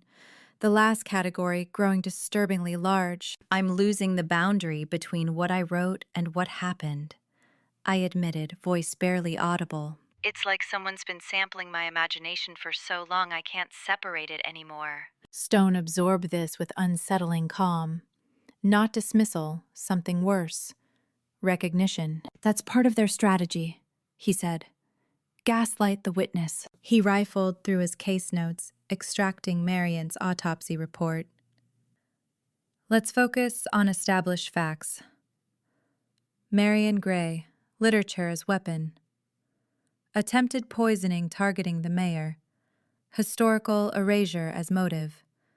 The gas attack on you, silencing a voice. He paused, searching for the right word. The killer is being literary, yes, but they're also being symbolic, I supplied, an electric current of realization running through me. They're choosing deaths that reflect the victim's perceived crime. I moved quickly to the evidence board, rearranging elements by theme rather than chronology. Marion suppressed books, killed by them. The mayor buried history, nearly poisoned at a historical literary event. I write death, almost died by a method from classic detective fiction. The pattern crystallized, my librarian's mind automatically categorizing and connecting, finding the underlying classification system. I flipped through the case notes with renewed focus, aware of Stone watching my process with quiet intensity. If the killer is choosing victims based on literary justice, I thought aloud, then the next target would be someone who... My fingers froze on Page Turner's staff photo. Someone who claims others' words as their own. Stone moved beside me, studying the image. The plagiarist, he said simply. We built the case methodically from there. Page's suspicious reaction at the gala, Marion's accusations about literary theft, the tense exchange with Edgar Poe that I'd overheard. I retrieved my notes about the missing manuscript fragments found in Marion's safe. Page was researching Ravenswood's founding history for her master's thesis, I explained. Marion accused her of plagiarism afterward. What if Page actually found something in that manuscript, something worth stealing? Or killing for? As our theory solidified, I felt a strange doubling effect. Recognizing the pattern while simultaneously questioning my own perception of it. Had I actually put these pieces together? Or was I being led to a convenient conclusion? I retrieved the most troubling journal entry from the bed, dated 3 weeks before Marion's murder. In it, I described a death by paper cuts. Thousands of tiny slices until the victim bled out. Death by 1,000 borrowed words. I wrote this before Marion died, I said quietly, showing Stone. But I can't remember why I chose this specific method. It's so... Elaborate, Stone finished, studying the page. His eyes moved from the journal to my face, his expression carefully neutral, but his voice gentler than I'd ever heard it. You didn't choose it, he said. Someone guided you to it. They've been influencing what you write, feeding you scenarios that match their plans. The realization left me profoundly shaken. I sank into Cleo's craft chair, staring at my journals, my most private thoughts now revealed as potentially compromised. Not just stolen and copied, but perhaps influenced, manipulated from the beginning. For how long? How many of my morbid imaginings had been my own, and how many had been planted? The violation felt intimate, invasive, in ways that transcended the physical break-in at my apartment. Stone crouched before me, finally breaking his careful physical distance to place a steadying hand on mine. The unexpected contact startled me. Stone never initiated touch. We need to warn Page, he said. And V, we need to consider that your journal isn't just being used by the killer. His eyes met mine with reluctant certainty. It's being written with you. I withdrew my hand from his, suddenly needing space, air, distance from the implications of his words.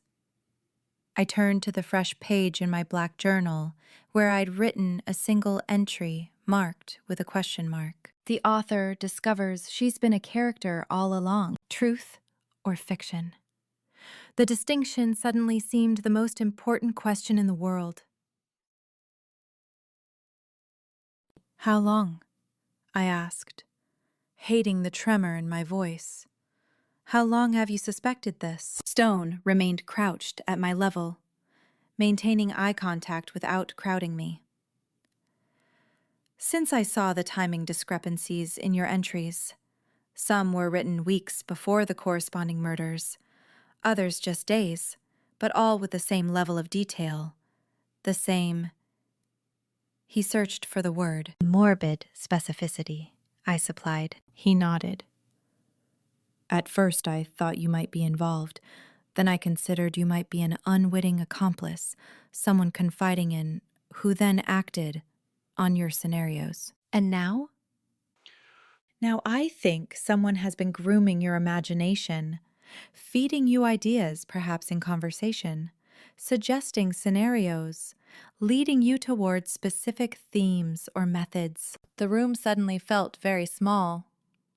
Someone I know. Someone you trust, Stone confirmed, his words gentle but devastating. Someone who's had access to your journals for years, not just since the break-in.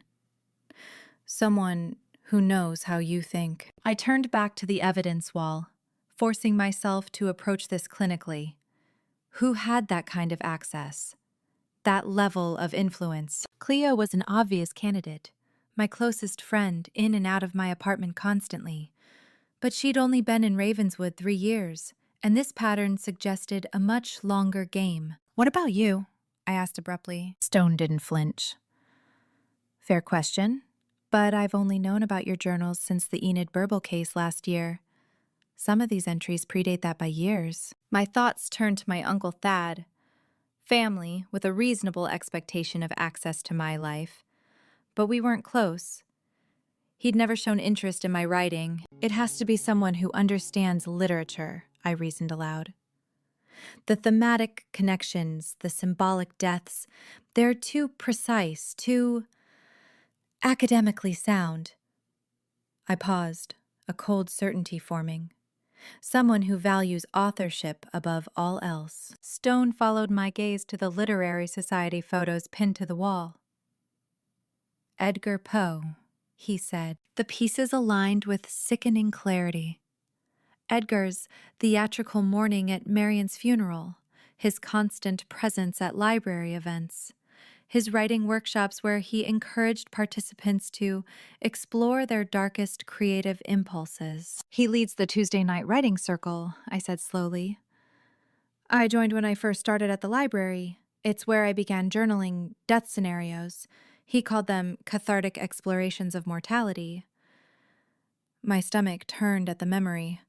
He encouraged me to keep a regular practice, said my voice was uniquely suited to the macabre. Stone's expression remained carefully neutral, but I could see his mind working, filing this information. Edgar was accused of plagiarism years ago, I continued, memory unfurling.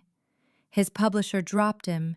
He moved to Ravenswood afterward, said a small town would appreciate literary talent more than New York. When was the last time he had access to your journals? Stone asked. I thought back through recent encounters. The night of the readathon. I left my bag unattended during the setup. He offered to watch it while I dealt with the caterer. And before that, he visits the library almost daily. Sometimes stays until closing. And I hesitated, embarrassed by what now seemed like staggering naivety. I've shared entries with him before, for feedback. He said my darkness had literary merit. Stone's expression didn't change, but something in his eyes did. A flicker of anger quickly masked by professional resolve. We need to find Paige, he said. If Edgar is working through a literary justice checklist, she's in danger. I nodded, already reaching for my phone. I'll call her. No, Stone said firmly. We don't warn her by phone. Edgar could be monitoring communications. We go in person. I glanced at the clock. 6:38 a.m. She opens the library on Wednesdays. She'll be there by 7. Stone was already on his feet, checking his weapon with practiced efficiency. We leave now. Stay behind me when we get there. What if we're wrong? I asked, suddenly uncertain. What if it's not Edgar? Stone's eyes met mine, steady and certain. There's something I haven't told you about the Ellen Parrish case from 3 years ago. The name was vaguely familiar. A journalist who died in what was ruled an accident. She kept journals too, Stone continued. Death scenarios, similar to yours. We found them after she died. The method of her death matched her final entry exactly. A chill ran through me. You think the same person? I think someone has been experimenting with this technique for years, Stone said grimly. Influencing creative minds, then executing their visions, creating death through collaborative authorship. I swallowed hard, remembering Edgar's words at a workshop months ago. The greatest art requires more than one mind, a muse and a creator, working as one. Let's go, I said, grabbing my coat. I have questions for our local Edgar Allan Poe impersonator. As we headed for the door, I cast one final glance at my black journal, open to that single, terrible question. The author discovers she's been a character all along. It was time to reclaim my own story. 14. Plot holes and pitfalls. I shelved the 1862 botanical ledger with the reverence it deserved, my gloved fingers carefully positioning it between 2 acid-free supports. The conservation room hummed with climate-controlled silence, the subtle whir of dehumidifiers providing the only soundtrack to my methodical work. After days of being watched by Stone's officers, this windowless sanctuary felt like a stolen moment of normalcy, even if normalcy now meant handling 100-year-old paper while wondering who might be plotting the next murder. The soft click of the door latch made my shoulders tense, but I didn't turn around. No need to appear jumpy, even if my nerves felt like over-tightened violin strings. The scent reached me before any greeting. Paige Turner's signature perfume, something floral and expensive that had always seemed impractical for library work. The molecules would transfer to the manuscripts eventually, no matter how careful she was. Working late? I asked, keeping my voice neutral as I continued placing acid-free folders in their designated slots. Professional pretense seemed wise when everything else had collapsed into murder and literary vendettas. I know what you've been doing, Paige said without preamble. Her typically polished library voice sounded frayed at the edges, like a book that had been opened too many times in the wrong way. And I know you think I'm next, she added, her knuckles whitening around the tablet's edges. I maintained my measured composure, though my mind raced through the possibilities. Paige's killer seemed unlikely. Too much genuine fear in those eyes. Paige's accomplice? Perhaps unwitting. Paige as next victim? Increasingly probable. You've been monitoring our investigation, I observed, neither confirming nor denying her assessment. Why? Paige laughed, a brittle sound that seemed to crack against the preservation tables and metal shelving. Self-preservation. The same reason you write those morbid journals. The casual reference to my private writing landed like a physical blow. My fingers tightened around the manuscript I was holding, a reflexive protection of one vulnerable text while my own had apparently been exposed. How do you know about my journals? I kept my voice steady, but cold. Paige's posture shifted from defensive to accusatory, her spine straightening as she found solid footing in facts rather than fear. Marion had photographs, she said. She was reviewing them the day she died. She swallowed hard, her throat working against suppressed emotion. She called me into the rare book room to discuss my academic future. But before I arrived, I saw her through the glass, reading printouts of handwritten pages. Your pages. I didn't bother denying it. There was no point. Instead, I focused on the implications. The pieces of this puzzle that still refused to fit together. Marian was blackmailing you with something else, I said. It wasn't a question. What was it? We began circling each other in the narrow space between preservation tables, like two academics performing an awkward dance at a conference they both regretted attending. Paige's professional mask slipped further with each step, revealing raw desperation beneath. My thesis was going to secure my future, a full scholarship, a curator position at the Blake Historical Society. Her voice dropped, shame evident in every syllable. But I hit a wall with my research on Ravenswood's founding. The documentation gaps were too significant. I watched her hands twist together, recognizing the gesture of someone confessing their worst academic sin. Then Marian showed me fragments of Foundations of Ravenswood, a primary source no one had access to except her. You copied it, I stated flatly, the pieces connecting with a click I could almost hear. You incorporated sections of a historical manuscript into your thesis without attribution, and Marian caught you. Paige flinched, but didn't deny it. She said she'd expose me to the academic board unless I helped her with the literary society, restructuring, pushing out members she found objectionable. Starting with Edgar Poe, the mention of Edgar's name drew my full attention, like a match struck in a dark room. Why specifically him? Paige's hands shook slightly as she unlocked her tablet. Marian claimed Edgar wasn't who he pretended to be, that his entire literary identity was constructed on stolen work and fabricated credentials. She turned the tablet toward me, showing literary journal archives with Edgar's publication history highlighted. She was building a case against him for years, tracking inconsistencies, comparing writing styles across his publications. She believed he was a complete fraud.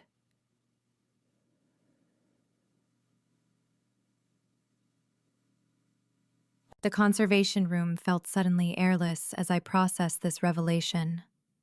The meticulously climate-controlled environment seemed to press against my lungs instead of preserving them. So you were caught between Marian's blackmail and your academic career, I said, keeping my tone carefully neutral. That means for murder in most detective novels. Paige's eyes widened with genuine fear. I didn't kill her. I was going to confess the plagiarism.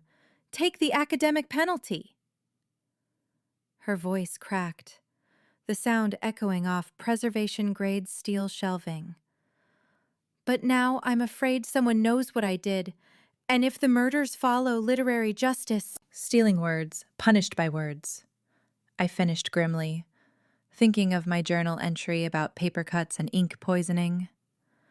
The scenarios I'd crafted for plagiarists were particularly creative, involving 1,000 paper cuts and ancient ink with toxic properties. Paige nodded, tears finally spilling onto her cheeks. The worst part is I deserve it, don't I? I stole someone else's work. I betrayed everything libraries stand for. The confession carried a raw authenticity I couldn't dismiss. Her fear wasn't performed, it was lived in, worn like a sweater that had lost its shape. I studied her fear-ravaged expression, making a calculated judgment. You're not a killer. You're just an ambitious academic who made a devastating mistake. Surprisingly, my assessment seemed to comfort her. Her shoulders loosened slightly, though the fear didn't leave her eyes. I never meant— she began, then stopped herself. No, that's not true. I knew exactly what I was doing. I just thought I wouldn't get caught. Her honesty created an unexpected connection. Not friendship exactly, but the fragile bridge of shared vulnerability. In that moment, Paige became more than a suspect or colleague. She became human in a way catalog entries and staff meetings had never revealed. Tell me more about Marian's evidence against Edgar, I prompted. Paige leaned against a preservation table, careful not to disturb the materials laid out for processing. She weaponized knowledge against everyone, not just me. Half the literary society was under her thumb in some way. She kept files, extensive ones. She documented every inconsistency, every embarrassing fact or secret. She called it her literary accountability project. Paige shuddered. But with Edgar, it was different, more personal. The night before she died, she was especially agitated. She told me she'd finally gathered enough evidence to expose a dangerous pretender. Paige tapped at her tablet, then turned it toward me again.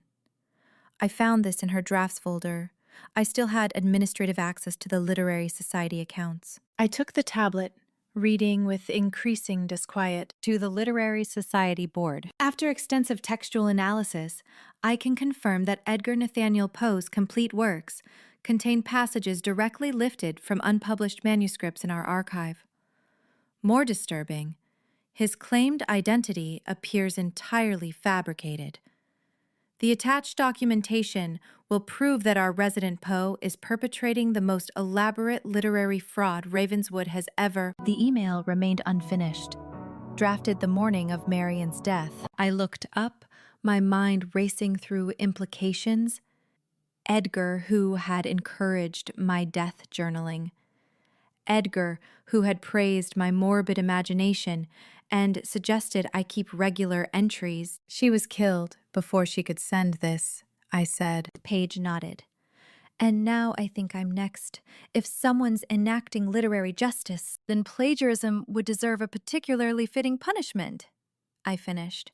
Every crime in Edgar's world required a thematically appropriate consequence. If he was the killer, if he had read my journals for years, cultivating my darkest imaginings for his own purposes, then Paige was absolutely at risk. I made my decision. Librarian pragmatism overriding personal caution. You need protection. I'm calling Detective Stone. Paige started to protest, fear of professional consequences evident in her expression, but I cut her off. On one condition: full disclosure about the manuscript fragments. Everything you copied, everything Marian showed you. I held her gaze steadily. If this is about literary justice, then the manuscript is key. And Edgar? I paused as the pieces clicked together with nightmarish clarity.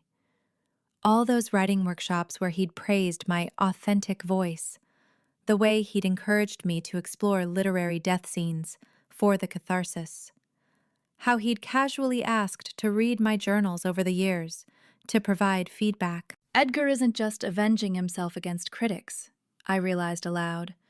He's silencing everyone who knows his secret. As I reached for my phone, the lights in the conservation room flickered ominously, the emergency backup system giving a warning chirp before the entire space plunged into preservation-grade darkness. In the sudden silence, we heard the unmistakable sound of the electronic door lock engaging from outside. My hand froze halfway to my pocket. The conservation room was designed to protect its contents at all costs, including sudden power failures. Once sealed, it could only be opened from outside, or with the emergency override code. Did you tell anyone you were coming here? I whispered, my voice barely audible over the sudden pounding of my heart. No, Paige's whisper trembled, but I was researching the manuscript on my work computer. If someone was monitoring, no signal bars. The conservation room's walls were reinforced with metal mesh to prevent environmental interference. It also effectively created a Faraday cage. The emergency exit, I whispered, moving toward the back wall. There's a maintenance corridor behind the preservation shelving. I felt my way along the cool metal shelving, Paige close behind me. My fingers traced the edges of the unit until I found the recessed panel marked Emergency Exit. It'll trigger an alarm, I warned. I'll take alarms over dying by 1,000 paper cuts, Paige replied. I pressed my palm against the panel and pushed. Nothing happened. I pushed harder, then tried sliding it sideways. The panel remained firmly in place. It's been disabled, I said, throat tightening. That shouldn't be possible. Paige's phone screen provided additional light as she examined the panel. "The wiring's been cut," she whispered. "Recently. The ends are still shiny." A cold certainty settled over me. "He's been planning this." "Who?" Paige asked, though her voice suggested she already knew. "Edgar," I said, the name bitter on my tongue. "He's been reading my journals for years, learning how I think, how I imagine deaths, encouraging my talent." The realization made me sick. I've been providing him with murder scenarios. I wrote Marion's death. I stopped, a new horror dawning. "I wrote yours, too." The soft sound of something sliding under the door made us both freeze. A moment later, the unmistakable scent of paper and chemicals reached us. "Ink," I whispered. "And something else, something chemical." "What's happening?" Paige's voice rose in pitch. My mind raced through the entries Edgar might have read. One particularly vivid scenario involved rare book preservation chemicals, the kind that protected paper, but could cause hallucinations or unconsciousness when concentrated. I'd researched it thoroughly, fascinated by the irony of being damaged by the very substances meant to preserve knowledge. "We need to get higher," I said urgently. "The vapor will stay low if it's heavier than air." We scrambled onto the center preservation table, knocking aside acid-free folders and preservation tools. The chemical smell grew stronger, a mix of industrial solvents and something sharper, medicinal. "Conservation chemicals," I confirmed grimly, "mixed with something else. Maybe chloroform." "He's trying to knock us out," Paige whispered, her breathing becoming rapid. "No," I corrected, my literary imagination connecting too easily with Edgar's twisted logic. "He's recreating a death from my journal. The preservationist's error. The archivist who fell asleep among toxic preservation chemicals and never woke up." Through the darkness, I heard a faint sound from outside. Not footsteps, but something else. A rhythmic tapping, almost like... "He's writing," I said suddenly. "Listen." The tapping pattern was unmistakable to anyone who spent time around writers. The distinctive rhythm of someone composing at a keyboard. Paige tilted her head, confirming my observation. "Is he documenting this?" she whispered. "Narrating," I corrected, a chill running through me. "He's writing our deaths in real time, making us characters in his story." The vapor continued rising from the floor, now visibly swirling in the dim light of our phones. My head felt heavy, thoughts beginning to blur around the edges. Beside me, Paige swayed slightly. "We need to," she began, then wobbled dangerously. I reached for her, trying to keep her upright. "Stay with me. Focus on my voice." My vision doubled, then righted itself with effort. I needed to think, to use the knowledge that had always been my weapon. What had I written in that scenario? How had the fictional archivist responded? The answer came floating through my chemical-addled thoughts. Filtration.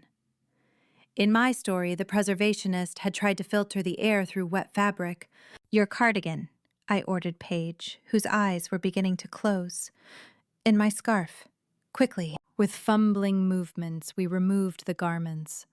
I guided us toward the sink used for certain preservation treatments, turning the tap with shaking hands. Water sputtered, then flowed, and I soaked both items thoroughly. "Cover your nose and mouth," I instructed, pressing the wet scarf against my face. "Breathe through the fabric, not around it." Paige complied, her movements sluggish but determined. The wet fabric helped filter some of the chemicals, but I could still feel them affecting me. My thoughts came more slowly, each one having to push through cotton wool to reach my consciousness. The tapping outside continued, steady and deliberate, creating our ending, one keystroke at a time. "He's watching," I mumbled through the wet fabric. "There must be a camera." Paige's eyes widened with sudden realization. "The environmental monitors," she said, voice muffled.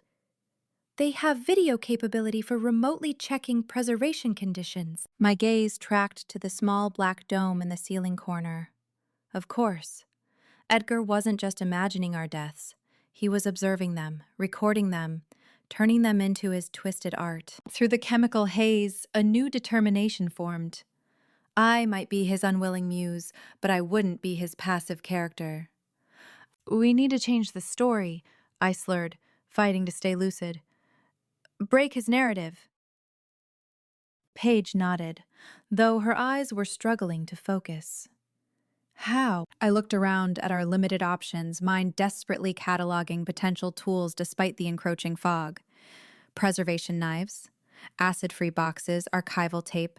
And then I remembered the hidden panel behind the third preservation shelf. "Hydraulic override," I managed, pointing weakly toward the shelving unit. "Building manager showed me. For emergencies." Understanding flickered in Paige's increasingly unfocused eyes. She nodded, and together we staggered toward the shelf, leaning heavily against each other as the chemicals continued their assault on our consciousness. My fingers brushed against the cool metal shelving, searching for the concealed latch I'd only been shown once, years ago. The room tilted alarmingly, and I had to press my forehead against the shelf to steady myself. Outside, the tapping hesitated, then resumed more quickly.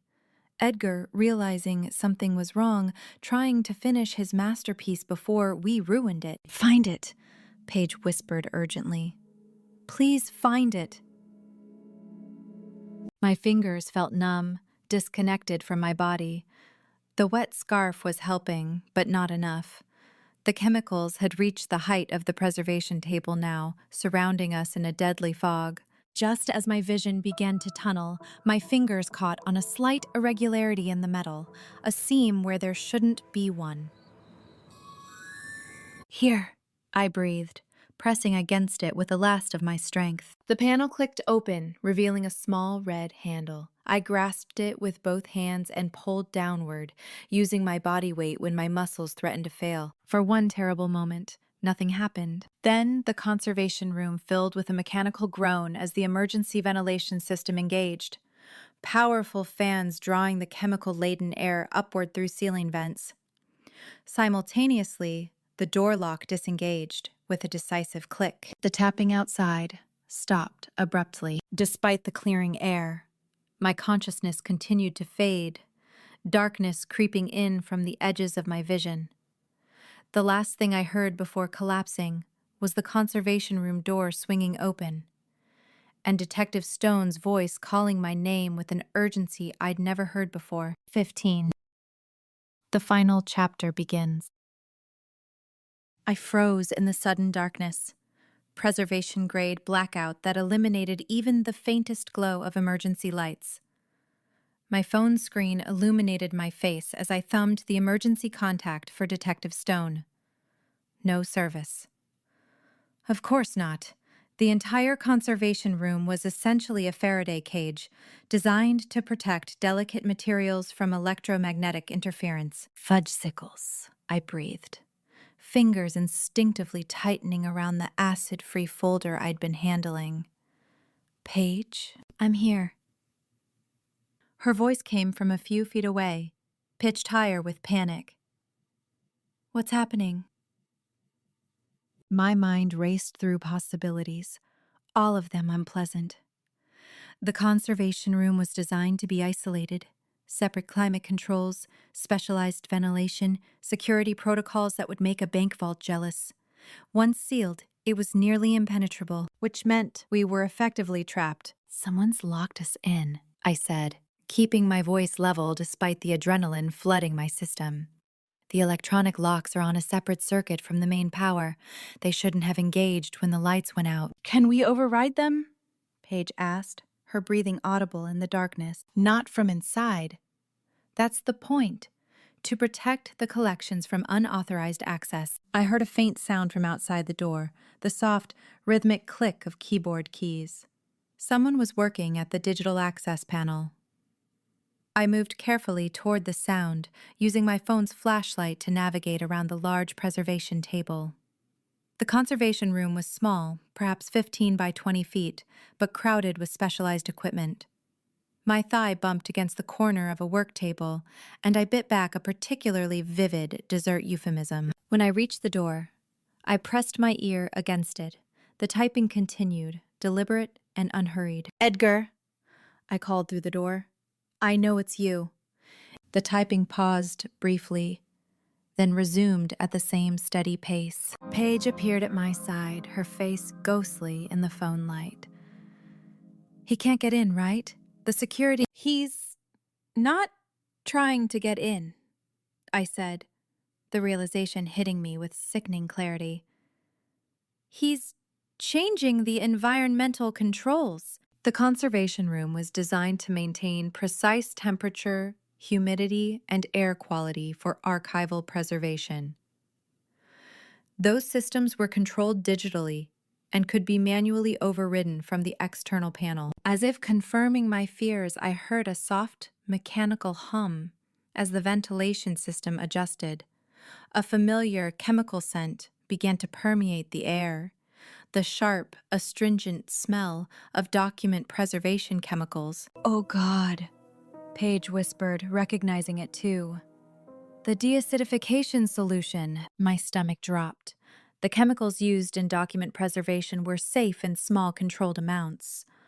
In higher concentrations, "He's flooding the room with preservation chemicals," I said, my librarian's knowledge turning suddenly deadly. "The deacidification solution contains inorganic compounds, magnesium oxide, fluorocarbons. In concentrated doses and the sight of toxic." Paige finished, her voice hollow. My phone light illuminated the bottom of the door, where a thin white mist was already beginning to curl inward. The ventilation system, designed to maintain a positive pressure environment for manuscript protection, was now actively pumping chemical-laden air into our sealed room. "We need to find a way out," I said, forcing myself to think methodically. "There has to be an emergency override." "I don't think there is," Paige said, panic edging her voice. "The whole point of this room is isolation and preservation at all costs." "At all costs," I repeated, a dark irony twisting in my chest. How fitting. The typing outside continued, steady and relentless. I pictured Edgar hunched over the control panel, meticulously orchestrating our deaths with the same precision he'd applied to Marian's. The perfect literary ending for the librarian who discovered his secret and the academic who plagiarized a historical text. Death by preservation. Words and chemicals, the tools of our trades turned against us. A thought struck me with sudden force. "My journal," I said. "This scenario isn't in my journal." I'd been assuming Edgar was following my fictional death scenes, using my imagination as his blueprint, but I'd never written a scenario involving the conservation room or preservation chemicals. This was his creation. His narrative. "He's moved beyond copying you," Paige said, understanding immediately. "He's writing his own scenes now." The realization should have terrified me. Instead, it sparked something close to anger. "If he's not following my script, then we're not bound by it either," I said, my voice hardening. "We need to change the ending." I swept my phone light around the room, taking inventory of our resources. Preservation tables, specialized tools, chemical storage cabinets, all carefully organized to protect historical documents, not human lives. The mist at our feet was thickening, rising slowly but steadily. My throat already felt raw, and I fought the urge to cough. Across the room, Paige had pressed her cardigan sleeve against her nose and mouth, her eyes wide above the fabric. Makeup sub makes united become. Ugin Ferris, our metzim.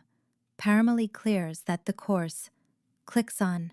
The caster and the transcentimissary. They'll rise from the floor up. We need to get higher. We carefully climbed onto one of the sturdy preservation tables, the stainless steel cold beneath my palms. The elevation bought us time, but not much. Already I could feel my thoughts becoming slightly fuzzy around the edges, my coordination just a fraction off. We need to block the vents, Paige suggested, pointing to the ceiling ducts. Stop more chemicals from coming in. It was a good idea in theory, but the vents were recessed into the ceiling, well above our reach, even standing on the table. Without a ladder or tools? Suddenly I remembered something, a throwaway comment from the building manager during my orientation years ago. Something about emergency systems and conservation protocols. The fire suppression system, I said, the words coming slowly through my increasingly foggy thoughts. It's separate from the environmental controls. If it activates, it would trigger a building-wide alert, Paige finished, catching on, and unlock the doors for emergency access. I nodded, already scanning the ceiling for the sprinkler heads. There were two, one near the door and one in the center of the room, each encased in a protective metal cage to prevent accidental activation. We need to trigger it, I said. But without a ladder, Paige was already moving, stacking preservation boxes on the table. Will these hold our weight? They're archival quality, I said, a bizarre urge to laugh bubbling up through my fear. Acid-free and structurally sound. We worked quickly, arranging the boxes into a makeshift platform. The typing outside continued unabated, creating an eerie soundtrack to our desperate efforts. The chemical mist had risen to knee height now, and each breath felt like inhaling fine sandpaper. When our wobbly tower was complete, I carefully climbed up, balancing precariously on the uppermost box. The sprinkler head was just inches from my fingertips, but the protective cage prevented direct contact. I need something to trigger it, I called down to Paige, who was steadying the boxes from below. Something that generates heat. She fumbled through her pockets, producing her cell phone. Would this work? If we overload the battery? I shook my head. Too slow, and we'd lose our only light source. I glanced around, desperate for inspiration. My gaze fell on the preservation tools laid out on a nearby counter. The micro spatula, I said, pointing, and the heat tool for removing adhesive. Paige stretched to reach them, nearly toppling our box tower in the process. When she handed them up to me, I immediately understood the problem.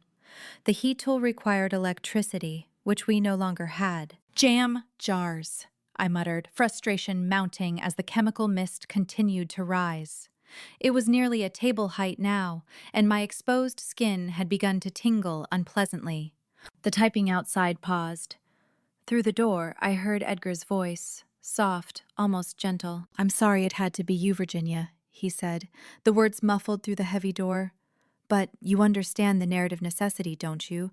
Your journal gave me the courage to begin this work, but now I must complete it on my own terms." "This isn't literature, Edgar," I called back, my voice raspier than I'd expected.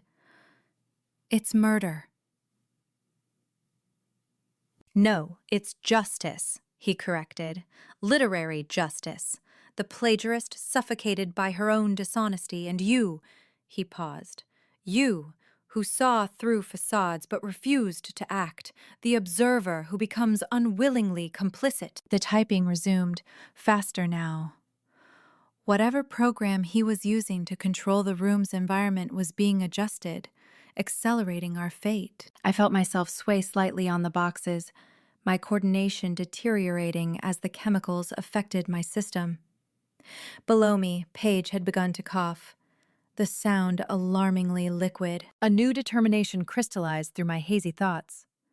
I wouldn't be a character in Edgar's twisted narrative. I wouldn't die to satisfy his literary pretensions. I looked at the tools in my hand. The micro spatula was metal, a thin, flexible implement designed for delicate preservation work. And inside the battery-operated heat tool was a small thermal element that could reach high temperatures when powered. If only we had electricity. My gaze shifted to my phone. The battery. It wasn't ideal, but it was our only power source. "Paige!" I called down, fighting to keep my voice steady despite the caustic air. "I need you to break open my phone. We need the battery." She looked up at me, confusion evident even through the thickening chemical haze. "But how?" "Just do it," I insisted, passing down the phone. "Use the spatula to pry it open. We need to connect the battery leads to the heating element from the tool." Understanding dawned on her face, followed immediately by doubt.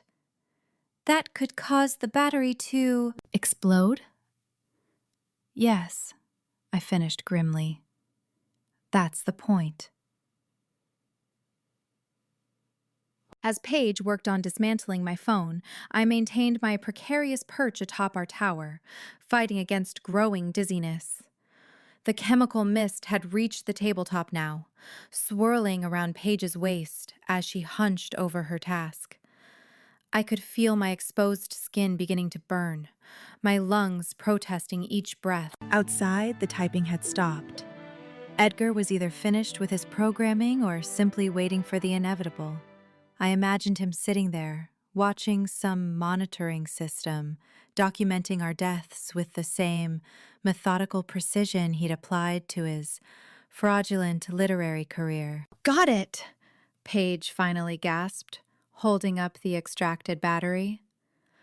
Her movements had become sluggish, her coordination visibly affected by the chemicals.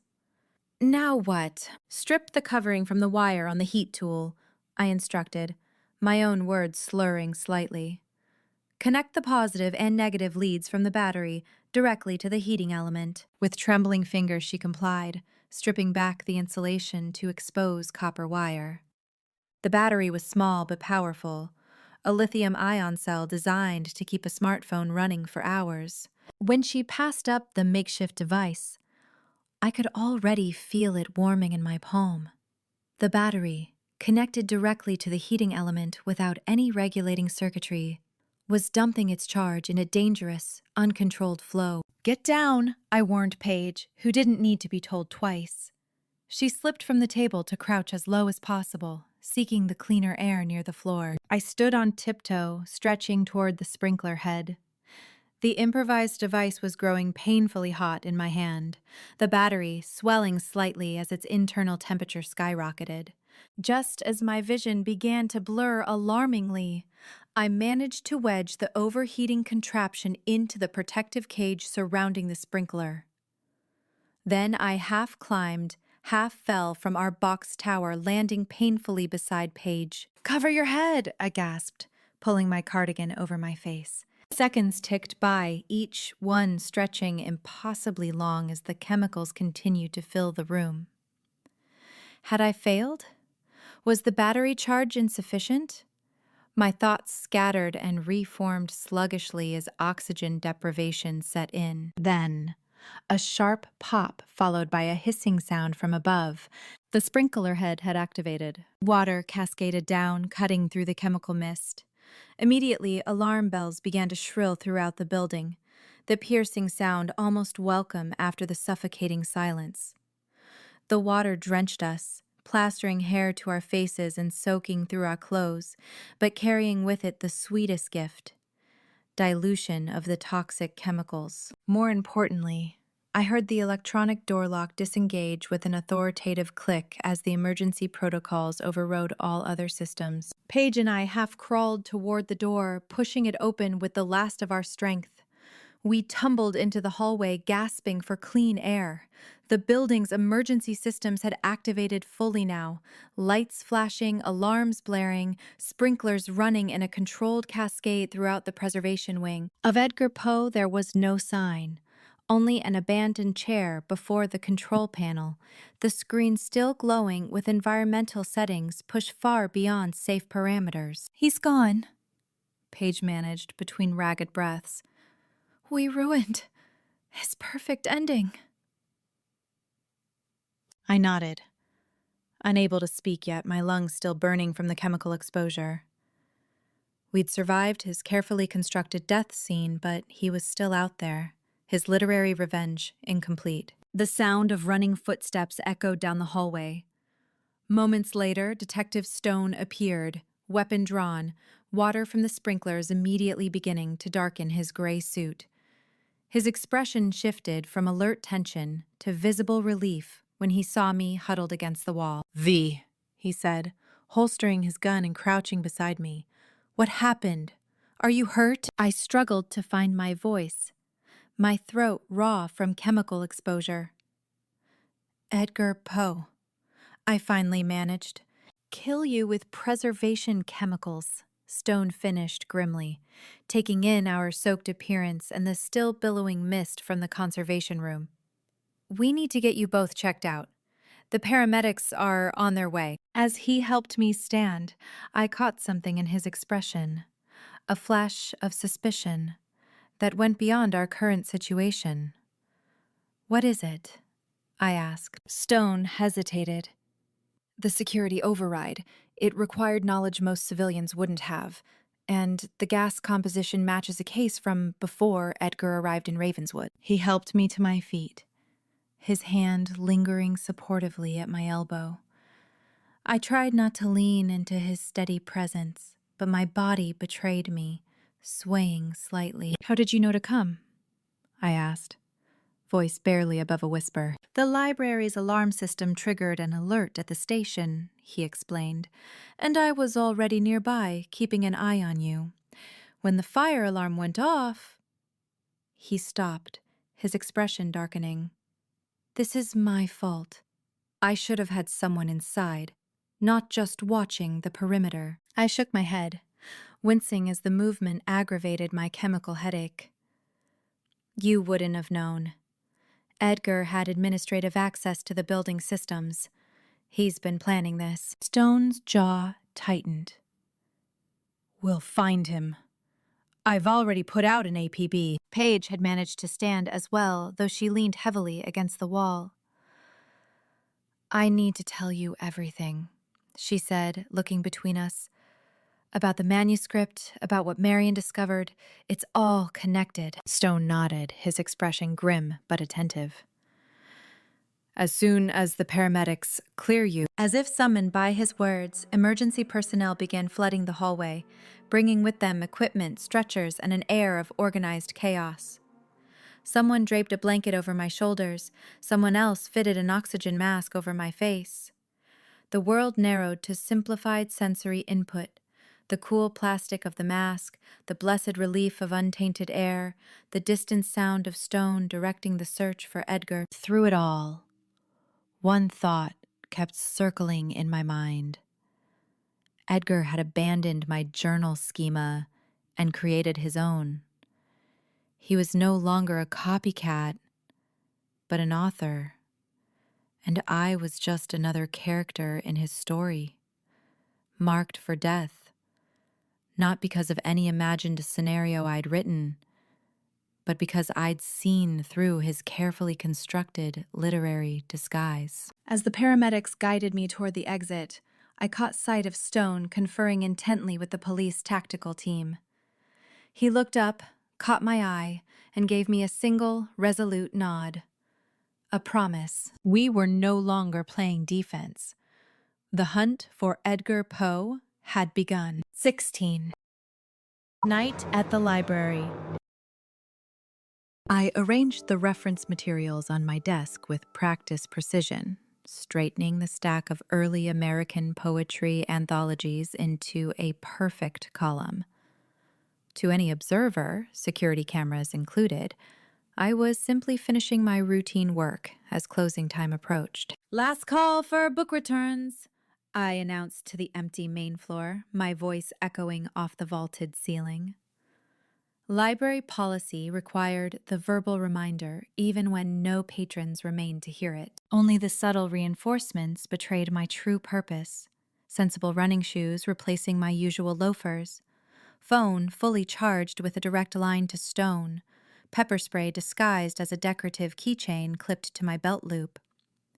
The weight of the letter opener from Marion's desk pressed reassuringly against my ankle, where I'd tucked it into my sock. After the conservation room incident, Stone and I had agreed the killer was escalating, becoming more theatrical and more dangerous. The preservation chemicals had nearly killed Paige and me. Pure luck and the library's robust safety systems had saved us from becoming Edgar Poe's latest literary homage. Now I intended to finish this before anyone else got hurt. Tonight, I would become the bait in my own library. You sure about this? Wilson, our night security guard, poked his head into my office. At 72, Wilson was more ceremonial than functional. The board kept him on out of a mixture of respect and budget constraints. He checked locks and made hourly rounds, but everyone understood his primary security function was calling actual authorities if needed. Absolutely, I said, not looking up from my work. Just finishing the quarterly acquisition report.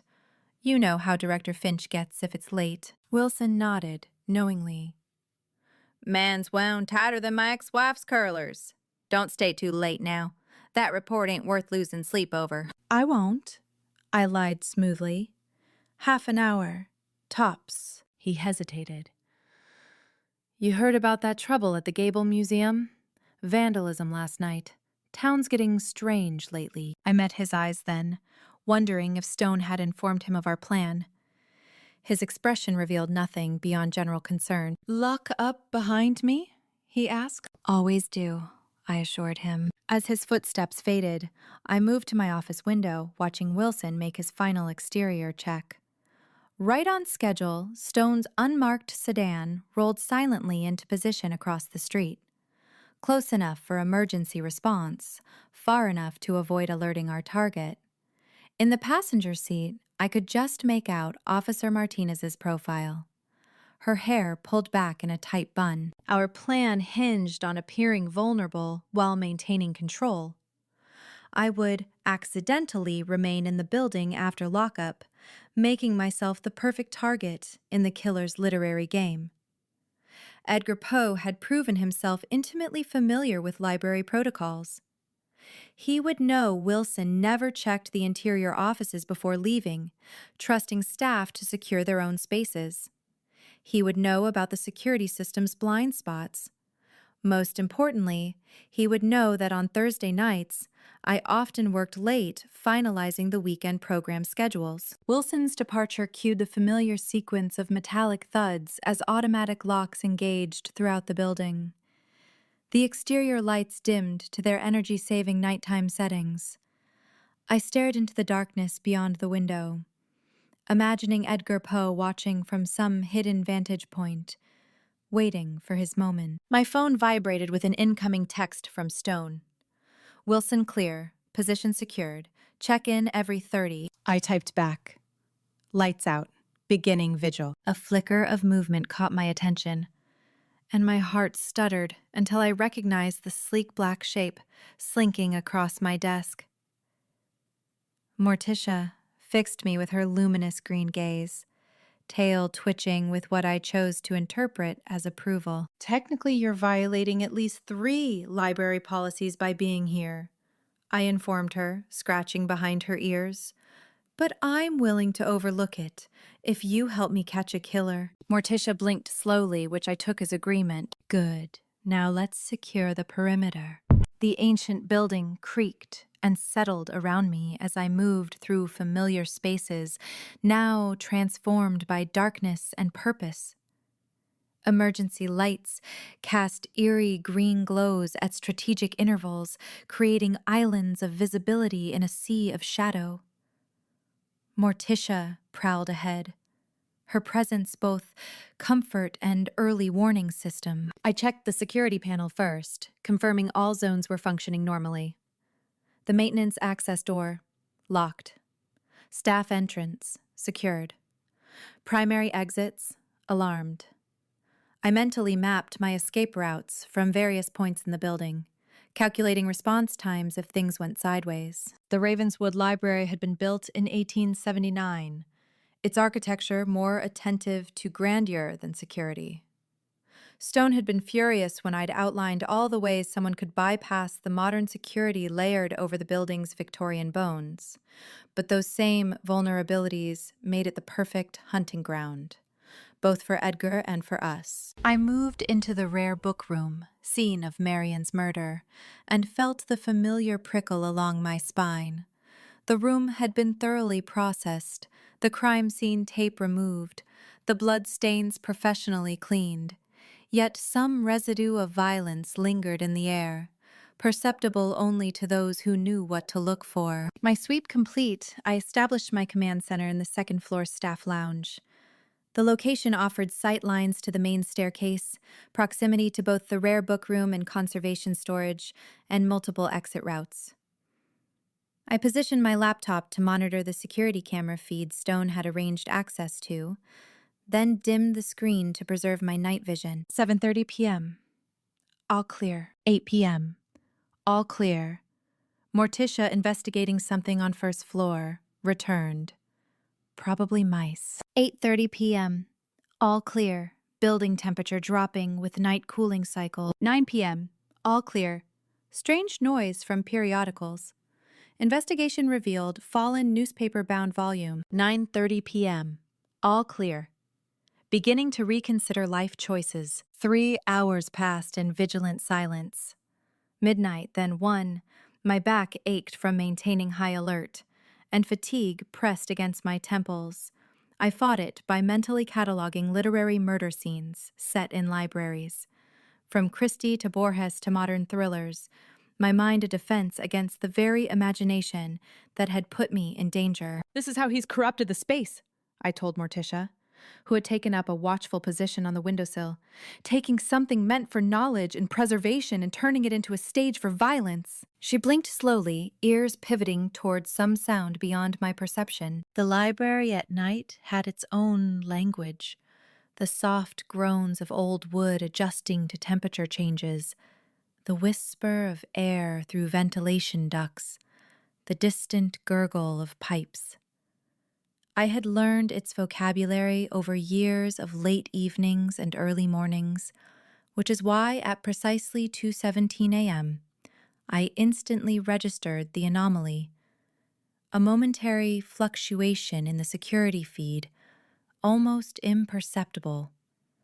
A quarter second of static across all camera views simultaneously. I checked my phone's signal, still strong.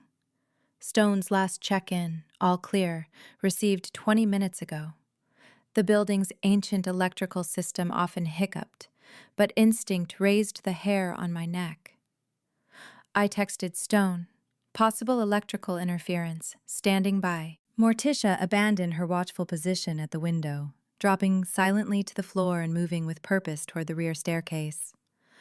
Every muscle in her sleek body communicated focused intent. "What is it, girl?" I whispered, gathering my phone and the pepper spray.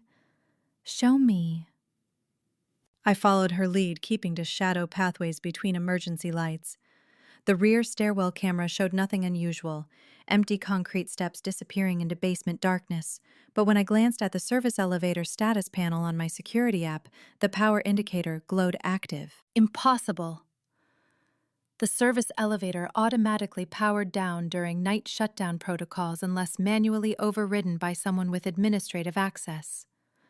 Someone with security codes was in the building. I positioned myself where the stairwell opened to the first floor, listening intently. Beneath the building's normal settling sounds came the unmistakable metallic scrape of a key in a secure door. The sound echoed from below, the basement level. The basement archives, where the library's most delicate materials awaited cataloging in temperature-controlled storage, would be the perfect place for a staged literary death. Isolated, secure, rarely visited by anyone outside the preservation staff. I debated confronting the intruder directly versus alerting Stone immediately. Before I could decide, my phone vibrated with a text from an unknown number. In the archive vault, the answer reveals itself. Come alone or Paige's borrowed words become her epitaph. Attached was a grainy photo of Paige's library ID card beside what appeared to be a manuscript page. The stolen document that had started this whole nightmare. My chest tightened. I had assumed Paige was safely hidden at the precinct under Stone's protection. But Edgar had found her once before. What if he'd manipulated her into leaving safety? Heart hammering, I texted Stone. Suspect in building. Threatening Paige. Archive vault. I hesitated only briefly before adding, proceeding with caution. Ready response team. I knew Stone would object to my advancing alone, but seconds mattered if Paige was truly in danger. I silenced my phone as I descended toward the archives, Morticia a shadow at my heels. The basement corridor stretched before me, emergency lights casting alternating pools of dim green light and absolute darkness. The scent changed as I descended. Old paper, metal shelving, the faint chemical smell of preservation treatments. The archive vault itself lay at the corridor's end, past the climate monitoring station and temporary receiving area. The vault door stood ajar. Security protocol violation number 1. I approached cautiously, the pepper spray ready in my right hand, phone in my left. I strained to hear movement within the darkness beyond the doorway. Silence. Not even the hum of the climate control system. Security violation number 2. I eased the door wider with my foot, maintaining maximum distance. The vault beyond lay in unusual darkness, its motion-activated lights offline. I fumbled for my phone flashlight, illuminating rows of metal shelving containing boxed materials. No sign of Paige or an intruder, instead centered on the processing table at the room's heart. A vintage typewriter with a page inserted, the heading reading, "The Librarian's Last Catalog Entry." My pulse quickened. I should retreat, wait for Stone. But if Paige was somewhere in the building, every second counted. The trap revealed itself too late. As I moved toward the typewriter, the vault door swung shut behind me with pneumatic finality designed to protect archives during fire or security breach. The hollow thud of the locking mechanism engaging echoed in the sealed space. Simultaneously, my phone buzzed with multiple incoming messages. Stone. Do not enter building. Security feed compromised. Paige is with us. And from the unknown number. Wrong vault, wrong victim. The author must witness the final chapter from the balcony. I realized with horrifying clarity I'd been diverted from the real target zone, the third-floor rare collections balcony, where Edgar's real victim waited. But who? The staff had been cleared, Paige was safe, and the building should be empty except for... "Oh, cinnamon twists," I whispered. Stone. Trapped in the vault with no internal release mechanism, I cycled through options with desperate efficiency. The emergency phone line mounted beside the door remained dead when I lifted the receiver. The ventilation system ducts visible near the ceiling were barely 8 inches square, far too small for escape. My phone showed 1 bar of service, enough to receive messages but not maintain a call. I sent Stone my location, then accessed the library's security system through the administrative app installed on my phone. Though I couldn't open the vault from inside, I still had one defensive move, initiating complete building lockdown. My finger hovered over the command as I weighed the consequences. Lockdown would trap the killer inside, preventing escape, but it would also seal all internal security zones, potentially trapping Stone if he had entered the building in response to my earlier message. And it would confirm my location in this airless vault with limited oxygen. Son of a fudge nugget, I muttered, pressing the command. Throughout the building, security shutters descended over windows and exterior doors, electronic locks engaged on all internal zones, and the emergency system broadcast automated alerts. The vault's supplementary ventilation system whirred to life, designed to preserve archival materials during lockdown, providing me limited air supply. In the sudden silence that followed, my phone delivered a final message from the unknown number. How fitting that you choose mutual imprisonment. Turn to the security feed for the balcony. The climax requires an audience. My hands shook as I pulled up the camera app, accessing the third-floor feed. The balcony area appeared on my screen, the night vision filter turning everything a ghostly green. There, at the ornate railing overlooking the main floor 3 stories below, I could make out a shadowy figure approaching what appeared to be a bound form in the reading alcove. In my mind, I heard the distinct echo of words from my own journal. The author watches, helpless, as her darkest creation performs without her permission. The line between imagination and reality blurred completely as I watched my words become action on the small glowing screen. The bound figure struggled against their restraints, and the camera angle finally revealed their identity. Not Stone, but Wilson. Our elderly security guard, who should have been home hours ago. Edgar must have intercepted him leaving or lured him back with some pretext. The shadowy figure, Edgar, gestured grandly toward the camera, as if aware of my virtual presence. He leaned down to Wilson's ear, clearly speaking, though the security feed had no audio. Wilson's expression transformed from fear to confusion. I pounded my fist against the vault door in frustration. The perfect trap. I was locked safely away where I could witness, but not intervene. Stone was likely still outside, potentially unaware of what was happening on the 3rd floor. I focused on the security app, frantically searching for any override that might give me an advantage. The lockdown protocol had engaged all systems, including the sprinklers.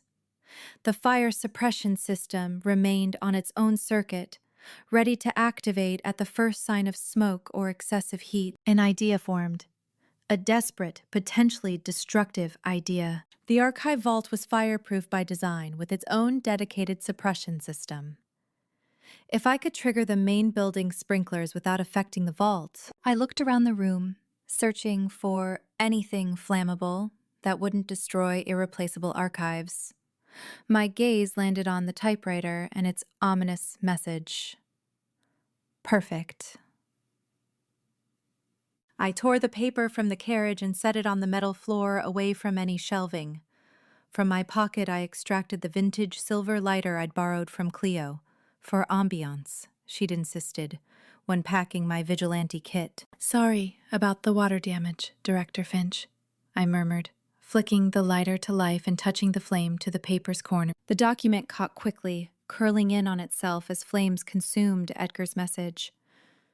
I backed away, watching the smoke rise toward the ceiling and the sensitive detector mounted there. For an agonizing moment, nothing happened. Then the alarm shrieked to life, and throughout the building, the sprinkler system engaged, everywhere except the sealed vault where I stood. On my phone's security feed, I watched chaos erupt on the 3rd floor. The sudden deluge startled Edgar, disrupting whatever literary death he'd planned for Wilson. The killer turned wildly, searching for the source of the alarm, then rushed toward the emergency exit, only to find it sealed by the lockdown protocol I'd initiated. I switched camera views, scanning for any sign of Stone or the response team. The main entrance feed showed tactical officers assembling, preparing to breach, despite the lockdown. I couldn't hear their communications, but their urgency was evident. Switching back to the balcony feed, I saw Edgar dragging Wilson toward the railing, his theatrical murder transforming into desperate improvisation. No, no, no! I shouted uselessly at my screen. The balcony's ornate railing, a masterpiece of Victorian ironwork, rose only to waist height, a design flaw noted in every modern safety inspection but preserved for historical accuracy. Below stretched the marble floor of the main lobby, 3 stories down. Edgar's intent became horrifyingly clear as he forced Wilson closer to the edge. Not the literary death he'd planned, but deadly nonetheless. I stared helplessly at my phone, the security feed my only connection to the unfolding drama. The author watches, indeed, exactly as Edgar had planned, my own imagination used against me. 17. The annotated confession. I emerged from the archive vault, lungs burning from the stale air. Not from the smoke, which hadn't penetrated the sealed room, but from holding my breath in horror as I'd watched Edgar's macabre theater unfold on my phone screen. The corridor Stone had pointed out during my panicked texts offered a direct route to the 3rd floor. Thank heavens for his obsessive knowledge of exit paths and service routes. I grabbed the past-due book card I'd abandoned earlier in my rush to investigate, now wielding it as both shield and potential weapon. Its metal frame was sturdy enough to block a body, its shelves loaded with enough hardcover classics to cause serious damage if propelled with sufficient force. The 3rd floor security lights cast elongated shadows across the book stacks as I approached the rare collections balcony. The space had always reminded me of a cathedral. Vaulted ceilings, hushed reverence, and the ornate wrought iron railings that served as both architectural feature and, I now realized with a chill, potential death trap. 3 stories of open air separated the balcony from the marble floor below. I paused at the corner, keeping to the shadows. Edgar Poe stood with his back to me, impeccably dressed in his usual Victorian-inspired attire. A black turtleneck beneath a brocade vest, slim trousers, and those ridiculous fingerless gloves he claimed connected him to the literary masters of old. He was arranging books with artistic precision around what appeared to be a mannequin positioned precariously against the balcony railing. Not page, as his threatening message had implied. Something else entirely. Edgar worked with the focused intensity of a theater set designer, muttering literary quotes under his breath. The mannequin slouched lifelessly against the railing as he positioned its arms with meticulous care. I noted the vintage fountain pen tucked in his breast pocket, stained with what could only be the same ink used in the threatening notes. He appeared unarmed, but his methodical movements suggested complete confidence in his scenario. I gripped the handle of the book cart, calculating angles and distances. The emergency alarm was 10 feet to my right. The stairwell exit was behind me. Stone was somewhere in the building with backup, but I had no idea how close. "The staging is wrong," I announced, stepping into view with a deliberate calm I absolutely did not feel.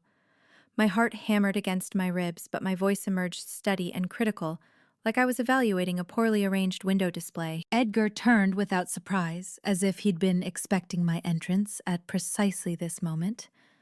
His smile was genuine, almost warm, the pleased expression of an artist interrupted during a moment of creation rather than a killer caught in the act. "Virginia," he said, pronouncing my full name with reverent precision. Right on cue. He gestured to the mannequin, which I now recognized as dressed in a cardigan disturbingly similar to my own. "I was just preparing your understudy. The symbolic death requires proper foreshadowing, don't you think?" Sweet, merciful cheesecake. He'd dressed a mannequin to look like me. I kept my expression neutral, channeling years of maintaining composure while dealing with patrons who believed the Dewey Decimal System was a government conspiracy. "Interesting interpretation," I said, as if critiquing his book club presentation rather than his murder tableau. Edgar invited me closer with theatrical courtesy, like a host welcoming an honored guest, rather than a killer confronting his target. "Please, examine my work. I've tried to honor your aesthetic." I approached cautiously, maintaining the book cart between us. The mannequin was surrounded by open books, all murderous classics, I noted. Christie's, and then there were none. Highsmith's, Strangers on a Train. Poe's, the original Poe's, The Telltale Heart. Each was marked with passages highlighted in the same red ink I used in my journal. With sickening clarity, I realized this scene mirrored almost exactly an entry I'd written months ago about a literary critic's fatal fall. Edgar watched my recognition with the pride of a student awaiting a teacher's approval. You see it now, don't you? The narrative symmetry? My phone weighed heavily in my pocket. If I could just text Stone our location, without Edgar noticing. How long have you been reading my journals? I asked, my voice steadier than it had any right to be, as I slowly moved my hand toward my pocket. Edgar responded with unsettling candor, pacing the balcony like a lecturer addressing a captive audience. 3 years, 2 months. He pivoted gracefully, hands gesturing expressively. I found your first journal when you left it at the Literary Society meeting, the one about poisoned bookmarks, remember? I did remember. I'd been careless, stepping away to help Mrs. Whitmore with the refreshments. I'd assumed I'd misplaced the journal later that week. Your imagination. So precise. So unapologetic. Edgar continued, his voice carrying romantic reverence that made my skin crawl. While others wrote derivative drivel, you crafted deaths with authentic vision. He leaned forward, conspiratorial. I knew immediately we were literary soulmates. Something in his phrasing caught my attention. We? I asked carefully. Or did someone point you toward my journal? A flicker of confusion crossed his face, quickly masked, but unmistakable. No one understands your work like I do, he replied, not quite answering my question. I managed to slip my hand into my pocket, fingertips brushing my phone's screen. Years of texting Cleo under the table during interminable library board meetings had prepared me for this moment. The ability to type without looking. Literary soulmates, I repeated, buying time while attempting to text Stone our exact location with one hand concealed. Is that why you chose my scenarios to recreate? Recreate? Edgar looked genuinely offended. No, collaborative adaptation. Your concepts, my execution. He gestured expansively to the mannequin scene. Your words brought to glorious life, with necessary editorial adjustments, of course. I nodded as if this made perfect sense, praying my text to Stone made it through. The library's Wi-Fi was criminally unreliable on the 3rd floor. You've been staging my journal entries, I stated, filing away his revelations for later horror, assuming there would be a later. Marion's death, the poison tea, the gas attack. Edgar beamed with artistic pride, flourishing his hands like a maestro acknowledging applause. Exactly. We've been working together all along, even if you didn't realize it. His eyes gleamed with fervent intensity. I've been your hands in the real world, Virginia, your artistic executor. My executor, I echoed, the word choice sending a fresh chill through me. I edged the cart forward, inching closer to the reference desk, where the emergency button was hidden. Edgar revealed his twisted methodology with professorial precision, pacing as he spoke. Each victim was carefully selected for literary justice, he explained. Marion was crushing authentic voices beneath her arbitrary standards. The mayor was erasing history. He paused, studying me with uncomfortable intensity. You imagine death, but never embrace its reality. I fixed that limitation. Each justification echoed with genuine belief. I recognized the particular danger of my situation. Edgar didn't see himself as a killer, but as an artist completing unfinished work. My horror had to remain concealed beneath professional curiosity. You believe you're improving my writing by making it real, I said, infusing my voice with thoughtful consideration, rather than the screaming terror it deserved. Exactly, Edgar clapped his hands in delight. You understand perfectly. The conversation shifted as Edgar produced a familiar object from his jacket.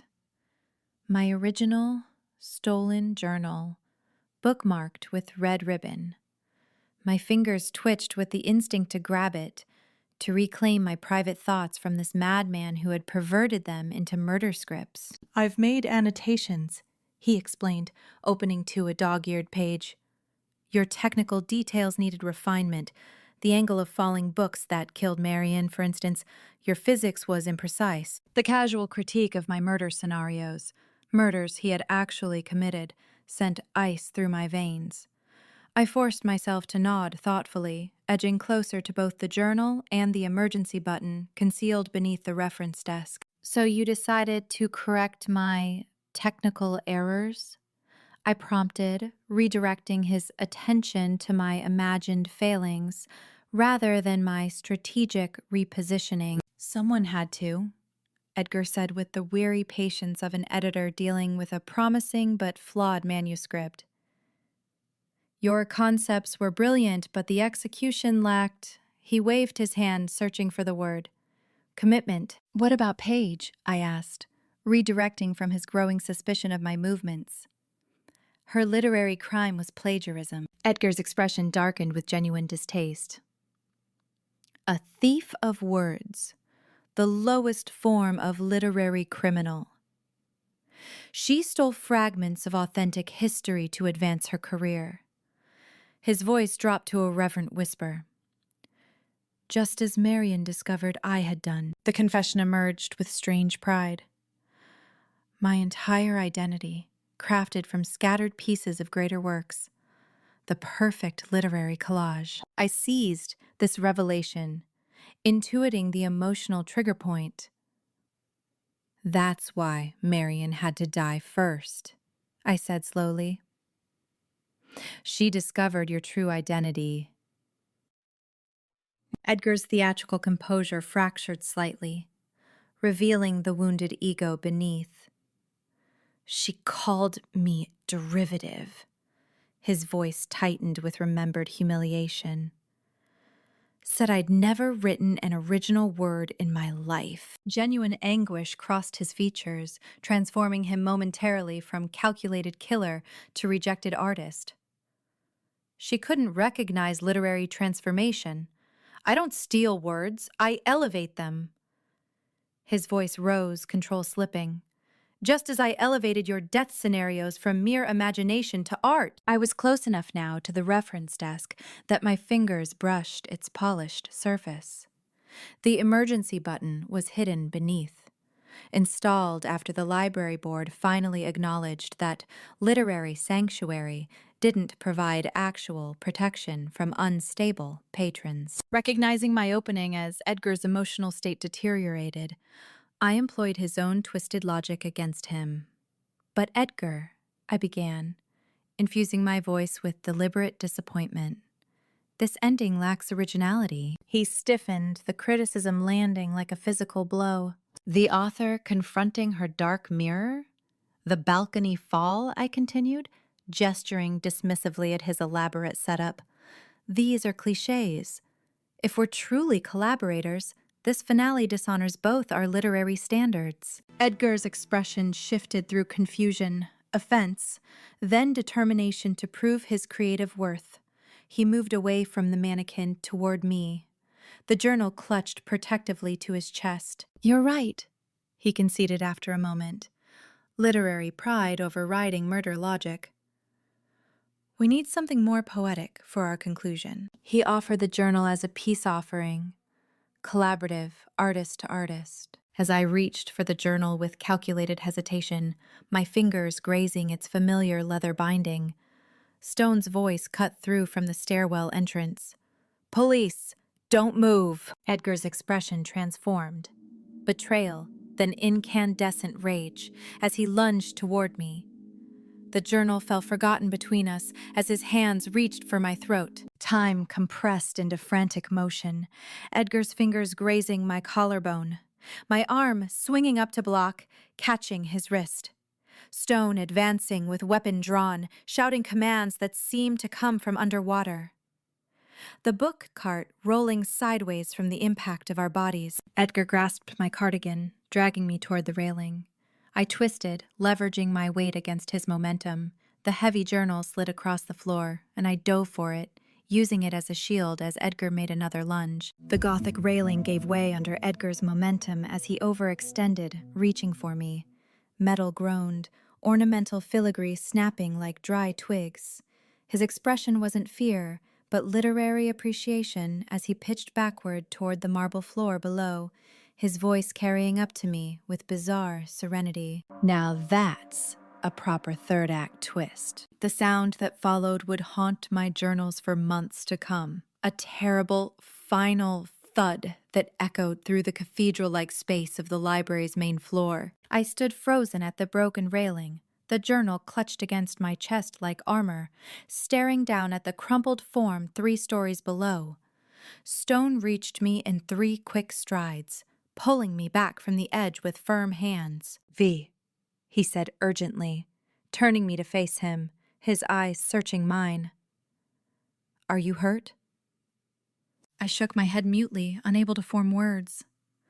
The realization that Edgar had been reading my most private thoughts for years, had been using my imagination as a murder guide, left me hollow with horror. Stone's hand remained steady on my shoulder, anchoring me to reality as officers swarmed the balcony.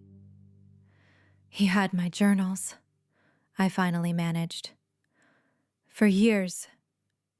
He thought we were collaborating." "I know," Stone said quietly.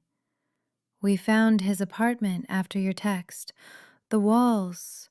He hesitated, clearly debating how much to tell me. "The walls what?" Stone's expression was carefully neutral. "The walls were covered with pages from your journals. Annotated. Analyzed. Like he was studying a blueprint." My knees finally gave way, and I sank onto the nearest chair, still clutching my recovered journal. "He called himself my executor," I whispered. "My hands in the real world." Stone crouched beside me, his voice low and intense. "Listen to me, V. This wasn't your fault. He was obsessed.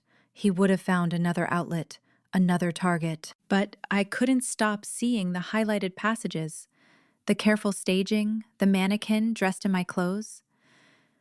Edgar had transformed my private catharsis into public horror, had stolen my imagination and twisted it into reality. "My words killed people," I said hollowly. Stone shook his head firmly. "No. His actions killed people. Words don't kill, V. People do." I looked down at the journal in my hands, at the red ribbon marker that Edgar had so carefully placed to flag his favorite death scenario. The leather cover felt suddenly alien, contaminated by his touch. "He made notes," I said numbly. "Editorial suggestions for better murders." Stone carefully took the journal from my hands and placed it in an evidence bag. "We'll need this," he said apologetically. "Just temporarily." I nodded, still disconnected from reality. Behind Stone, officers were securing the scene, directing paramedics below, cordoning off the broken railing. The mannequin stared at me with blank, button eyes that somehow managed to look accusatory. "What happens now?" I asked, more to have something to say than because I needed the information. Stone's expression softened slightly. "Now we get you out of here. Take your statement. Make sure you're safe." He paused, then added quietly, "And maybe talk about how your journals keep finding their way into murder investigations." I managed a ghost of a smile. "Occupational hazard of having a morbid imagination, I guess." "V," Stone said, his voice serious. "Your imagination isn't the problem. It's what helped us solve this. Edgar believed you were writing scripts for him to follow, but you were actually documenting his methods before he used them. Your journal gave us the pattern." I blinked, trying to process this reframing. "So I wasn't causing these deaths? No, Stone said firmly. You were predicting them. There's a difference. As he helped me to my feet, guiding me away from the broken railing and the scattered books of Edgar's final tableau, I wondered if that difference was enough to keep the nightmares at bay, enough to let me pick up a pen again without seeing Edgar's annotated suggestions in the margins of my imagination. 18. The End Notes. I watched Edgar Poe deliver his artistic confession through the one-way glass, arms restrained but spirit unburdened. He spoke with the polished cadence of someone giving a book reading rather than admitting to multiple murders. His hands danced in their handcuffs, punctuating especially gruesome details with the flair of a conductor reaching crescendo. Knew immediately that Virginia's vision required proper execution, he was saying, voice lilting with pride. The symbolism of Marion Gray crushed beneath the very books she sought to censor, pure poetic justice. I simply brought artistic vision into reality. Stone stood beside me close enough that I could feel the heat from his shoulder near mine without actually touching. His arms were folded tightly across his chest, jaw working silently as he watched. He's giving us everything, Stone murmured. Motive, method, evidence locations. Most killers hold something back. I nodded, unable to look away from Edgar's performance. Something in his delivery felt rehearsed, too perfect, too satisfied. Each confession wrapped in literary justification and delivered with the precise timing of someone who'd practiced in front of a mirror. Almost like he prepared this statement in advance, I murmured. Stone glanced at me, brow furrowed. Most narcissists do. They want to control the narrative. No, it's more than that. I shook my head slightly. It's like he's reading from a script. On the other side of the glass, Edgar leaned forward with theatrical intensity. I executed her vision with reverence. We were collaborators in the truest sense. Her imagination, my hands. Literary justice made manifest. I turned away, suddenly unable to watch more. Stone followed me to the small table in the corner of the observation room, pulling out a chair for me before taking his own seat. You all right? He asked quietly. Peachy, I replied automatically, then sighed. Sorry, I just hate how he keeps saying we, like we were partners instead of whatever this actually was. Stone's expression softened marginally. Nobody believes that, V. I gave him a humorless smile. You haven't seen tomorrow's newspaper. Literary killer caught. Local writer stages murders based on librarian's journal. The headline glared up from the Ravenswood Gazette. My own startled face captured in an unflattering library ID photo alongside Edgar's smug mugshot. The caption beneath read, Edgar Poe, 42, confessed to murders inspired by Virginia Varnell's journal entries, calling them unwitting collaborators. I carefully folded the paper and placed it in my desk drawer, unable to stomach the rest of the article. 3 people had already stopped by my office with their own copies, ostensibly to express support, but really to gauge my reaction. Cleo burst through my door without knocking, brandishing her own copy of the paper. Can you believe this? They used your work ID photo. I told them we had much better ones from the winter fundraiser. I stared at her. That's your issue with the front page? Well, no, but... She noticed my expression and immediately deflated. Oh, fudge. I'm being insensitive again, aren't I? A little bit, I admitted. Cleo plopped into the chair across from me, wincing. I'm sorry, V. I just thought, I don't know, maybe we could cut out the headline for a murder board souvenir collection? Turn it into something ours? The genuine hopefulness in her eyes made me soften my tone.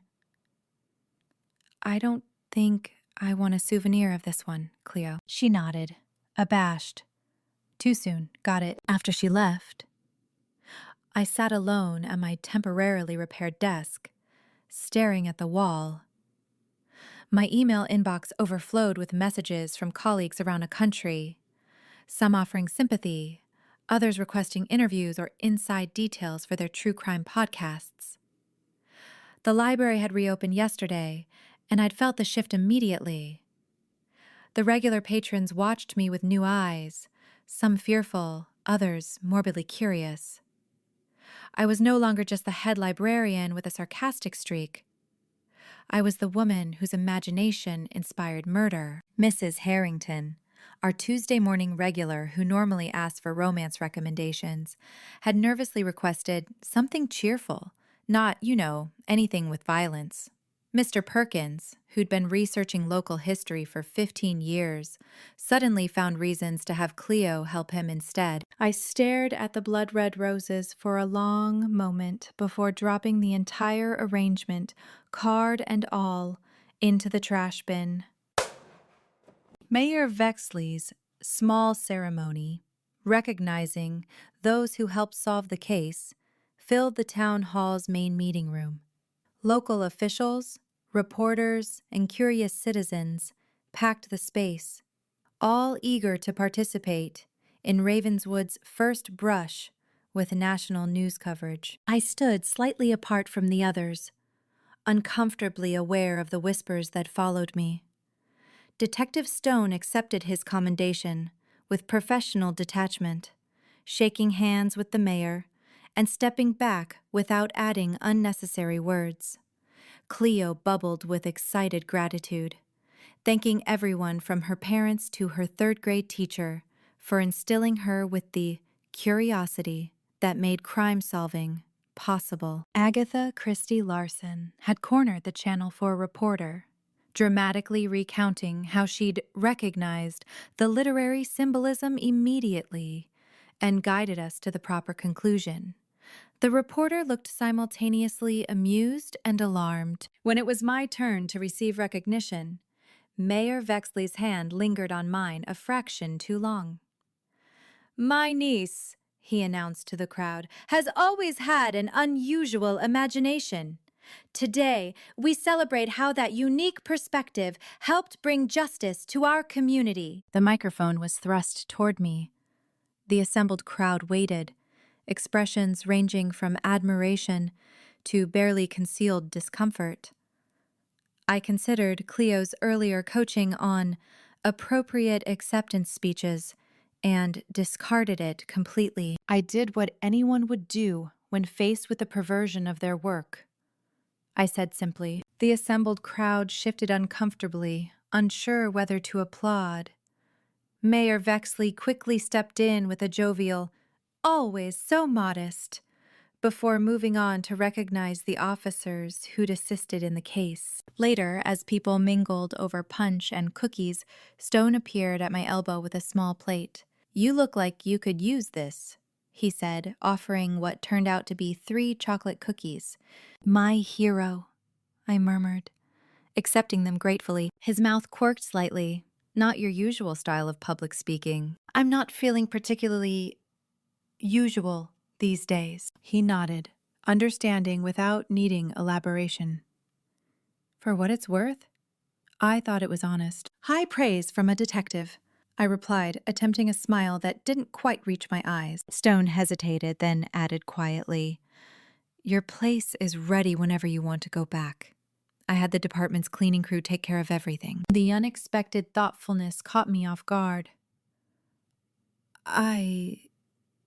Thank you." He nodded once, professional mask firmly back in place, and disappeared into the crowd before I could say anything else.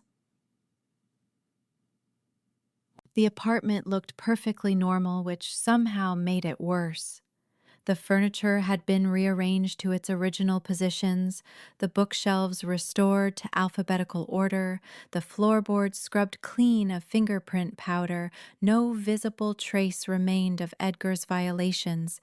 The mannequin dressed in my clothes, the walls papered with photocopied journal pages, the careful cataloging of my private life. I stood in the center of my living room, overnight bag still clutched in my hand, suddenly uncertain how to re-inhabit a space that had been so thoroughly violated. Morticia slipped in past my legs, investigating every corner with suspicious attention, before settling on the windowsill, her favorite late afternoon perch. Her casual reclaiming of territory made me irrationally envious. My phone chimed with a text from Stone.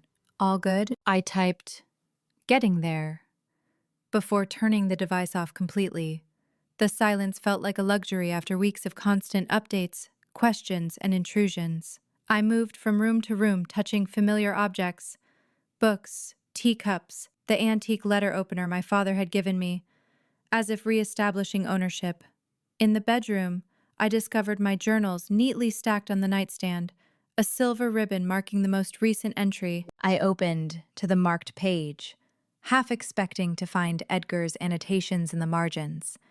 Instead, there was only my own handwriting, the last entry written before the nightmare began. Tonight, during the library board meeting, Marion Gray demanded the removal of several classic mysteries from our upcoming readathon, citing moral degradation.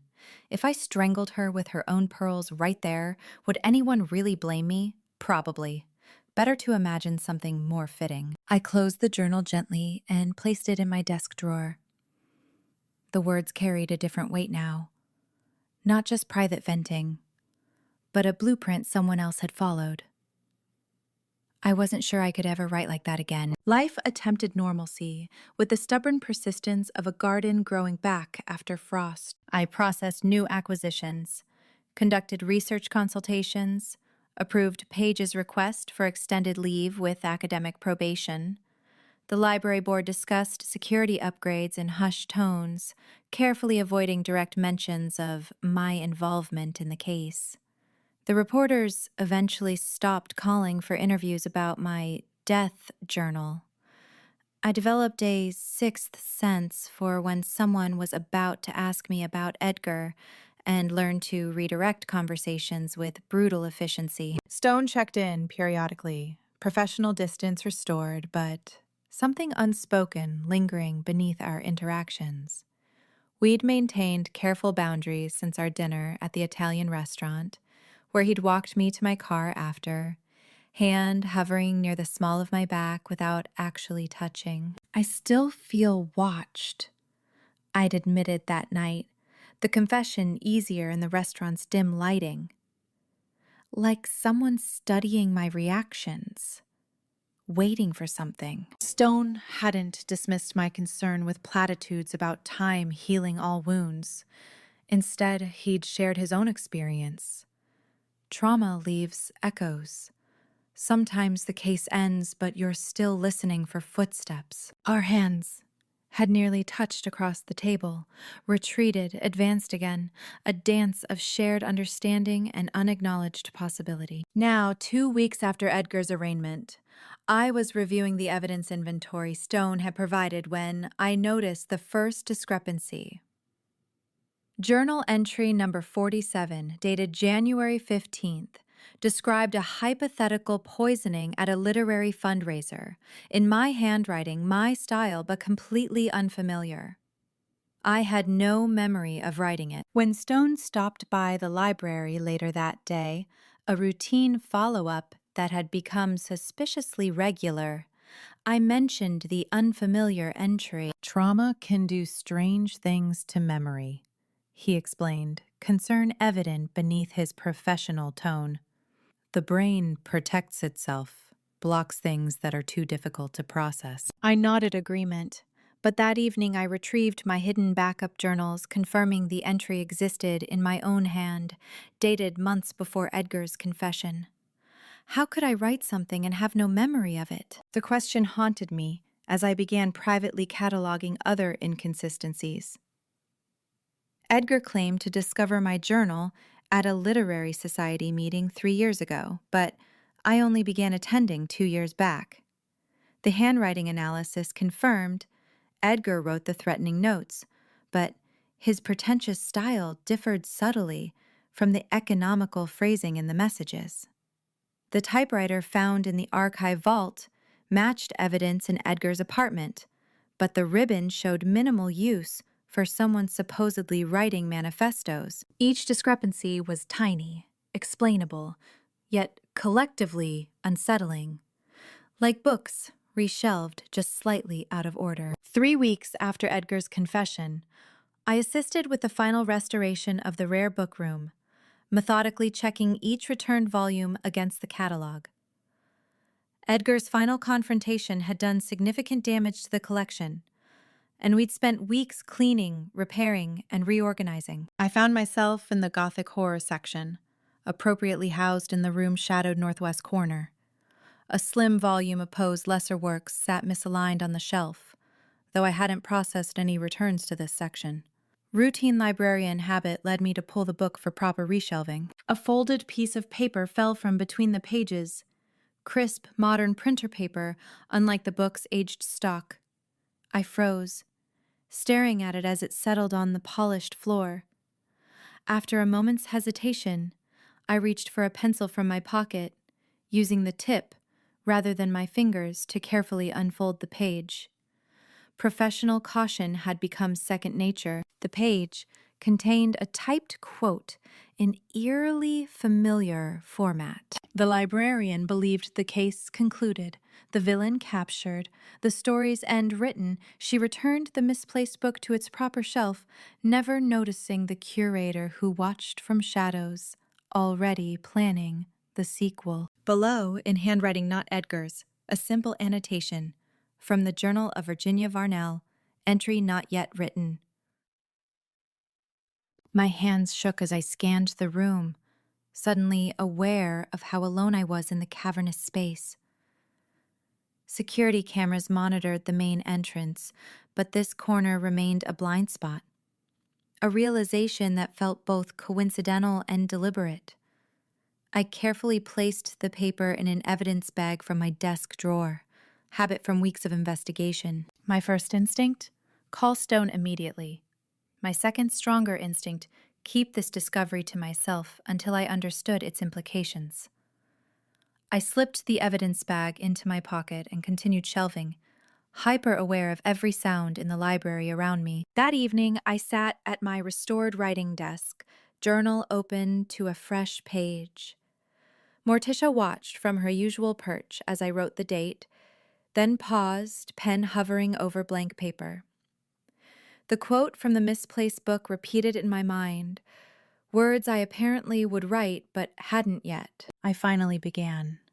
Today the case officially ended, but something doesn't feel finished, like reading a novel with the final chapter torn out. I stopped, unsettled by how natural the words felt, almost as if I was copying rather than creating. After a moment's hesitation, I continued writing, describing exactly what I'd found in the misplaced book, including the quote predicting my own journal entry. As I completed the paragraph, I stared at the words, my future allegedly transcribed by someone else, now manifested by my own hand. The circular logic made me dizzy. Outside my window, a light rain began to fall, and somewhere in the distance, a car door closed quietly. I didn't move to check who might be watching. Instead, I turned to a fresh page and began a new entry. The second case began with a question: who was really editing whom? 19. Loose threads and literary ghosts.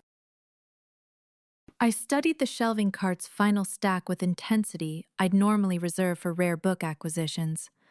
Each volume had been neatly sealed in evidence bags until yesterday, when Detective Stone finally signed off on their return.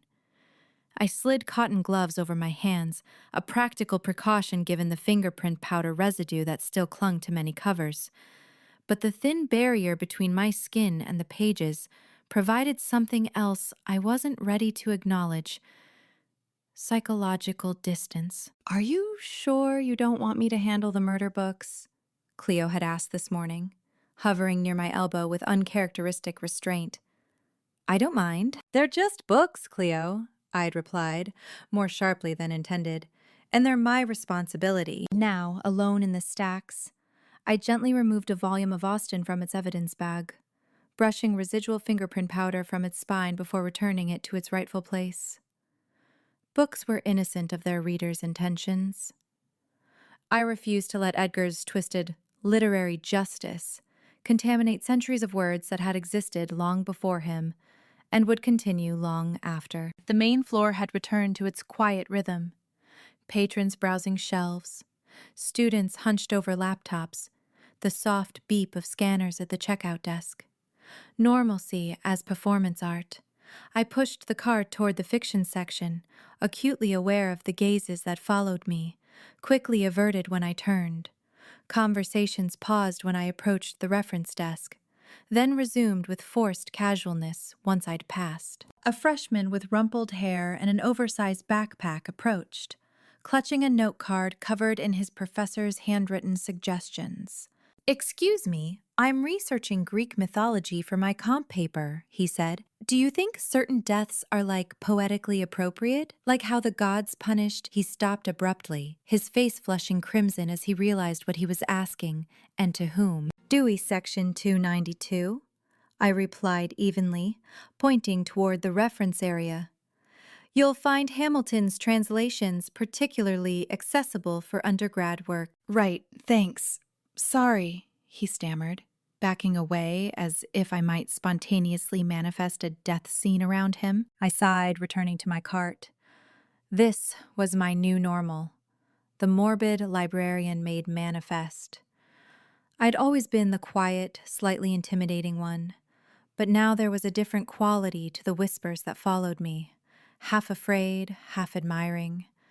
The woman whose dark imagination both predicted and solved a murder. The final stack contained the most literary of the murder connections. Classics that Edgar had placed around his crime scenes like Morbid footnotes. Graham Greene's Brighton Rock, Dickens' Bleak House, Agatha Christie's And Then There Were None. I handled each with appropriate reverence, returning them to their rightful places in the stacks. At the bottom of the pile sat T.S. Eliot's Murder in the Cathedral, a volume I didn't immediately recall from the evidence inventory. Frowning, I opened it cautiously, finding a yellow sticky note adhered to the title page. Sometimes fiction needs a better editor. The handwriting was neat, precise, distinctly feminine, and definitely not Edgar's flamboyant script. A cold prickle traveled up my spine as I glanced reflexively around the empty aisle. I pulled out my phone, took a quick photo of the note, then carefully removed it with my gloved fingers and slipped it into my cardigan pocket. "Virginia?" I startled, nearly dropping Eliot's book. Page Turner stood at the end of the aisle looking like a different person than the ambitious junior librarian I'd known for the past 2 years. Her normally vibrant auburn pixie cut was pulled back severely with plain clips. She wore no statement jewelry, no colorful blazer, as if trying to physically diminish her presence in the space. "I've submitted my formal resignation," she said without preamble, handing me a pristine white envelope. "Effective immediately." I accepted it, noting the perfectly aligned address label. Page's attention to detail undiminished even in professional disgrace. "The board might have considered probation instead," I replied carefully, though we both knew that was unlikely.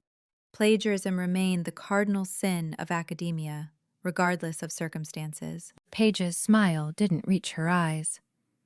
"We both know my academic career is over. Better to leave on my own terms." An uncomfortable silence stretched between us, filled with unspoken accusations and compromises. I testified on her behalf, explaining how Marion Gray had used Page's literary theft to blackmail her. But being a victim of blackmail didn't erase the initial transgression. "For what it's worth," I offered, Your work here was exceptional. Until it wasn't, she replied flatly.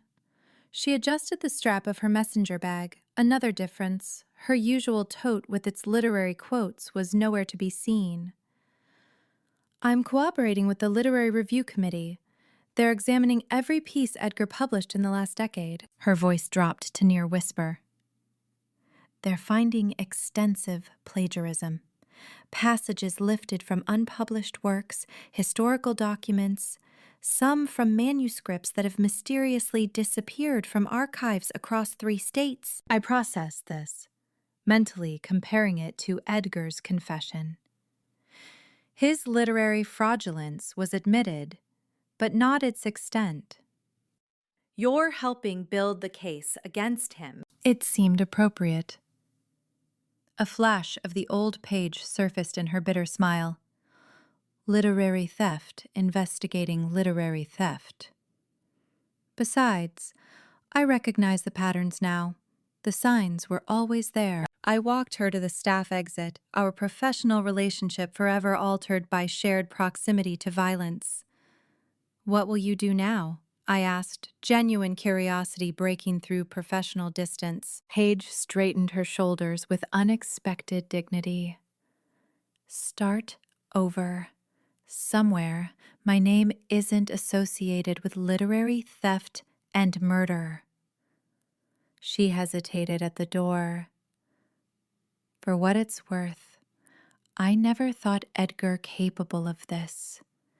His writing was derivative, not violent. I thought of the sticky note in my pocket, the feminine handwriting that whispered of unfinished business.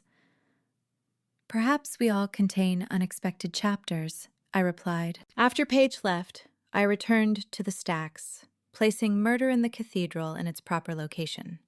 My fingers lingered on its spine, reluctant to let it go. Another puzzle piece that didn't quite fit the official narrative. Edgar had made no mention of this book in his detailed confession. If he hadn't placed it, who had? Virginia, there you are. I turned to find Muriel, our part-time receptionist, looking flustered. Mayor Vexley is here with some city councilors. For a tour, apparently? He specifically asked for you. Son of a snickerdoodle. A mayoral visit wasn't on today's agenda, and I wasn't in the mood for political theater. But one doesn't simply refuse the mayor, particularly when he's also one's only remaining family. I found them in the main lobby, Mayor Thaddeus Vexley in his signature navy suit, with a pocket square that matched his socks, flanked by 2 counselors whose names I always mixed up, and a photographer from the Ravenswood Gazette. A casual library tour that felt anything but casual. Ah, Virginia! Uncle Thad's political smile widened at my approach. Just showing our council friends the improvements to the library. Your staff has done remarkable work restoring order. The photographer moved into position, capturing the mayor gesturing expansively at the reading room. I adopted what Cleo called my professional librarian face. Pleasant, neutral, revealing nothing. The entourage moved through the main floor, pausing strategically by the restored rare book room, now featuring a newly installed security system, a gleaming panel of buttons and indicator lights next to reinforced glass doors. A terrible business, now thankfully concluded, the mayor pronounced, for the photographer's benefit. Ravenswood can return to being known for its literary heritage rather than this unfortunate incident. I noted how carefully he avoided specifics. No mention of Edgar, of Marion, of the literary society over which he had served as honorary chairman. Ravenswood's selective amnesia was already in full swing. I understand the literary society has disbanded, I commented innocently as the mayor examined a display of local history books with performative interest. His practiced smile tightened almost imperceptibly. Temporarily suspended while we reassess its structure and leadership, he corrected.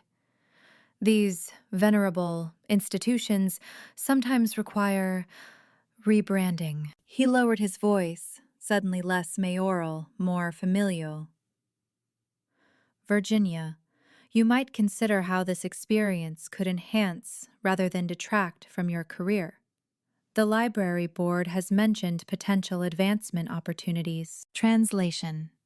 Your trauma has market value if properly positioned. I forced a polite smile. I'm just focused on returning the library to normal operations, Uncle Fad. Of course, of course. He patted my shoulder. But forward thinking is how we progress. Speaking of which, we're announcing a new town literary initiative next month. Nothing controversial. Youth literacy, supporting local authors, the sort of wholesome programming Ravenswood needs after recent events. I catalogued the rapid transformation unfolding around me. How quickly Ravenswood pivoted from shock to narrative management. The murder books returned to circulation, sanitized of their temporary infamy. Paige departed quietly, her plagiarism now a footnote to Edgar's greater crimes. The Literary Society rebranded rather than confronted its toxic culture. Even my own ordeal transformed from trauma to career opportunity in the mayor's calculating assessment. Each participant finding their preferred ending to the story. Only I seemed stuck in the middle chapters. After the mayor's entourage finally departed, I returned to finish reshelving the last few books. The afternoon stretched into evening, and I found myself alone on the main floor as closing time approached. I pushed the empty cart back to circulation, checking my watch. 20 minutes until official closing. My phone buzzed in my pocket. A text from Stone. Dinner tomorrow? Non-case related. I stared at the message, thumb hovering over the response field, suddenly aware of the surveillance camera watching from the ceiling corner, its red light steadily blinking. Stone had installed the new system himself, insisting on proper coverage after Edgar's break-in. Who else might be watching? Who else might have access? I typed yes and pressed send before I could overthink the implications. The final patron, Mrs. Finch, with her weekly stack of cozy mysteries, checked out at 7:55. I followed her to the front door, waiting as she settled her reading glasses atop her white curls. Back to normal, aren't we? She commented, though the question in her eyes belied the casual tone. Such a ghastly business with that writer fellow.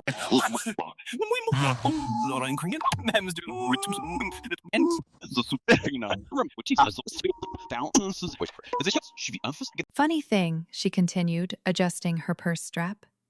I was looking at the library event calendar. No more mystery book clubs for a while? We're reassessing our programming. I echoed the mayor's phrasing. Mrs. Finch nodded sagely. Probably for the best. Though personally, I think there's nothing wrong with a good murder mystery. Keeps the mind sharp. My Agatha Christie collection got me through my Harvey's passing, you know. There's comfort in fictional deaths when you're dealing with real ones. I managed a tight smile. Good night, Mrs. Finch. I locked the library doors behind her, watching through the glass as she descended the stone steps. Across the street, the lights of the Velvet Scone Cafe glowed warm in the gathering dusk. A woman sat alone at a window table, writing in what appeared to be a journal, occasionally looking up toward the library entrance. When our eyes briefly met, she nodded almost imperceptibly before returning to her writing. I froze, one hand still on the door lock. She seemed vaguely familiar. Perhaps someone I'd seen at the Literary Society events?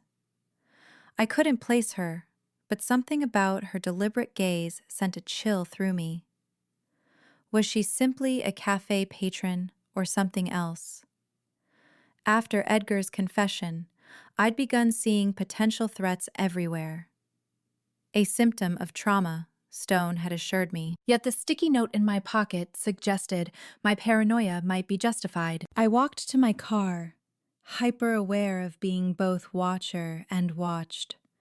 The drive home was uneventful, but I checked my rearview mirror more than strictly necessary, noting each car that turned the same direction as mine, releasing my breath only when they eventually turned elsewhere. Morticia greeted me at the door with her usual imperious meow, twining around my ankles as I reset the alarm system. I'd upgraded to a more comprehensive package after the break-in, though I wasn't naive enough to believe it would stop a determined intruder. Yes, your dinner is coming, I told her, dropping my bag on the counter and pulling the sticky note from my pocket. I added it to a small collection in my desk drawer. The book misquote, the misfiled page, now this editorial suggestion, a case file of my own, separate from police evidence, separate from my journals. Seeds of doubt preserved like pressed flowers between pages of official conclusion. The killer had been caught, the case closed, the books returned to their proper places. By all accounts, I should feel relieved, vindicated. Instead, I felt observed, as if I'd become a character in someone else's narrative rather than the author of my own. After feeding Morticia and making myself a simple dinner, I settled at my writing desk, restored to its proper place after forensics had thoroughly examined it. My journal lay closed on its surface, a fresh one purchased to replace those still held in evidence. I opened to a blank page, wrote the date in my precise script, then hesitated. The ritual that had once provided comfort now felt performative, as if I were writing for an audience. "Who are you really writing for?" Edgar had asked during his confession. "Admit it, you always hoped someone would read these pages.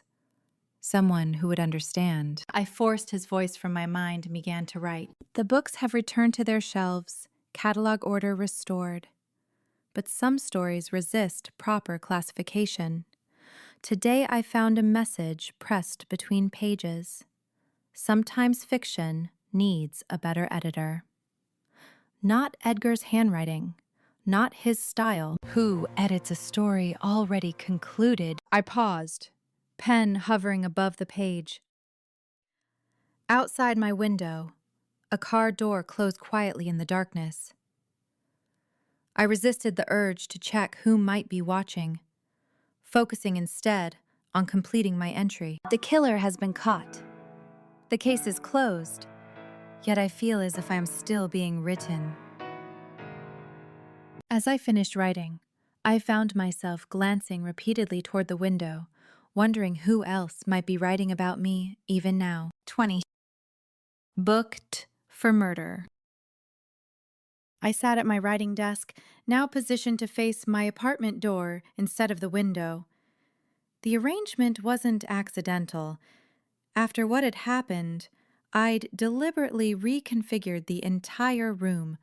Bookshelves at different angles, desk relocated, new locks installed on every possible entry point.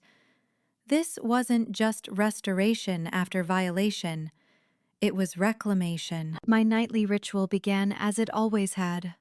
Leather-bound journal open to a fresh page, fountain pen uncapped with careful precision. Morticia curled on the nearby armchair. She observed, with that particular feline indifference that somehow still managed to feel judgmental. The leather cover of my new journal felt stiff beneath my fingers, not yet softened by use like its predecessors. But tonight, I hesitated, fingers hovering over blank paper. What did this evening demand? What words belonged on this pristine page? The street lights outside cast long shadows across my hardwood floor. From my window, now to my left instead of directly behind me, I could see Ravenswood returning to its normal rhythms. The bakery across the street had changed its sign from literary lemon tarts to spring renewal treats, an almost painfully obvious attempt at collective amnesia. The newspaper headline taped to the corner stand had finally moved past murder to municipal water improvements. Two women paused beneath a streetlight, gesturing animatedly as they discussed the upcoming garden festival rather than the library killer. Normalcy reasserted itself with determined collective effort, the town eager to close this particular chapter. I finally touched pen to paper, my script careful and measured. Tonight I find myself thinking not about death, but about narrative, about who authors the stories we think we're living.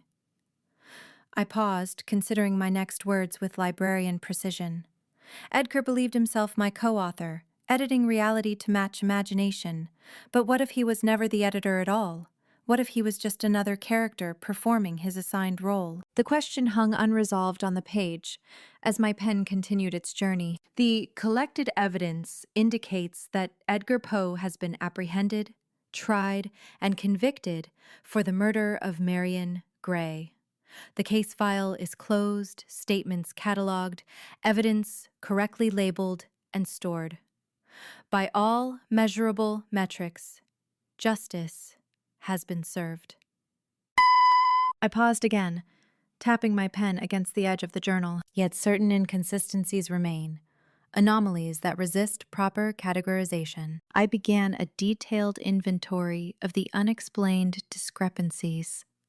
The sticky note in Murder in the Cathedral, the misfiled quote predicting my future writing, Edgar's too-perfect confession that felt rehearsed rather than remorseful. The shelved book appears to conclude the story, I wrote, my handwriting growing smaller and more precise as I filled the page.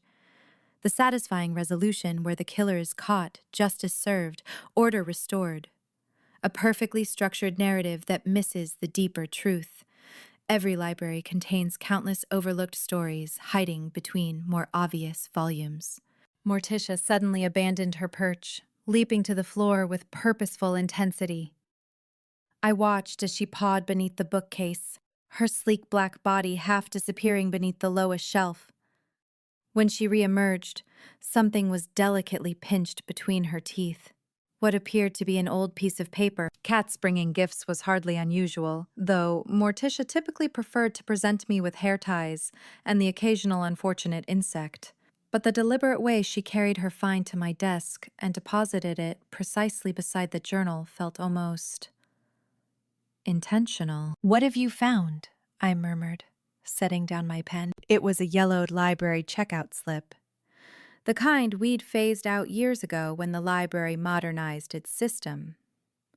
The paper had been damaged, water-stained, partially torn, but its essential information remained intact.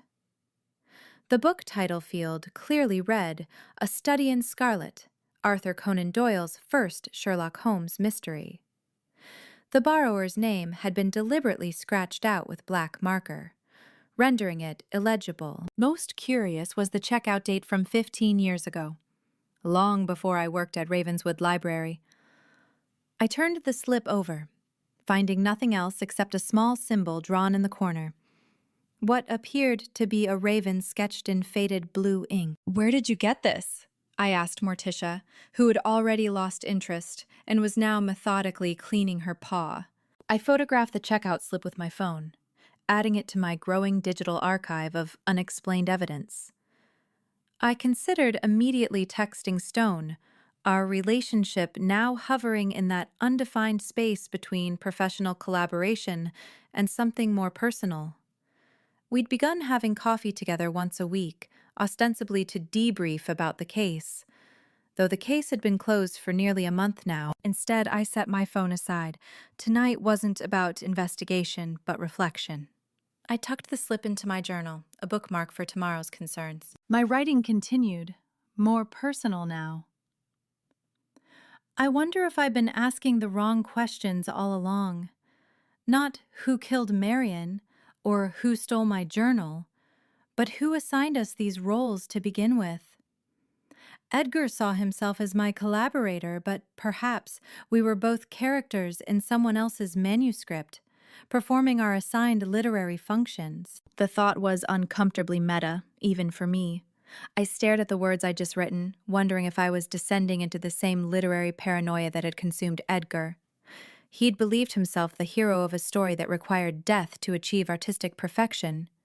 Was I now fashioning myself as the detective in a mystery that might not exist? Morticia yawned widely from her chair, displaying a magnificent array of teeth before settling her head on her paws. Easy for you to say, I told her. You're just the enigmatic animal companion. I crossed the room to my newly organized bookshelf, where the restructuring after Edgar's invasion had created a special section. Volumes connected to the case, now gathered together, rather than dispersed by catalog number. Normally, such disregard for proper classification would have bothered me. But these books had earned special status. I ran my fingers along their spines. Christie, Doyle, Sayers, Poe. The canon of mystery, the foundation of murder as literary exercise. Throughout the investigation, each of these authors had been referenced, invoked, or outright plagiarized by our killer. I selected A Study in Scarlet opening to its first pages. There's the scarlet thread of murder running through the colorless skein of life. And our duty is to unravel it and isolate it and expose every inch of it. Holmes's famous declaration. Was that what I was doing? Searching for a scarlet thread that others couldn't see? Or inventing one where none existed? I returned to my desk, contemplating the checkout slip beside my journal. In careful, deliberate script, I continued writing. Today, I close the final chapter of what everyone is calling the Librarian Murders. The books are reshelved, the killer identified, the case file archived. But a good librarian knows that organization is illusory. Today's perfect system becomes tomorrow's chaos when new information arrives. And information always arrives if you know where to look. Outside my window, darkness settled over Ravenswood. Street lamps illuminated empty sidewalks. Occasional headlights traced familiar routes home. In the apartment below, someone practiced cello. The same 4 measures repeated with increasing precision. Across the street, the cafe closed for the night, its last patron closing what looked like a leather-bound journal before disappearing around the corner. I noticed these details with professional detachment, cataloging rather than fearing the rhythms of my surroundings.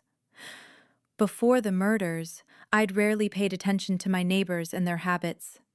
Now, I found myself mentally mapping their routines, noting deviations, filing away observations. Perhaps that was Edgar's true legacy, teaching me to see pattern and intention where others saw coincidence. I completed my entry with steady hand. I am reclaiming authorship of my own story, whatever comes next, whatever mysterious checkout slips appear, whatever books are misfiled with cryptic notes, whatever literary games someone wishes to play, I am no longer a character to be manipulated. I am the librarian who catalogs chaos, who archives mystery, who shelves even the darkest volumes in their proper place. And if someone is still writing about me, still leaving clues like breadcrumbs, still orchestrating some grand literary scheme, then I will extend the professional courtesy of reading their work very, very carefully before I write my response. I closed the journal with deliberate finality, placed it in my desk drawer rather than my nightstand, and turned off my desk lamp. Morticia jumped back to her perch on the armchair, green eyes reflecting the streetlight as she watched the darkened street below.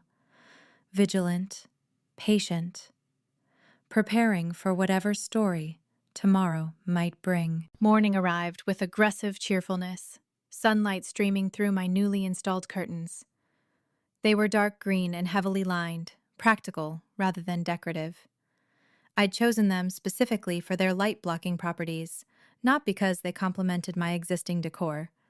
The fact that they happened to match the battered armchair where Morticia spent most of her time was purely coincidental. I found her in the kitchen, sitting with regal patience beside her empty food bowl. "Good morning to you, too," I said, filling her bowl with the premium cat food she'd come to expect.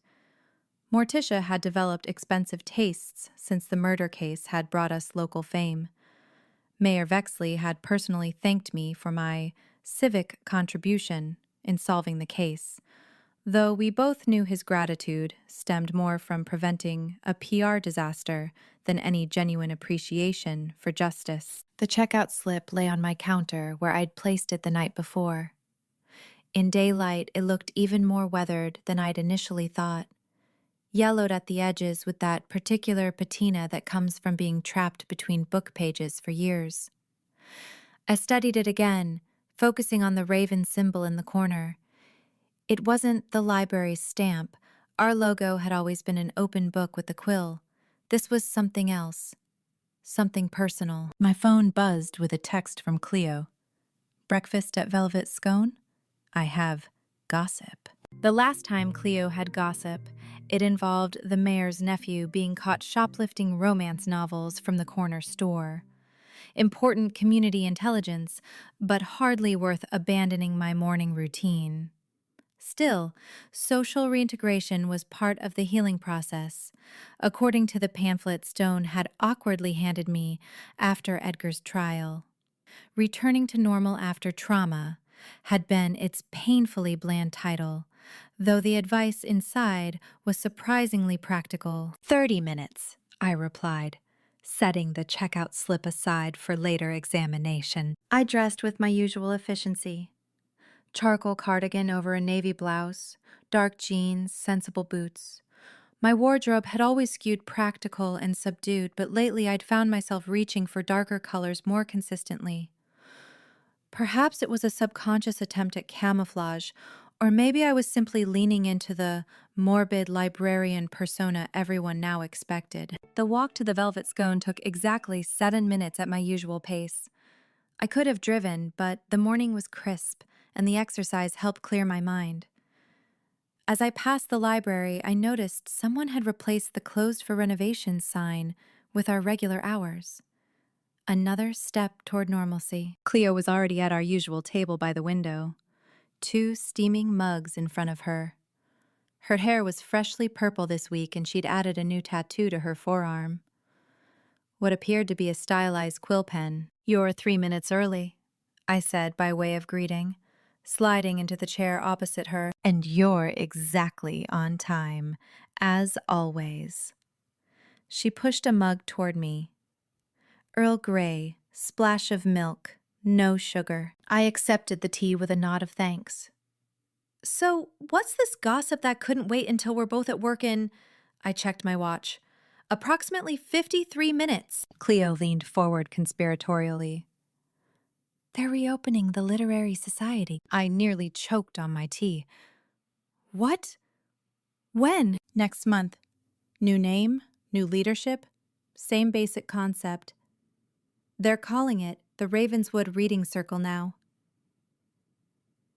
Let me guess. Paige Turner is behind it? "Nope." Cleo popped the P with evident satisfaction. "Agatha Christie Larson." I set down my mug carefully. Agatha, the elderly busybody who'd been surprisingly helpful during the investigation, despite her theatrical nature and penchant for quoting her namesake at inopportune moments. "She's naming herself president, apparently," Cleo continued.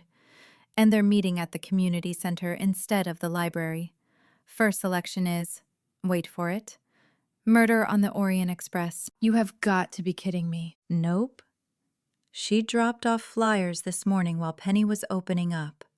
Said, and I quote, 'Our dear Virginia might not be ready to rejoin literary society just yet, but we'll save her a seat when she is.'"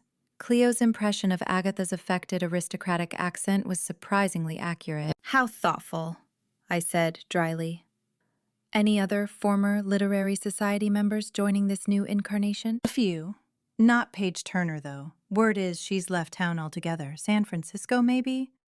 Someone said she got a job with a publishing house. Cleo stirred her lavender latte, creating a miniature whirlpool. Oh, and Edgar's book is being published. I stared at her. His book? The one he was always working on but never finished? Yep, some true crime publisher picked it up. They're calling it The Librarian's Deadly Imagination, Inside the Ravenswood Murders. Oh, for fudge's sake. I pressed my fingers to my temples, feeling a headache forming. Please tell me you're joking. Wish I was.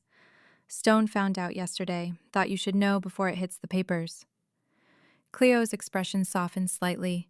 He wanted to tell you himself, but he got called to that situation over in Mapleton. The fact that Stone had thought to warn me about this development, and had asked Cleo to deliver the message when he couldn't, wasn't lost on me. Our relationship had evolved into something approaching friendship since the trial, though neither of us seemed willing to define it more precisely. That's unfortunate, I said finally, but not entirely surprising. Tragedy sells, especially when it comes with a literary angle. Speaking of literary angles, Cleo produced something from her messenger bag. A bookmark featuring Edgar Allan Poe's famous Raven and the quote, "Nevermore" in Gothic script. Found this in the return bin this morning. Wasn't there when I closed up yesterday. I froze, staring at the bookmark.